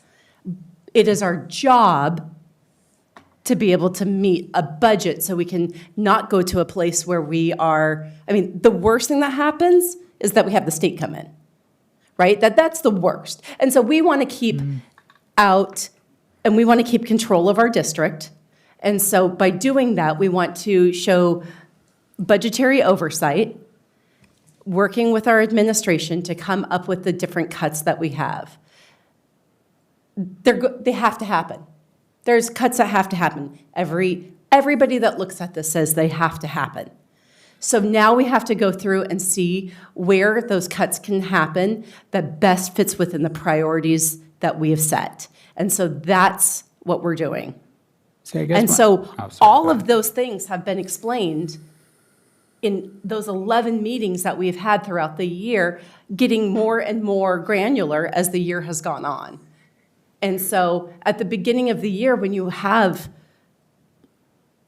bigger variances of knowing what those numbers are going to be, it's harder to get down to those more specifics. And so that's where we're getting now to, is those specifics. But why are we not discussing those specifics before they're made? Why are we not having our discussions in public about these cuts before the cuts are actually made? Because all of these cuts, from what I've heard, are already done. Are they not? So we're required by contract to be able to let people know so they can arrange their lives appropriately by certain dates. And so that's what we had to do, is we had to let our labor partners know that there's a possibility of a contract not being And we couldn't have possibly discussed it beforehand. Our board couldn't have possibly asked the district to come here and tell us what they were proposing as cuts, so that we could then have the public come and talk to us and point us to what they would like us to do, considering it's their money in the first place. So that's exactly what this is. And so So the we board, can change things. of course we can change things. We can still, but because the budget doesn't get approved until June 10th. No, June no, 24th. 24th. June 24th. Thank you. I couldn't remember if it's the 24th or 25th. think it's the We have, I believe. yes, end of June. So it's just still a possibility. It's not something that is set in stone. Correct. Correct. That's why we have a final budget approval then, and so we're having all of these discussions between then and now.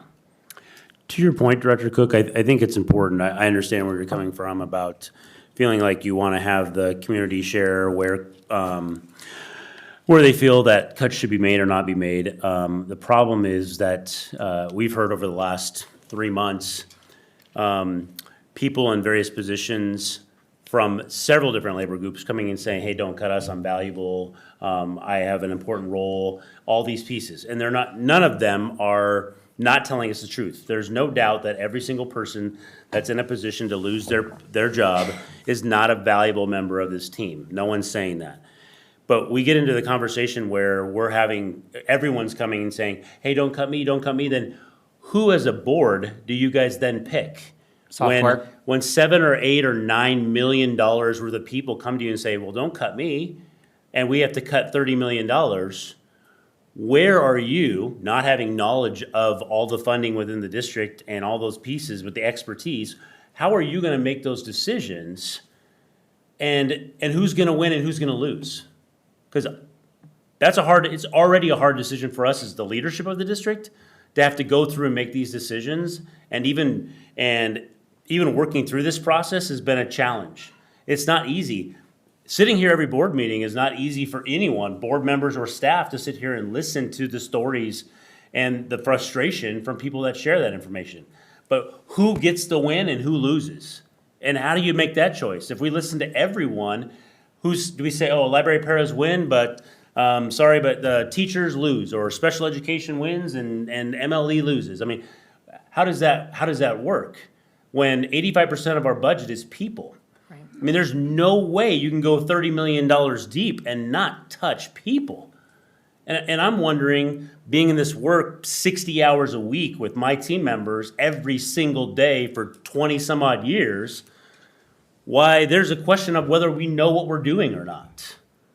And that's my frustration as a leader in the district, is why is it that the board is going to say, oh, yes, this, no, that, when we're looking at the big picture? I get it. I sit here and I understand the emotional plight of every person that comes to the dais. I take notes on every single person's name and everything they say. And this all sucks. But in the end, if the board was to say, okay, we have control over this, How are you, with the very little bit of knowledge and information you have, going to make decisions about this based on emotional responses from each individual person that are part of all different labor groups, that have all different contracts and contract languages and processes we have to follow by law? I'm like, that's my question, is like, how is that going to happen in a timely manner, in a manner that is respectful to all of the people that are impacted, as well as the contracts that they're supported by in their labor group? And that's my piece, is this is not easy. I understand your frustration, but this is our frustration all year long for the last handful of months going through this process. Nobody wants to do this, but the reality is we have to, because we're not fully funded by the state. And it's not a mistake that we made. We didn't make a mistake in June of 2025 when we brought the budget to you guys and you adopted it. You adopted it, and at that particular time, that was based on the information we had, that was the enrollment was going to happen. We did not anticipate 792 students leaving between June and October 1st. That was not in the cards. And then we had to pivot. We had to pull $14 million out of the fund balance. We had to make $7 million in reductions at central office in employees and in MSOCs to get us on the track to moving towards this year. These are not easy decisions, and we don't take any of this lightly. We talk about this stuff every single day. We're analyzing things all the time. And it's not always the board's place to be in operational work, to dictate how we spend the budget you've adopted, which is your job in budget oversight. Your job is not to come in and tell us how to do things in every single line item. That's not how it works. So I understand your statement was very well said. My issue is I have seen 6 different communication software pieces over the past few years. I have seen us hire people with money coming from COVID funds when that was meant to be to keep the lights on here. That seems like maybe we made a mistake there because we did hire people during that period. We've increased wages in this building here incredibly over the years. Our own superintendent got a $50,000 benefit raise from the last time that we gave him a raise at all. Like the last time that we negotiated a contract, we ended up with a contract that is being used to attack a board member and is also being used to gain an extra $5,000 to drive around the district, when he didn't once put in a single mile for anything driving ever before.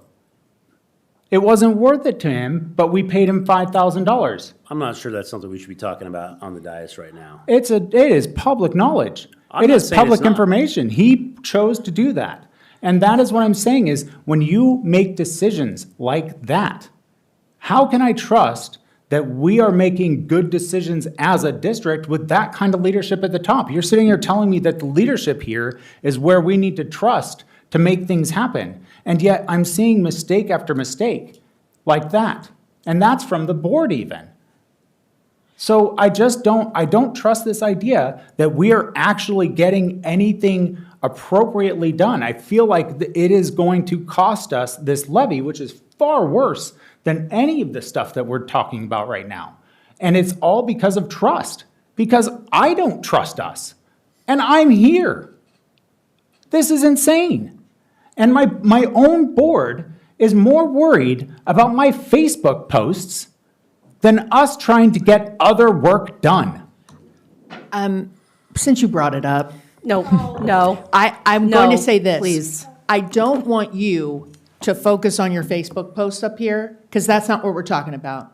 We are here to talk about children, and we are here to talk about how do we educate those kids. And we are here to talk about how do we spend that money to educate our future. It is not about you and your Facebook posts and all the other things you Director disclose. Margell, can we please have a break? I think we do need one anyway. It's 9:44. We're going to have a break until 9:50.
Thank you, Director Williams, for reminding us that we needed to take a break and that sometimes breaks help us come back with a clearer mind. We are missing somebody. Okay, we will move on. I think that, again, we have highly emotional work that none of us like to do. Nobody likes budget cuts. Let's try to look, because we still do have items on this agenda for the rest of the evening. Let's try to keep our questions about specific questions about understanding what was given to us. And so we can make sure that we have understanding of the information. Director Cook, you asked the last question. Director Williams. I'm looking at the budget cuts planning in progress from the April 1 meeting. And at that time, the central office cut was $1,937,000, which included 1 AFSME, 4 KEA, 4 non-rep management, and 5.8 Prof Tech. When I look at the numbers today, it says $2,233,000. Can you tell me more specifically, because we've heard from the public, central office is where we should be looking first. It's furthest away from students. Can you tell me more specifically about what has already been cut, about the differential between April and now? Well, Can you give me some specifics? yeah, so this budget cuts planning is still in progress, and that's why you see different numbers. Of course. And as you could imagine, that almost on a daily basis, that's what we're looking at. What else could be added to this list? And at this moment, I don't have the specific of what was added from the April to today, but surely there were some specific positions that makes this higher than the last time. I don't know, Dr. Berenger, if you remember what we've added in the last few weeks, but I know there were some. And even if we can talk about what were, because I see like the specific labor partners with the categories, but if we can talk about the specific positions, like and what those people did, I think that would be really beneficial to our community for them to understand where things are being trimmed at central office. Yeah, and like I said, I don't have the list in front of me right now. Yeah, that's Certainly, we could not part provide of that what we information. brought this evening to be able to share specifics on every single individual position. Part of that is too, is that depending on the labor group that they are associated with, there's specific timelines noted in their contracts. And therefore, sometimes we are not in that space. That's why it's in progress. So there may be initial reductions in that $2.233 million. And if they're a part of a labor group that has a timeline within their contract, that the timeline for communication is not right now, then they don't know, and we have not shared that. And it also could change because it is still in progress, as Raul stated. Of course, but looking back at the April 1 positions that had already been cut, can we talk about those? When you say already have been cut. It says, This is for the next year's budget, and so they're anticipated of what that would be. okay, my misunderstanding, my Yeah. apologies. That's for 26, 27. Okay, For 26, 27. I misunderstood Yeah. what I was looking at. My apologies. I just want to, I think it's really helpful to be specific. Can you get those to me at another time via email? Well, basically what we could do is we could update the chart that you're looking at. We could Yeah. actually add layer into it to how we came up with the 2.2 million. And again, like I said, I'm looking at, there's questions from our community about, well, what's coming out of central office? And having the FTE and where, like, the labor partners of where they're coming from is great, but what are those people doing would also be very helpful. So I appreciate yeah. all of your work, and I apologize for my own confusion. Is there an opportunity for us to cut software? I do agree with Director Cook. Is there an opportunity for us to cut our software programs and reliance on different programs? I am frustrated. I am a parent in this district, and we have like 4 different things I gotta log into to get stuff done.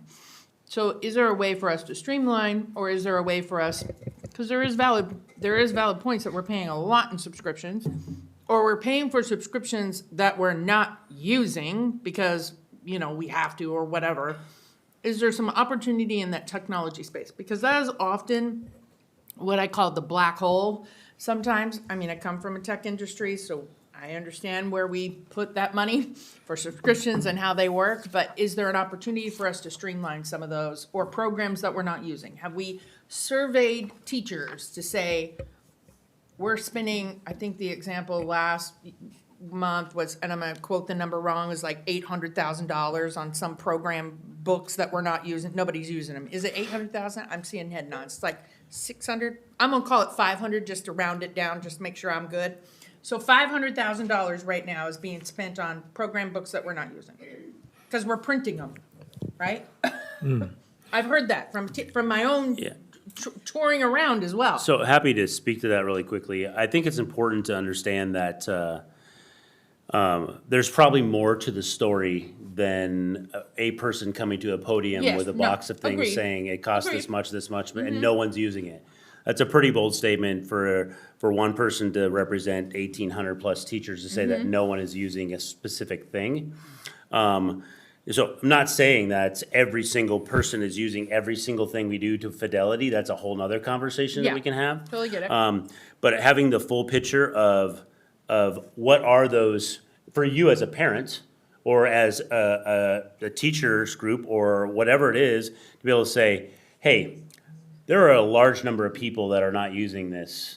I think that's a conversation, as Rebecca and I have talked about this after the last meeting, when Miss Justice came to the podium and shared all that information. There was a lot of people after the day after that going through and going, okay, well, let's fact check all those pieces. And there's a lot of information that wasn't shared. That's important information to have that tells the whole story. But to your point and to Director Cook's point, are there things that we could look deeper into when it comes to either subscriptions, vendors, contracts, and things like that? I would say that we've been doing that. If that's a recommendation for the board to look again yet deeper into those spaces, that's, again, a recommendation is something that we can look into. If that's a suggestion, it's something we can look into.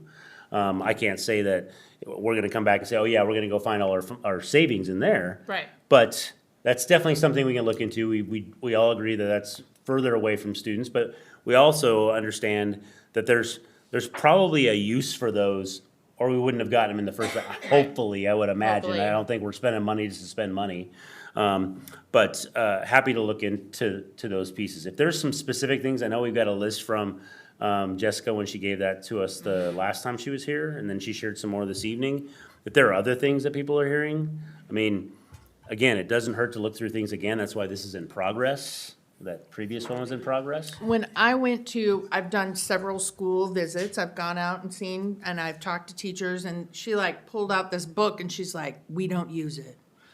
And she goes, I spend $12 a student for these books that sit in the back of the classroom because they have to print or they're doing whatever, whatever. But part of that is a curriculum package. That's correct. It is. It's a curriculum package. That's It is, exactly but right. I'm just saying, do we have to buy the whole package? You know what I'm Yes, saying? you Like, absolutely do. If you look at subscriptions, right? I'm gonna buy a subscription to Office 365, right? Microsoft 365, but I don't want Outlook.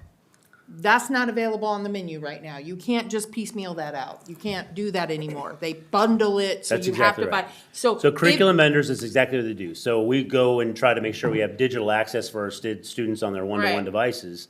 But what comes with that is Is a all the whole bunch of books and printed papers that we don't need. and consumables and all those pieces that may or may not be used. Got it. Now, and again, I think it's safe to say that not every single person doesn't use them and not every single Correct. person uses them. Yep.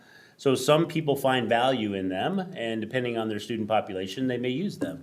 But again, I think to the point of we can have some additional conversations. We can look a little bit deeper into that and see if there is any opportunity for cost savings in that going into 26, 27.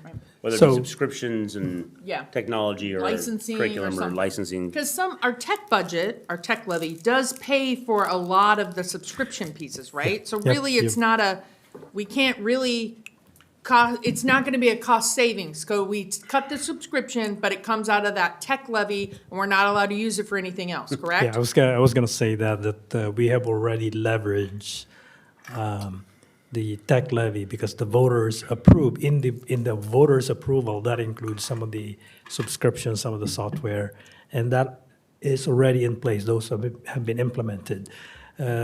Tonight, I heard one of the software that was mentioned tonight was cumulative. Yeah.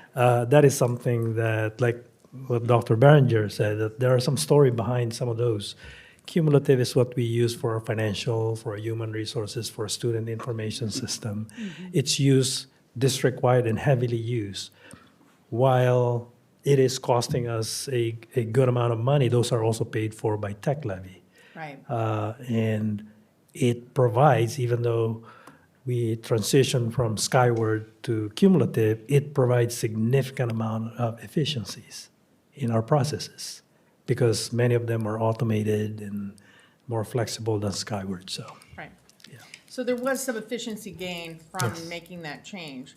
I think when we think about technology and how fast it changes, and the cost of it, I think we need to be more clear, I guess. Like, it's being paid for out of this levy, we can't use it we can't pull the money out of that levy and fund something else. That money has to stay in tech. So I gotta spend it on tech instead of, maybe it's time for an upgrade on something else, but we can't use that for general fund. And unfortunately, we cannot use tech levy for everything because there are some, not only that they are promised to the voters, but there are also some limitation according to the law, what you could use the tech levy for, Right. so. Thank you. Tell me where my reasoning is wrong on this one. We have approximately 4 hours that gives us, and it's 12 FTE, that's about 24 library paras that are wonderful, and we want to keep them in the district. We have at least 24 open para roles right now, right? That we are hiring agency, which is really expensive, Yes. right? And so will we have a spot for every single one of our paras, our library paras, if they so choose, for another para role within the district? Yeah, based on current vacancies, yes. Okay.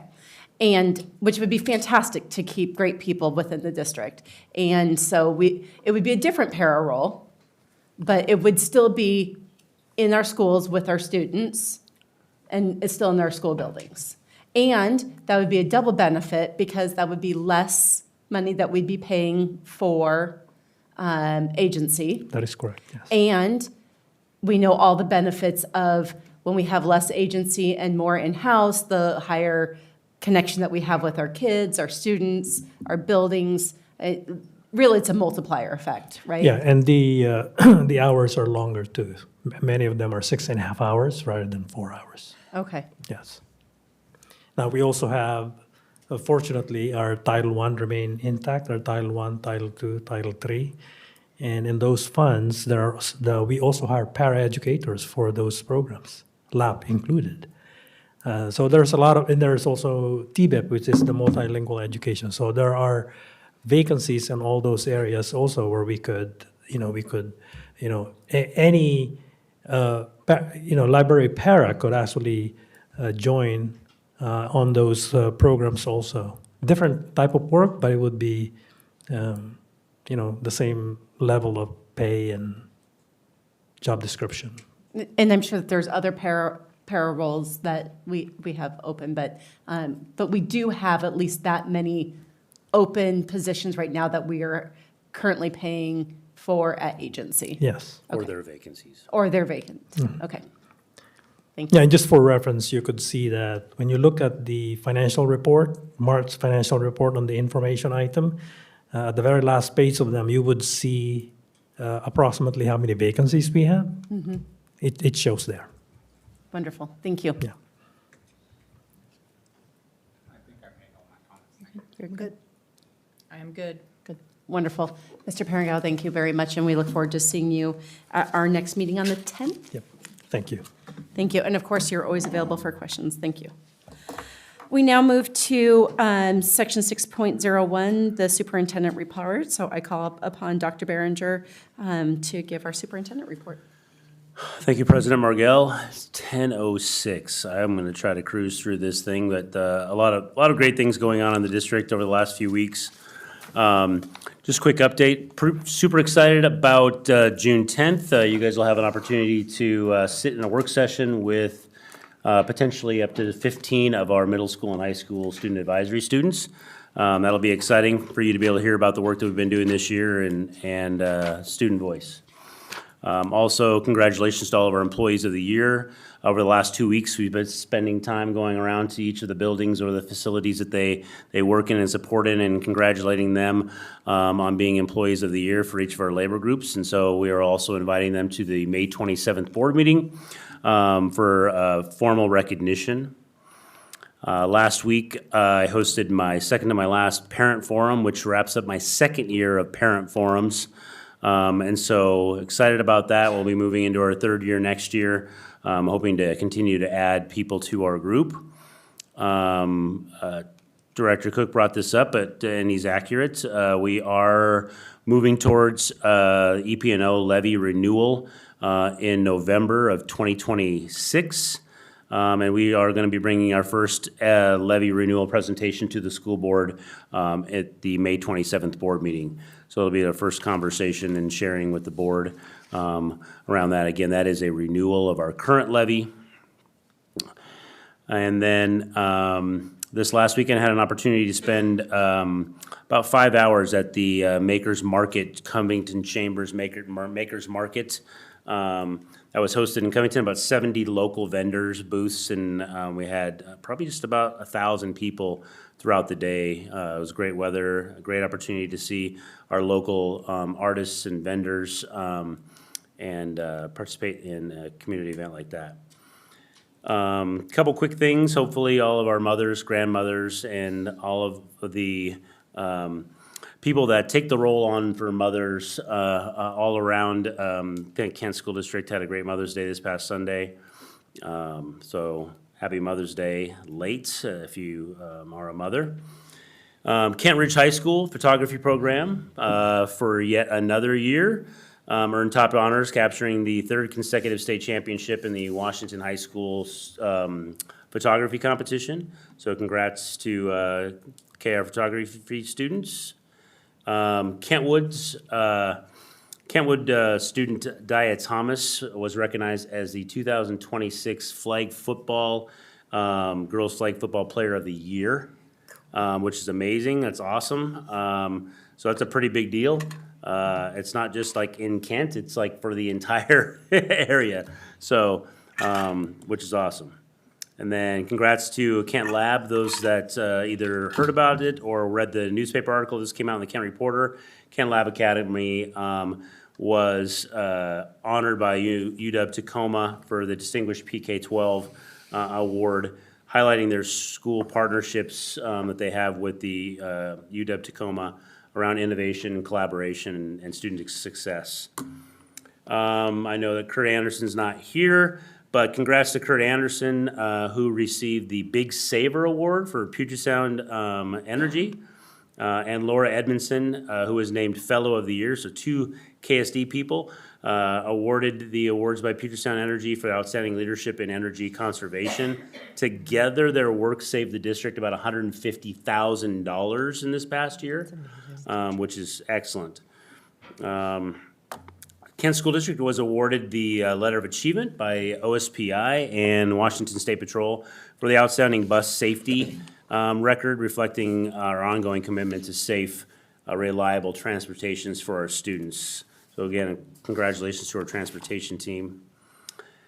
Earlier this evening, if you had an opportunity to watch it online, I know there weren't many people in the room, but Kent School District yet again received 2 additional clean audits from the Office of the Washington State Auditor for financial statement and federal grant compliance, as well as the accountability audits. This makes 7 clean audits in the last 3 years.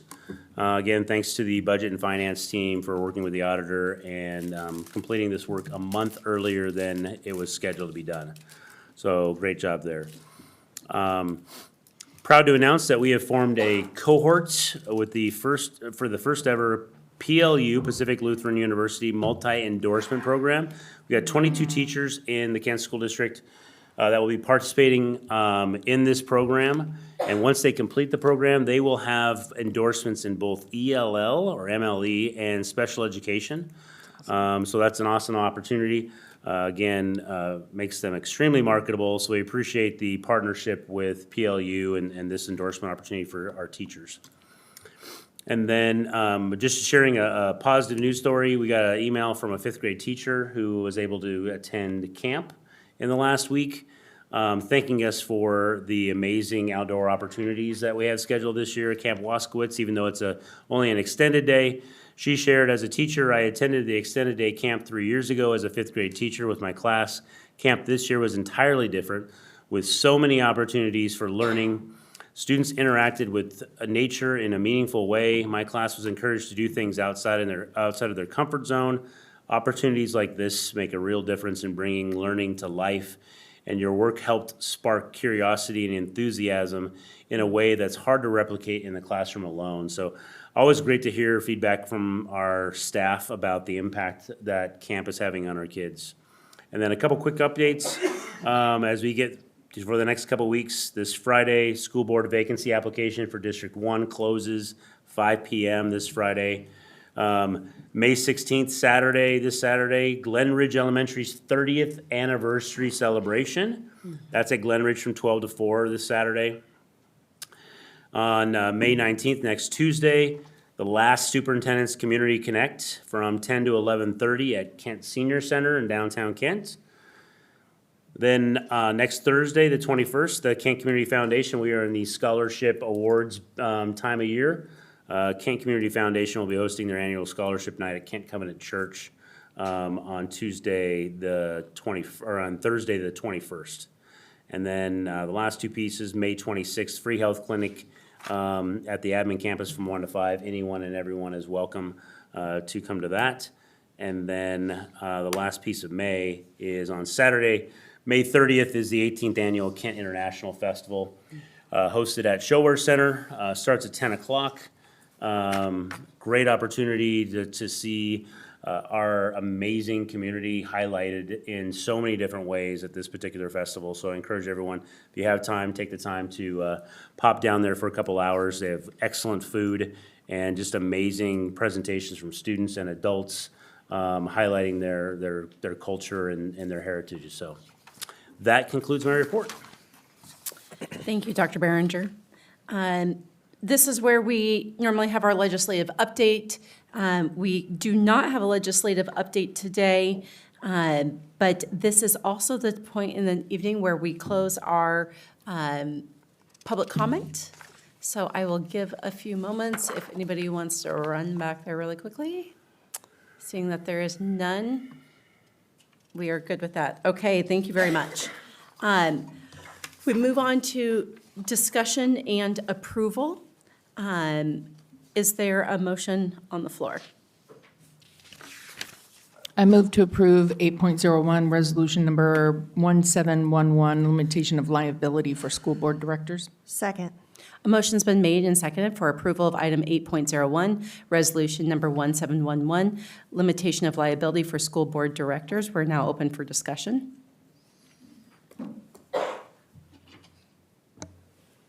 Is anyone going to speak in favor of this? I have 4 questions. I would love to hear them. Okay. Am I good to go? Yep. Yes. Before we do, would you like to should we talk a little bit about what this is? Yep. So this is just reiterating the policies that we already have in place for the district that outlines what the expectations and norms are of a school board director. Nothing is new. They existed before. They exist today. They will exist going forward. It is the expectation when you take the oath of office that you follow these norms, that you follow these policies, and that if you choose to operate outside of the policies, then you're putting yourself up for potential of not having, what's the word I'm looking for? Indemnification as a school board director, because you're operating outside of the expectations and the roles of a school board director. Can I ask one question about that? I believe Director Williams had questions first, and so we'll start with her. Typically, we actually go from cook to me to. So Oh, if you're fine, I'm happy I to just- continue. we had with started that, okay. It's a quick question. I'm just wondering why we didn't follow our policy with this. I did not receive it 72 hours before this was brought to the board meeting here. So if we're saying we are trying to follow policy, and this is part of that we want to make sure that we enshrine it here, is our board interested in actually following our policies that we already have before we start writing new policies that you're going to write to assume that people are going to follow those ones too? So our normal expectation is that we do try to get things in within 72 hours. With this, because there is no change of policy, that these actually policies, you could say that some of them are decades old. There is nothing new. It's reiterating all old policies that have already existed. So there's no purpose in it other than just to reiterate it? We couldn't just read that? We're reiterating that we expect our board members to follow our policies. Except that we're not following our policies right now. So in that case, I guess we're just going to do it when we want to? Again, we have the right to be able to post things, Oh, and of we have course. done it before. I understand that, but But- you're literally saying right now that we are going to follow policy, but we're not following policy right now. Our policy is 72 hours, is it not? That is our preferred to have that, but again, And you within weren't able to policy, I'm sorry, because- I'm answering your question, but it is within our policy to have less than that. So we are still following policy. We do try to, normally gives that 72 hours. That's I have a super clarifying- interesting. I have a clarifying question. What is the requirement, if I can have that done for us, if Pam's still here, what is the requirement for posting documents to the public? Is it 24 hours? Correct. It is 24 hours before the board meeting that they have to be published, that they're going to be discussed. Is that correct? When was this document published? Can someone clarify? Monday night. Monday evening, and that is before the 24 hours piece, correct? That Well, would be significantly before. 48 hours. It was published Well- Monday night. I understand that, but our policy states 72 hours for board members. I think So- that's been asked and answered now a couple well- times. Is it 72 hours for board members to review things? We try to do that within that time frame. Well, let her answer. She asked her a question.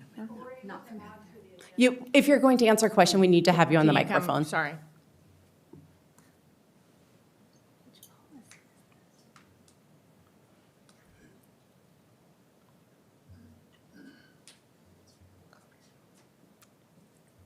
Policy calls for 72 hours for board members to get information, but the policy can be, the agenda can be amended. And in that policy, I don't have it right here in front of me. My computer died because we've been on so long. I got it. It's 1420.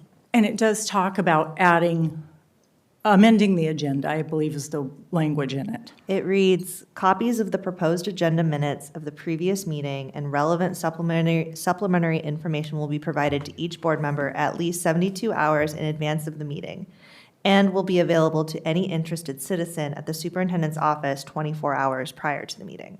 Provided, however, that this policy shall not be construed to prohibit the board from, 1, amending the regular meeting agenda to consider additional items, which may include consideration of supplementary information at any time prior to formal action, nor 2, tabling or continuing a matter pursuant to Robert's rules, nor 3, suspending notice requirements required herein pursuant to policy 1320.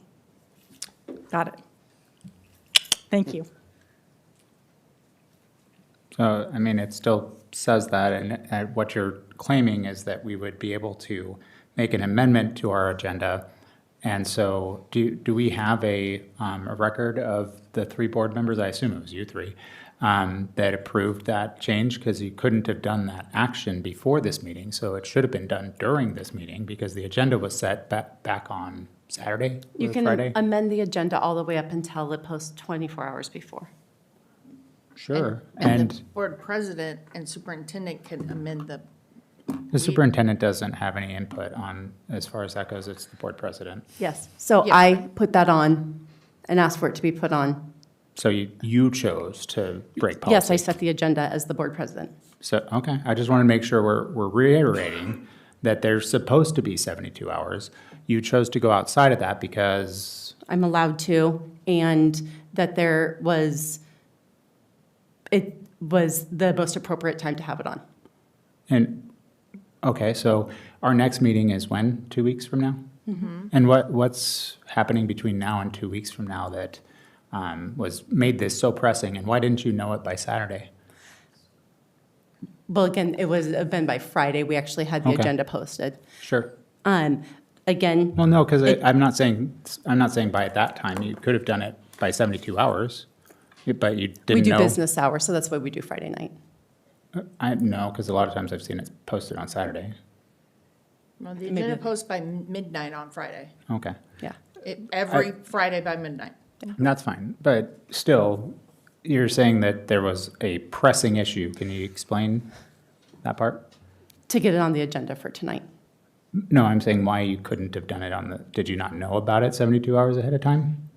It needed to be on the agenda for tonight, and so I have the option to be able to do that. So again, the question's been asked Oh, and answered.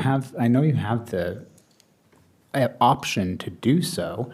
Okay. I'm asking why it's so pressing, and you're just saying I have the option to do so. I mean, that's fine. Sure, you do. I'm not arguing that. I'm saying, what is the reason? Because I want to see it on the agenda tonight. So we only follow policy when you want to? So again, But I'm just asking because it seems interesting that this is about following policy, and yet here we are. So you won't answer that question. I don't know why. It seems odd to me. I think I did answer it. According to you, it's still not answered in any sort of substantive way.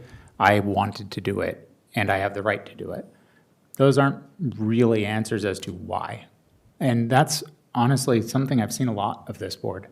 You know, we've had previous policies in the past that we've done the same thing with, that there was no explanation as to why we put it in place or why we removed it.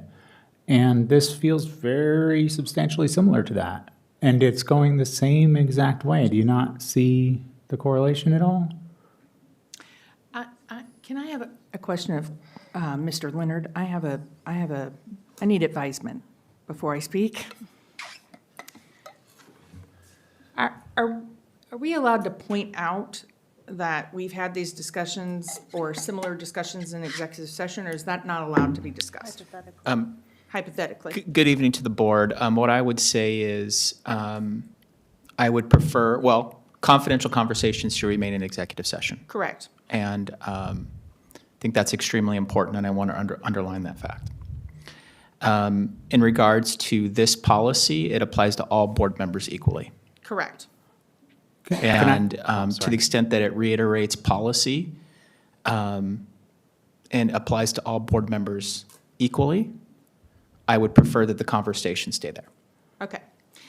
So another clarifying question then. Are we non-compliant then if we didn't, the board policy says 72 hours, we were given it to a Monday. It was posted on Monday, correct?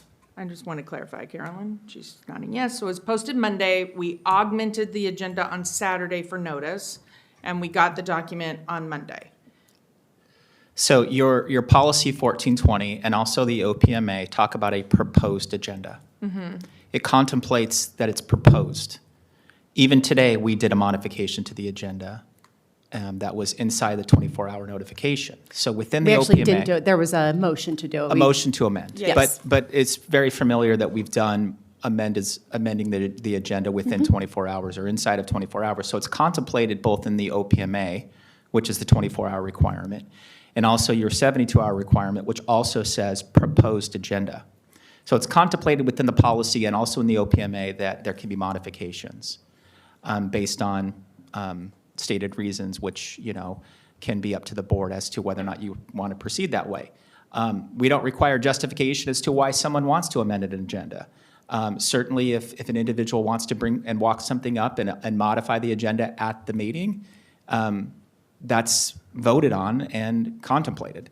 And so, to answer your question in a long-about way, I think your board policy in 1420 contemplates that there can be changes to the agenda, and mere change to the agenda on a Monday night would not de facto violate the policy in my assessment. Thank you. Director Williams, you said that you had questions. Of course I have questions. Now, I think we've answered the first one, but I'm going to state it just to restate it. Does this resolution change existing protections or mainly clarify them? Clarify. Anything you want to add to that, Mr. Leonard? No, well stated, thank you. Cool. Do you want me to keep going or you want to go down the line? No, you can go. Right. Do you have another question before I ask a second? I would like to know from Mr. Leonard here, as far as information that's held in executive session, my understanding is that during executive session, if there is public information shared that is discussed in executive session, that executive session is no longer held in private because it's now public information. This information here was discussed at length. I don't see how back- that's pertinent to the topic at hand, and right now what's on our agenda that we need to follow is about resolution number 1711, limitation of liability for school board directors. Why did you allow Director Gregory to ask this same sort of question and not me?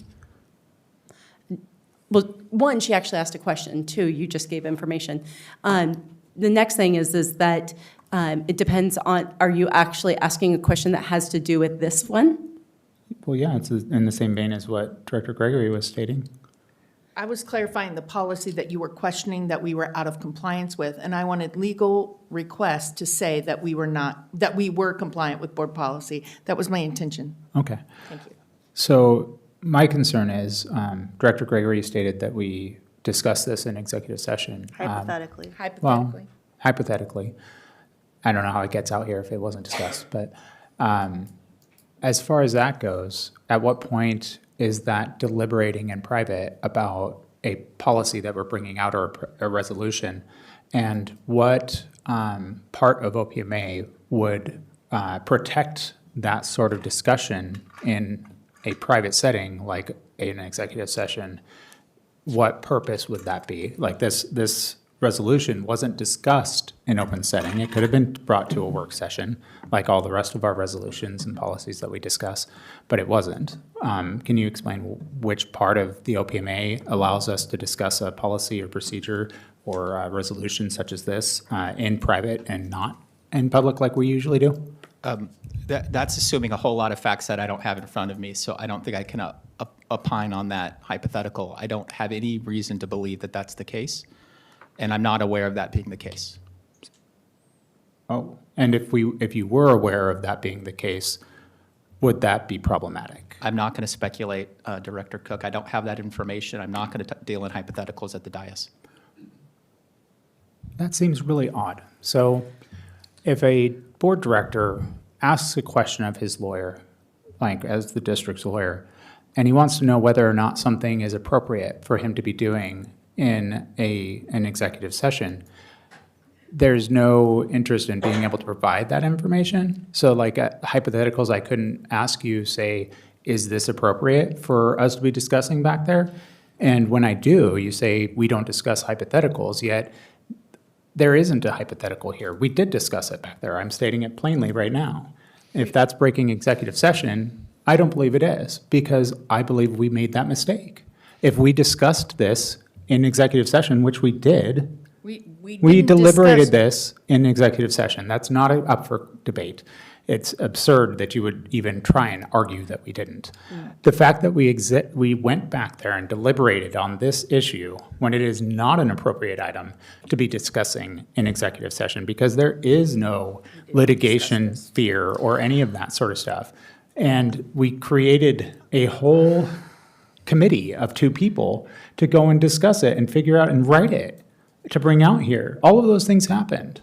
And yet None of those things should have happened. It should have been done in public, like we are always supposed to do. Yet this board doesn't seem to understand OPMA at all. I continually bring these things up because we keep breaking OPMA. We have had multiple lawsuits that we have lost because We of haven't this. lost, but I judge- reject on the premise, anything that you just said, because there were so many falsehoods in that statement. It doesn't even have like a seating in reality to make an answer off of. Director Williams. Okay, I'm going to ask my remaining 3 questions because I wasn't anticipating a soliloquy. Under what circumstances would liability protections not apply to a director? Okay, so it's important to note that the basis of this resolution is a state law. It's 28A320.100, which is permissive. It's not mandatory. It allows and provides discretion to boards to extend indemnification. That's state law. Your resolution does not replace state law. It's still permissive and discretionary as to whether or not indemnification is forwarded. Your own policies give examples. That does not replace the discretion that is inherent and present in front of the board as codified in law. And so even within the resolution, it says may. And so in the event that you have a situation in which something in this potentially is triggered under state law, permissive, discretionary, it would still need to come to the board for discussion. Okay. So it's hard for me to say definitively what is and isn't, but what this resolution does do is put everything in one place and codify existing in law and policy and provide notice to the board as to the types of things you should be aware of. Okay.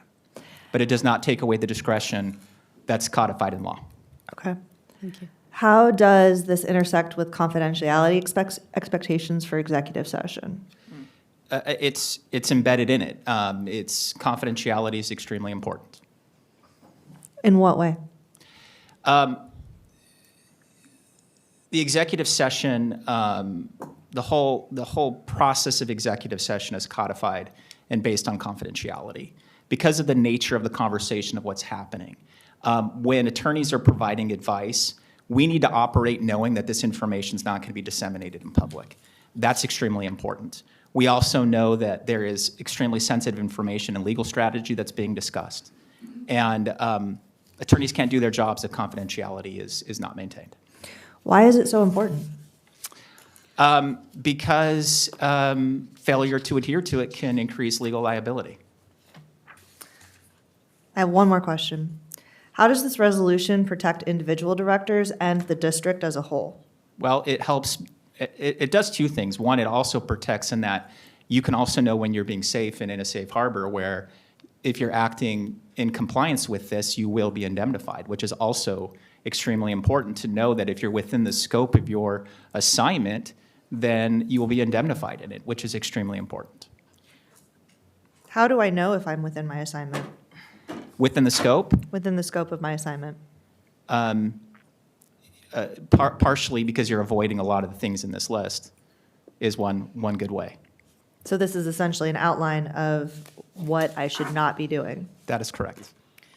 And again, not anything new. These were all. Right. This is all clarification. This is all restating of what has already exists today, will exist tomorrow. Thank you, Mr. Leonard. Thank you. I have Director a Gregory. follow-up question to that is this. So any action against a board member, recall, whatever it could be, the board always votes on indemnification. Correct. So we can take this resolution today and we can still vote as a board to indemnify someone as a protection. It doesn't take away in the ability for us to give indemnification to somebody. That is correct. In fact, if a board requests it, if a board member requests it under the law, that is voted on in terms of, as codified in 28.320.100. So if I were to inadvertently violate this in some way, and there was action taken against me, I could come to the board and say, I believe I was working in my capacity and I can request a vote from the board and they can indemnify me. That is This correct.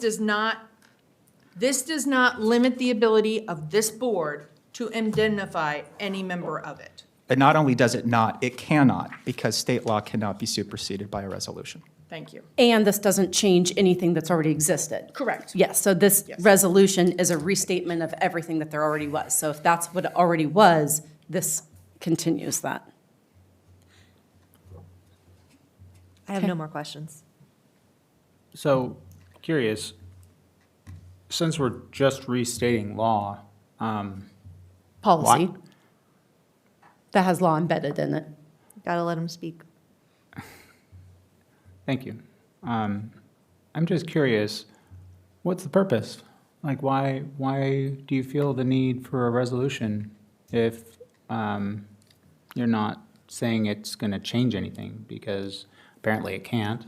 So you're just stating it because you feel like it's a nice thing to state? Director Cook, I feel like you're asking for President Margell to say something that you would like to have said. I'm not. I'm curious because I had no input on this.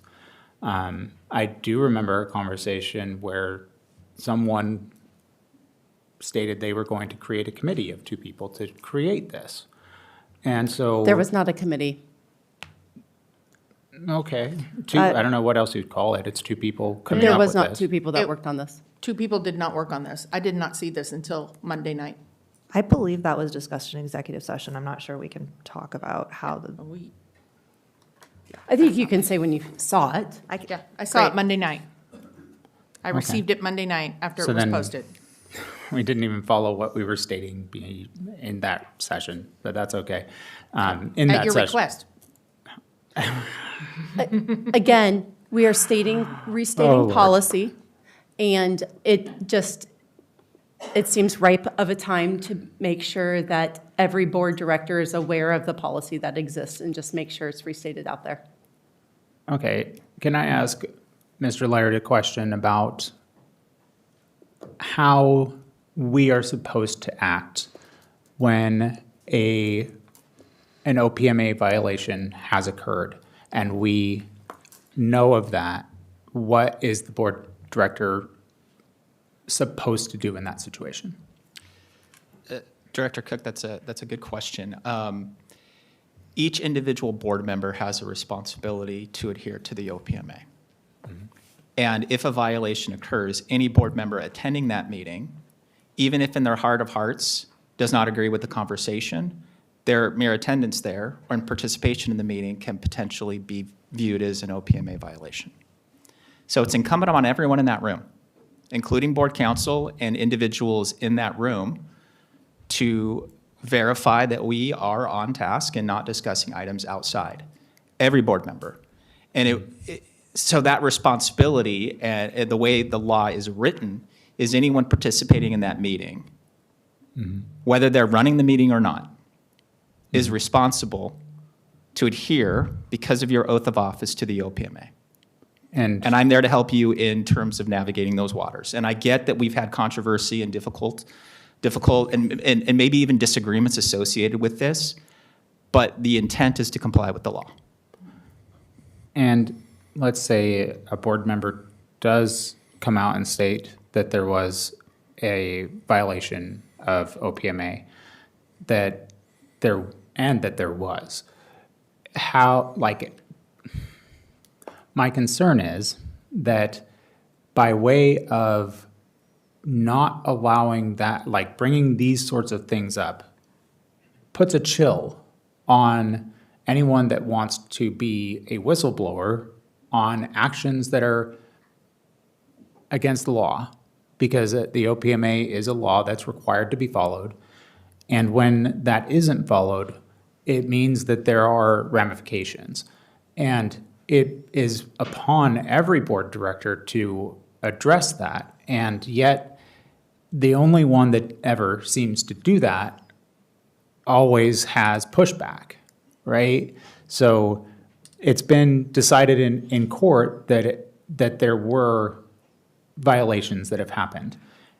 And it seems like this board is hell-bent on continuing those types of actions.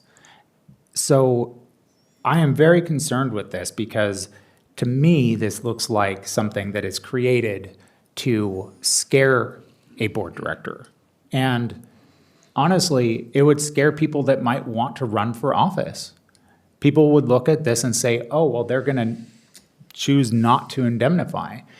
And, you know, I voted against indemnification for President Margell at one point. And I've pointed out that was a mistake on my part. It was a vote that I took that I should not have taken. And the reason being that I don't want a single person that might run for office decide not to because they're worried that they might do something that is going to get them in trouble, right? And the fact is that even if the person is indemnified, right, that does not mean that the law is going to be on their side. If they were wrong in what they were doing in the first place, the judge will decide that. And so all this does, if you remove indemnification, all it does is make it so that that person has to front the money themselves. So it only impacts people that do not have the funding to do so.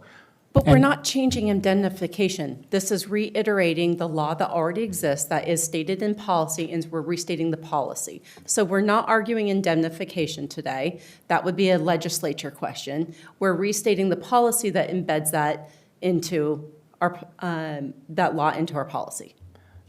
I understand that, but just the fact of bringing this up makes other people that may not be of means, when they might want to choose to run for office, the fact that we're even discussing it in this way points out that we might choose to not indemnify you. And sure, that's a possibility, but in my opinion, that should be an extremely rare situation in such that maybe the rich, I think it was Richland or whatever, board that ended up basically, you know, thumbing their nose at the governor for saying that masks had to be worn. That is a pretty flagrant use of their discretion that was obviously wrong. I could see that. But if there's ever a point where we're at odds about something, I don't know that now I feel like I wouldn't trust that it wouldn't just be based on whether or not you agree with that person, instead of it being based on, is this such an egregious act that we can't possibly come to an agreement here? And that's where I feel like the difference of opinion is, and that scares me. Because honestly, you know, this action right here does make me consider resigning. I don't want to resign. I have no interest in resigning. But do you know how terrifying it is for me to sit here and say, someone could just sue me, and on the whim of this board, they don't give me indemnification because we're pointing it out right now.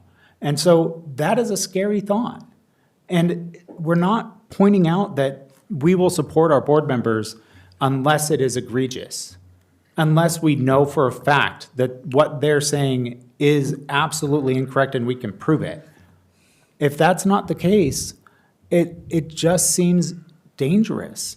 I cannot believe that our board is so interested in these types of things right now. It's so terrifying to anyone that wants to try to take a stand because they believe that something wrong happened, and now they have to decide whether or not what was wrong that happened, whether or not it's worth bringing it up and letting a judge decide, because now they're going to have to not only decide whether or not it's worth bringing out and saying that it's something that happened that was wrong. Now they also have to consider, this might cost me $50,000. I can't decide to do that. I can't afford to do that. I want every person that comes in and wants to be on this board, whether they have means or not, to know that we will support them in every way that we can. I may be the most junior member on this board, but when I swore in, I requested to be sworn in by a judge because I felt that the oath of office is such a heavy and critical promise that I am making to the school district, to the community, to myself, that I wanted a sworn judicial officer to take that oath. I think that the seriousness of that oath that we all have taken is always it's always on my mind, in terms of when we talk about indemnification and being balanced in terms of our votes. We may not always agree, but I think that what you're describing is essentially that if there's a board member or board members that are less popular, that the popular kids are going to vote them out. And I don't think that is how adults work, and that is not what I have witnessed or experienced in my time here. And that's, again, why, for me, it was so important to be sworn in by a judge so that I could affirm that how seriously I take this position. Am I off base? No, I don't think you're off base. I think it's also the recognition that we are a board of 5. And when one person decides that they have a difference of opinion, they don't get to make the decision for the entire board in a way that violates the entire board's integrity. And that's what this is reiterating as our policy, that we work as a board of 5, and one person's opinion needs to go through proper channels and through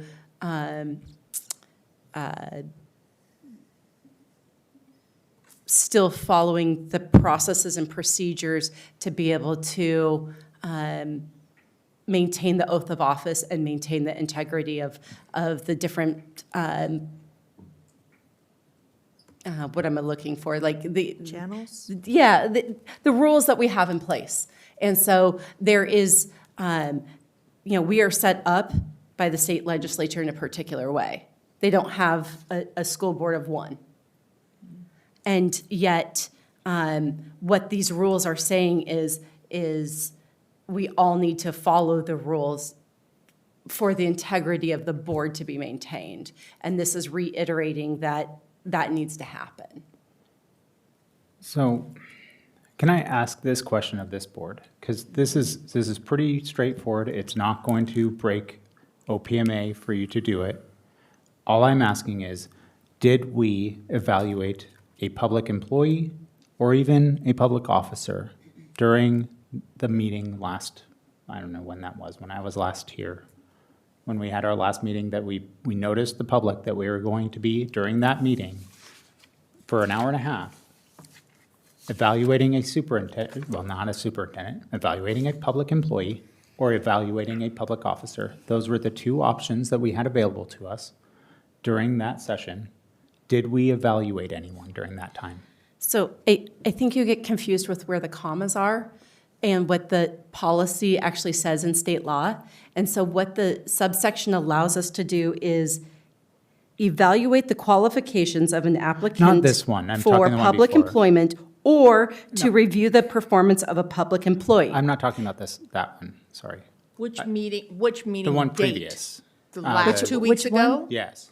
2 weeks ago? I 100% know we followed OPMA on all sections. Yes. 100%. Curtis, did we evaluate a superintendent or evaluate a public employee during that meeting? I'm going to reiterate. So what the OPMA requires, when you go into executive session, you have to note the reasons why you're going into the executive session.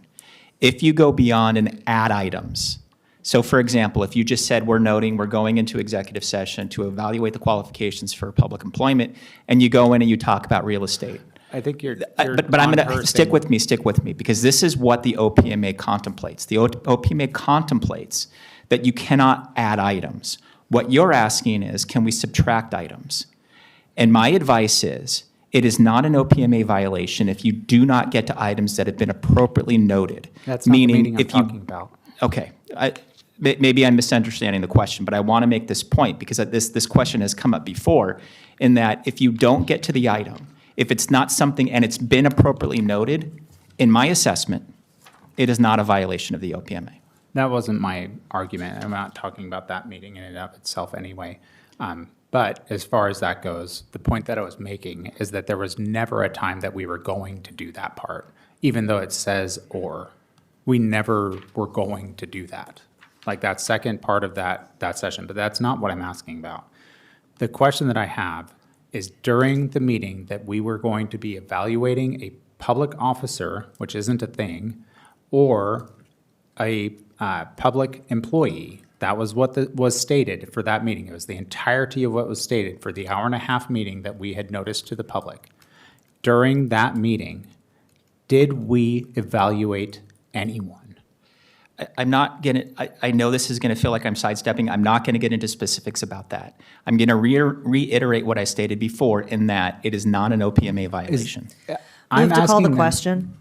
I'm asking because that one thing, you are not even willing to state that, yes, we evaluated someone or no, we didn't. And that is fundamental. And the fact that you're telling me that it is on us, it is our duty to bring that out if it's a problem. If we violate OPMA, it is on us and you to say so. And by you saying nothing states all I need to know. Move to call the question. Yeah, go ahead. A motion has been made. Go for it. I'm not going to stop you. This is absurd. A motion's been made to move to call the question. Is there a second? Second. We will do a roll call vote to move to call the question. Director Cook? I'm so disappointed. I abstain. Abstain. Director Williams? We're voting To call the question. Yes. Aye. Director Gregory? Aye. Aye. The motion passes 3-0, or 3-0 to 1 abstention. There's a motion that's been made and seconded for approval of, pardon me, 8.01, resolution number 1711. I'm sorry, her motion was to ask a question, though. No, it was to call the question. Sorry, I misunderstood. That's right. Okay. Do you withdraw your second? I do withdraw my second because I have one clarifying question. Can I we have do one. that? Can we do Yes. that? Yeah. Can I withdraw my It second? hasn't been voted on. We already did vote on calling the question. Oh, you're right. So a motion's been made and seconded. So now we're moving to, I move to open discussion. Second. Sorry, I really wanted to Okay. clarify something. Okay. I misunderstood. okay, your- so we need to now vote on reopening discussion. Yes. All those in favor, raise your hand. Aye. All those against? The motion passes 3-1. We are now back open for discussion. I want to clarify the intention of this resolution for myself, and I want to comment on that, and so I want to say this. When we had our board offsite with Sandy, one of the things she highly recommended for us, because we were having disagreements and discussion, and we were not working as a board could be and as effective. And one of the things that her board does every single year is this, where they have a single resolution that they reaffirm about what is the role of the board directors, and it goes for their policies. When I received this, that is what I took this as us going back to what Sandy advised us to do at our board retreat and said, you really need to clarify for everybody and be on the same page of what we do and do not do, where our roles end and not. And I agree, sometimes we want to overstep, or we feel like we need to overstep, and that's when we come back and say, did we violate something or not? Maybe we did, or maybe we didn't, depending on what the situation is. But we have never not voted to indemnify anybody. This board has never not indemnified somebody, even though the thing was egregious. I went back, we've always indemnified somebody. So for you to say you're worried that we're not gonna indemnify you, that bothers me because it's historically, we've always indemnified the person. Because it is true what you said. You said, people sit in these chairs. I am not wealthy. I'm gonna be flat out honest. I am not a multi-billionaire, okay?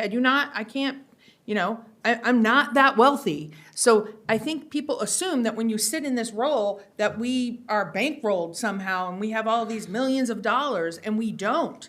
I am a working class person. I work, my husband works, I have kids, they're gonna go to college, I have older parents I'm paying for, and my sister has cancer and I'm paying her bills. Like people, we're not wealthy. So my point is, why would we not indemnify? That is the role of our board to do that. That's number one. The second thing I'm struggling with is, why are you against us re-clarifying the roles in one simple document? Instead of having to go to 14 different policies and interpret them, I feel like this, as a new board member, because I technically am elected new board member, this clarifies for me, which is something that I asked for in the very beginning. Where is it all in one place? And they're like, you have to go to 14 different board policies to go find all what you can and cannot do. This helps any new board member come in and say, this is what you're supposed to be doing. And Do you disagree with that or no? Honestly, I don't. And my problem isn't even to do with that. I could agree to this and maybe even vote for it if we discuss this like we normally do. We go into a work session, we come up with the wording that we want to use as a group, we come out of that and come here in the next meeting and discuss it at length, however we want to, and then vote on it. But we're doing this without any of that. Like, not one bit of this has been decided by this board as a whole. We haven't talked about any of the language whatsoever. And that, to me, is wrong. There actually has been a document, and Ms. Holly, you can probably clarify this one for me, that goes through the role of a board director. And we have tried to get that passed, how many times? A dozen? 9 times?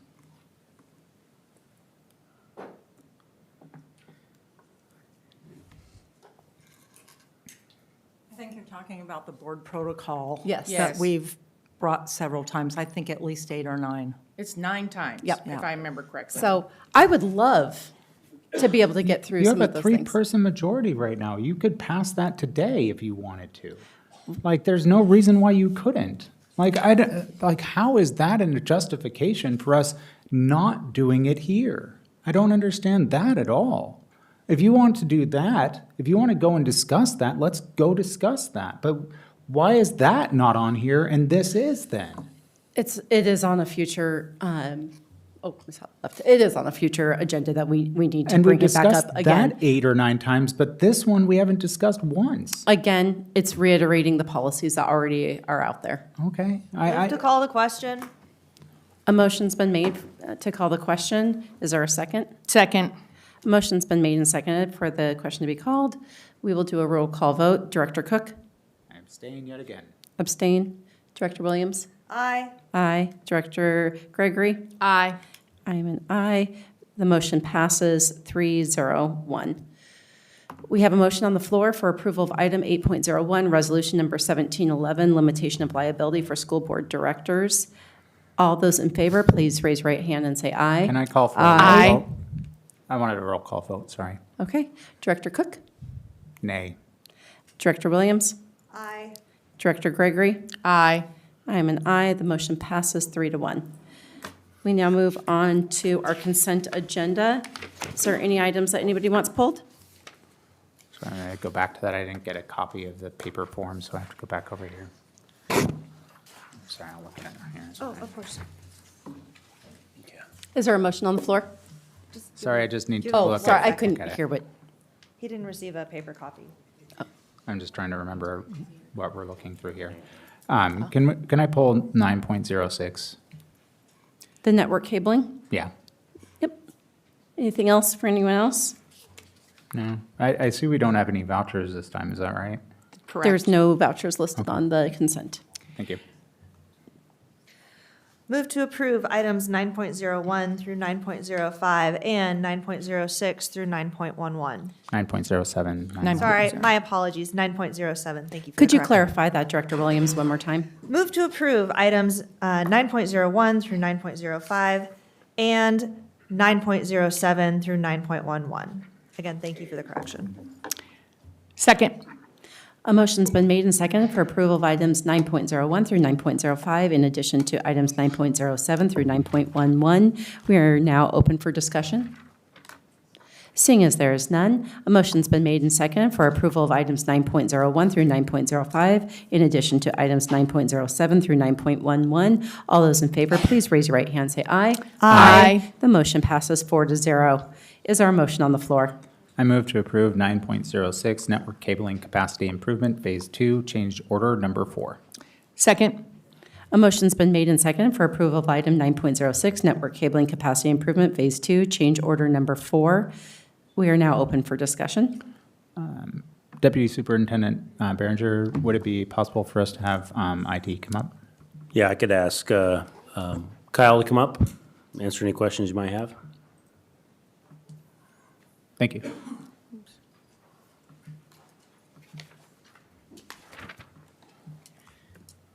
So I don't have a ton of questions. I mostly just wanted, are we pretty close to finishing this? Because it seems like we're kind of getting towards the end of it, right? Yeah, the cabling job was going to be done in multiple phases.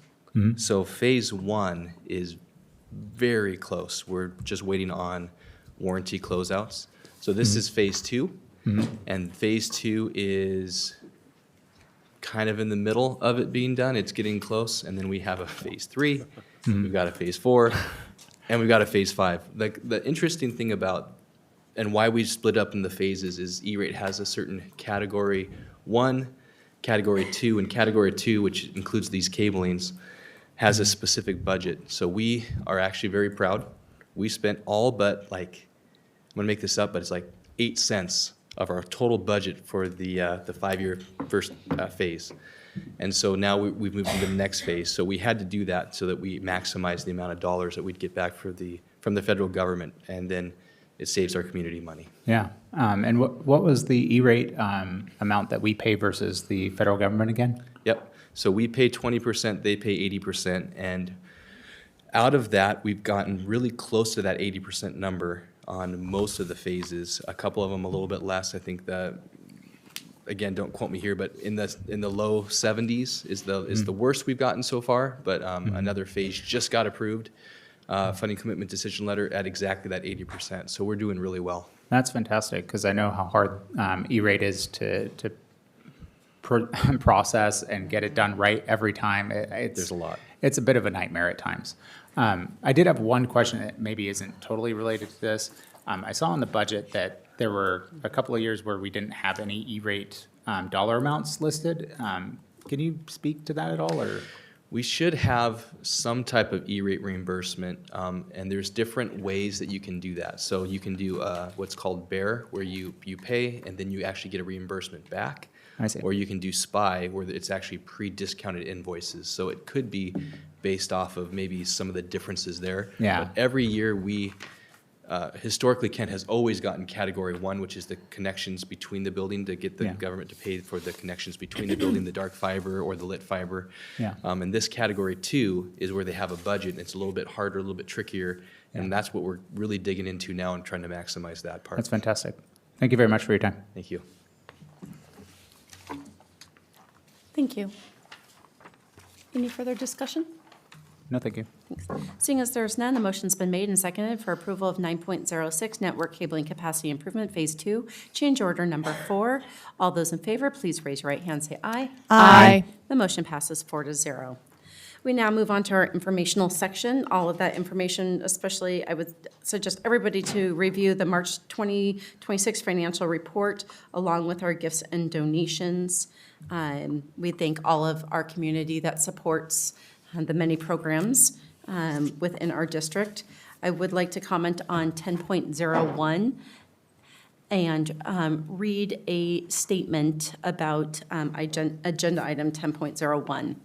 As its March 11th, 2026 meeting, the board convened an executive session without legal counsel present based on advice received prior to the meeting. The district recognizes the importance of strict compliance with the Open Public Meetings Act, OPMA, and remains committed to continued board training and education regarding OPMA requirements and executive session procedures. With that, we move on to our communication, 11.01. I believe we are through all of our comments. There were no additional ones in the box. So that brings us to 11.02, board reports and discussion. Director Cook. All right. First, I want to say, we just passed 1711. I disagreed with it. And honestly, my biggest problem with it isn't that we're passing a resolution that seems targeted at me. That is part of my concern. But the bigger concern is that we decided to pass something that we didn't actually really discuss as a board. We didn't write it as a board. It wasn't decided to be put on this agenda as a board. Yet this is a direct resolution tied to board members. And I'm just a little surprised at our board for doing so. It shows a lack of care when we go through things like this, because it shows that we aren't willing to do the work in public. This was decided to be written, however it was decided to be written by whoever wrote it, but it was not written in public. It wasn't deliberated in public. It wasn't any of that. And that, to me, is unfortunate. I would have hoped that our board had more interest in doing so. Policy 1760 earlier tonight, and it's already been moved to be added to our next meeting.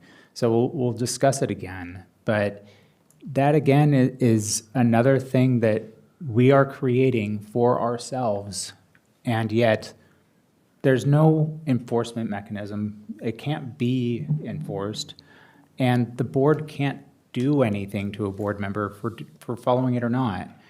I often hear comments saying that, the staff here at the district, is it equal to what they're doing? We aren't staff. We don't have the same rules.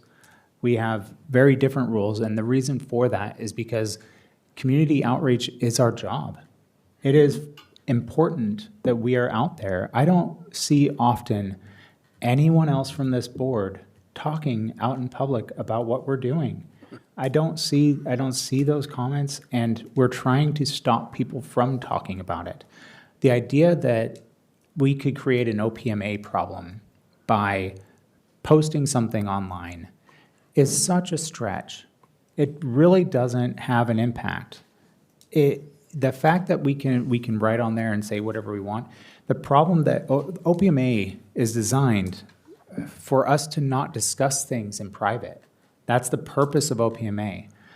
When you read what it states in OPMA at the very beginning, it talks about the fact that by creating these institutions, the people who created them, which is our community, which is our people, which is the people of Washington State, in doing so, they are not giving us the right to decide what they should and shouldn't know. We are supposed to be open about everything we do, unless there's a darn good reason not to. And the fact that we're so just lax about how we feel about that we decide to go and talk about things in private because it's uncomfortable to talk about it in public. At least that's what it seems like to me, because we just made a public statement about something that we did wrong yet again. And the only person here who brought that out into the public was me. I asked our lawyer to make a statement saying a very simple thing: did we or did we not do what we said we were going to do in that meeting? And he won't answer. That seems insane.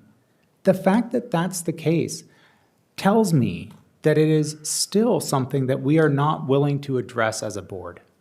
And honestly, after that passes, you're going to get your wish, because I probably won't be saying much of anything to anyone about anything. And I'll wait for each of you to leave, because I will stay here as long as it takes.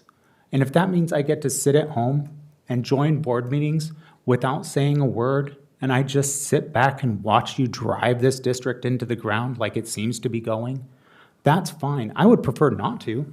I would prefer that I got involved and helped to make things better. But instead, we're creating resolutions, we're creating policies to try and stop a board member. That's what we're doing here. And that is your prerogative. But it also will be my prerogative to sit it out and wait. Every time there's an election, I'll just wait again. I don't have a problem with that. I don't like it. I would prefer that we weren't sitting here trying to quiet our board in some way, but I don't see any other way to do it. When I'm being told that I can't go out there and talk to the public, because God forbid I say something to the public and they hear whatever, and somehow I'm speaking for the district, even though I never, ever once have ever stated that. Not once have I stated that. And the only person that can never does. I don't see any statements being put out by our president here. I don't remember the last time I saw anything that you've put out there. Why? It seems very difficult for me to sit here and watch this board continually try to hold people accountable for things that don't seem to be appropriate in this setting. But I take this job seriously, and I will continue to take it seriously. Am I going to say nothing ever? Probably not. I'll probably make a comment here and there, but it is going to chill my amount of involvement, because that's apparently what you want. And I'm happy to oblige. And just know that every time I'm silent, every time I'm sitting there at home, because I'm not going to be here, I'm not going to join you guys. I'm not going to want to be involved in this. I'll sit back and I will make my comments about the things that I think need to be said, but I will just sit back at home for all of our meetings so that I can make sure that I'm protecting my own mental health through all of the things that we get wrong here. And I still will point some of them out, but I'm not going to have the audacity to go against these sorts of things when you're telling me right here in this resolution that we just passed that you're identifying the fact that indemnification can be removed. You can call it whatever you want, but that paired with I'm not supposed to say things online, and you're going to say board members shouldn't discuss anything online. It needs to be discussed on their public devices at all times, and all of that sort of stuff. Like, the likelihood that any board member in this entire state is doing that is nil, because there's no way that someone doesn't make a comment on some text message to a friend. There's no way that a mom doesn't contact their child or something, saying something about what happened at the board meeting. That would not be allowed, given the way that this is written, coming up next 2 weeks or what have you. So, it's sad. It really is. And I don't know what the comments will be after what I've had to say here, but I continually am disappointed with this board. And I keep saying that, and it just keeps happening. So in closing, I hope we do better. I hope we figure out a way where we aren't talking about this crap when we are facing multi-tens of millions of dollars shortfall, and somehow we didn't do anything wrong. I don't get it. How can we sit here and say that we made no mistakes and we're cutting jobs on all of these people? And we sit here and claim that we did everything right. We did everything perfect. It's all out of our control. That's just a joke. No one believes that. No one here believes that. No one that came here tonight believes that, and no one in our community believes that. You can, I guess, delude yourselves if you like. No one here, no one around us believes you. They don't. When you see what's going on out there, you may say that the public coming to the Facebook posts that I put on there, they're all jaded. They don't know what they're talking about. Who else is coming and talking to you? Who is it? Because they sure as heck don't come here. So maybe reflect on that. I don't know what it is you're here for. I don't. But I hope that it's because you really do want to make things better, because it doesn't seem that way. Director Williams? I'd like to thank KEA and KAP, as well as our other labor partners for attending tonight, as well as former Director Clark. This was a long one, and I appreciate those of you who've hung with us. I also want to thank the following donors for their donations to our schools. Play on Sports, the Kent Rotary Club, Double Good, Kiwanis of Kent, I always mispronounce this one, so please correct me, the Kent Ridge Chatelaines Booster. Oh, yes. The Kent Ridge Booster Club, the Project Unified Pack the Gym, Washington State Judo Association, the Kent Ridge Booster Choir, Technology Access Foundation, Washington DECA, the Lake Youngs PTSA, Dorian Photography for their donations both to Horizon Elementary and Martin Sortoon Elementary, the Sunrise PTA, the Ridgewood PTA, Glenda White, and the Martin Sortoon PTA. I think it's very important that we acknowledge donations as they come in. I get a donations board review in our informational, and I want to always say the names of the folks who are contributing to our schools. I also want to say thank you to the Kent Ridge Drama for a wonderful production of The Drowsy Chaperone. I was deeply impressed by the tap dancing, the vocals, just the singing was very impressive, as well as the full cast choreography that happened throughout the show. As a theater director as well, I know how hard it is to get a group of kids to do anything, and so it was very impressive. I got to attend and I apologize to the Sikh community because I'm probably going to mispronounce this, but I got to attend the 2nd anniversary of the Gurudwara Sri Guru Tegh Badar Sahib. It was a huge honor. I did not realize how big it was going to be. It seemed like it was 1,000 people, and there were tons of electeds there, and it was a really big honor to be able to represent the school board and the school district at that event. I guess the last thing I want to share is, well, 2 things. Firstly, I've been fielding phone calls from a variety of different electeds over the last 96 hours, from city officials to statewide officials. That's been a thing that we have discussed. And then the last piece is, and I hope that our labor partners recognize, that when you are at the table, you don't share a product when it's half finished. I was having a conversation with my daughter this morning, and we were talking about if you're taking a test, okay, and the teacher comes and takes the test when you're less than halfway through taking the test and they grade it, probably going to be pretty angry about it. Is that representative of your knowledge? Is that representative of your final product? I think that it's important that we remember that a lot of what we work on here is living documents, and a lot of the things that are discussed outside of this room is works in progress, and we need to be given the opportunity to finish that work and be allowed to present it, the finished product, not just a portion, a part way through. It's unfair to all of the people involved in that sort of thing, just like it would be unfair to a student to grade only a quarter of their work. And that is my report. Thank you, Director Williams. Director Gregory? I want to share a couple of key things. I was able to attend, we were at the previous board meeting, Director Williams and I were appointed to a committee, and I was able to attend their meeting last week. It was an honor to be there and talk about how we can get people into the dual language program. And I'm very committed to that, and I was very exciting to meet staff and family members and the organizers, and it's my honor to be there, and I appreciate their warm welcome, and the food was amazing. also want to share that I have 951, and you're wondering what that number is. That is the number of days I have read for at least 30 minutes in a row. 951 days. Just want to point that out. I've already completed 36 books since January. That's what my stats tell me on Kindle. That doesn't include the paper books because they don't, you can't track it in there.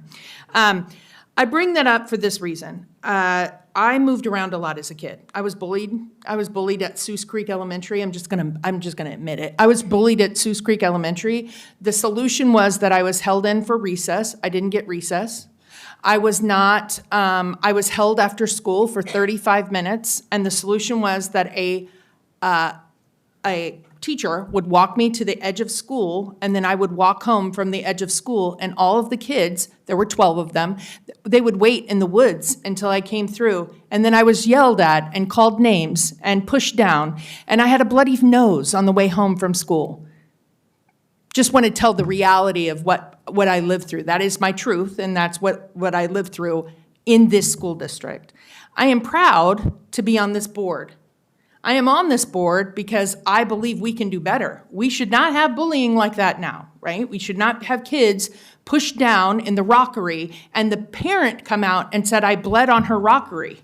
Like, no joke, people. This is what happened in reality when I went to school here. It doesn't happen today. I'm proud to say that we still have incidences and we are working through them and we proactively work through them. And that's why I'm on this board, is to ensure that what happened to me in this school district doesn't happen to the kids of our future. Because there are 3 things that make up a community. The first one is a place of worship, whatever that may be for you, whether it be a synagogue, a church, or whatever that looks like. The second thing is all the services that are provided for us. That includes fire, libraries, all the community things that we need. And the last thing that is in every community is schools. And without schools, you don't have the other 2. That's why communities die. That's why when birth rates go down and people don't move back to their home community, that's why cities are disappearing.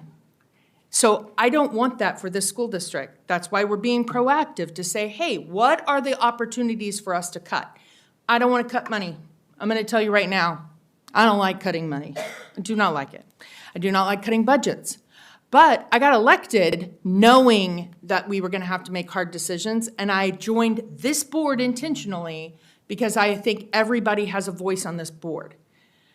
The downside of having that voice is there is some miscommunication that has gone out.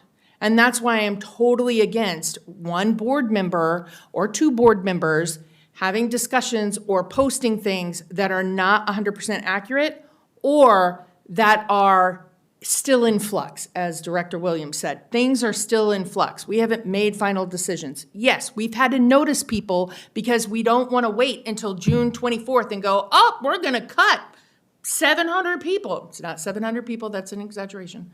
But I just want to say we have to follow the rules that we have in place. That is what labor laws are for, and that's why we have labor partners, and I appreciate them. My last thing I want to talk about is the cool things that are coming. So we have some final productions. We heard about Kent Meridians. It's available this weekend, 7 p.m., Thursday, Friday, Saturday. Please go see the Spitfire Grill. Take the opportunity to see what's going on in the community. Go visit our schools. Northwood Middle School, every Wednesday from now until October from 4 to 8 is going to hold a fair. They have like a vendor fair thing that you can go and buy local, right? So those are the cool things that are going on at our schools, in our community, that we should be supporting. And that's all I have to say. Thank you. Thank you, Director Gregory. My why has always been really simple, and I will reiterate it very clearly, one word, students. And so I will make sure that my board report is focused on them, as I try to every week. I had the opportunity to be able to go see many of our students from KLA and our comprehensive high schools compete at the DECA Nationals in Atlanta, Georgia. So cool. Somebody who, in the business community, loves seeing people come in with a passion for business. And all different spectrums of kind of the business community. DECA celebrates those and has competitions in different ways. If you don't know what DECA is, take a moment, find out about it. Very, very cool program, and so impressed at our students that made it through their school programs, through regional program, through the state competition, and made it all the way to nationals. I guess I do want to talk about the state auditors. The big thing I want to say on this one is 7 clean audits in a row over 3 years, amazing. What this does is it puts us on a track for as a low-risk district, which is fantastic. That helps us long-term when we were talking about debt service. That is a bill that we have every month that now we get to have a little bit less. It's not exactly, but I'll kind of guys it to, like, if you drive really well, your car insurance goes down, you get to pay less in car insurance. That's kind of what we get to do. So when we put out bonds, we get to pay less because we have less of a risk. And so because of that and the very clean audits that we have, this makes a better number for us as a district. Sorry, that was mine off of the students. All city track and field meet, I got to see that. Really cool. So many things that just seeing just the number of students out there competing and just the coordination that all goes in that, and just love hearing our students cheer on each other, and great presentation from many of our different administrative leaders. But one that really stuck out with me was Brian Smith talking about our students that graduate when participating in sports. 98%. 98%. Huge number.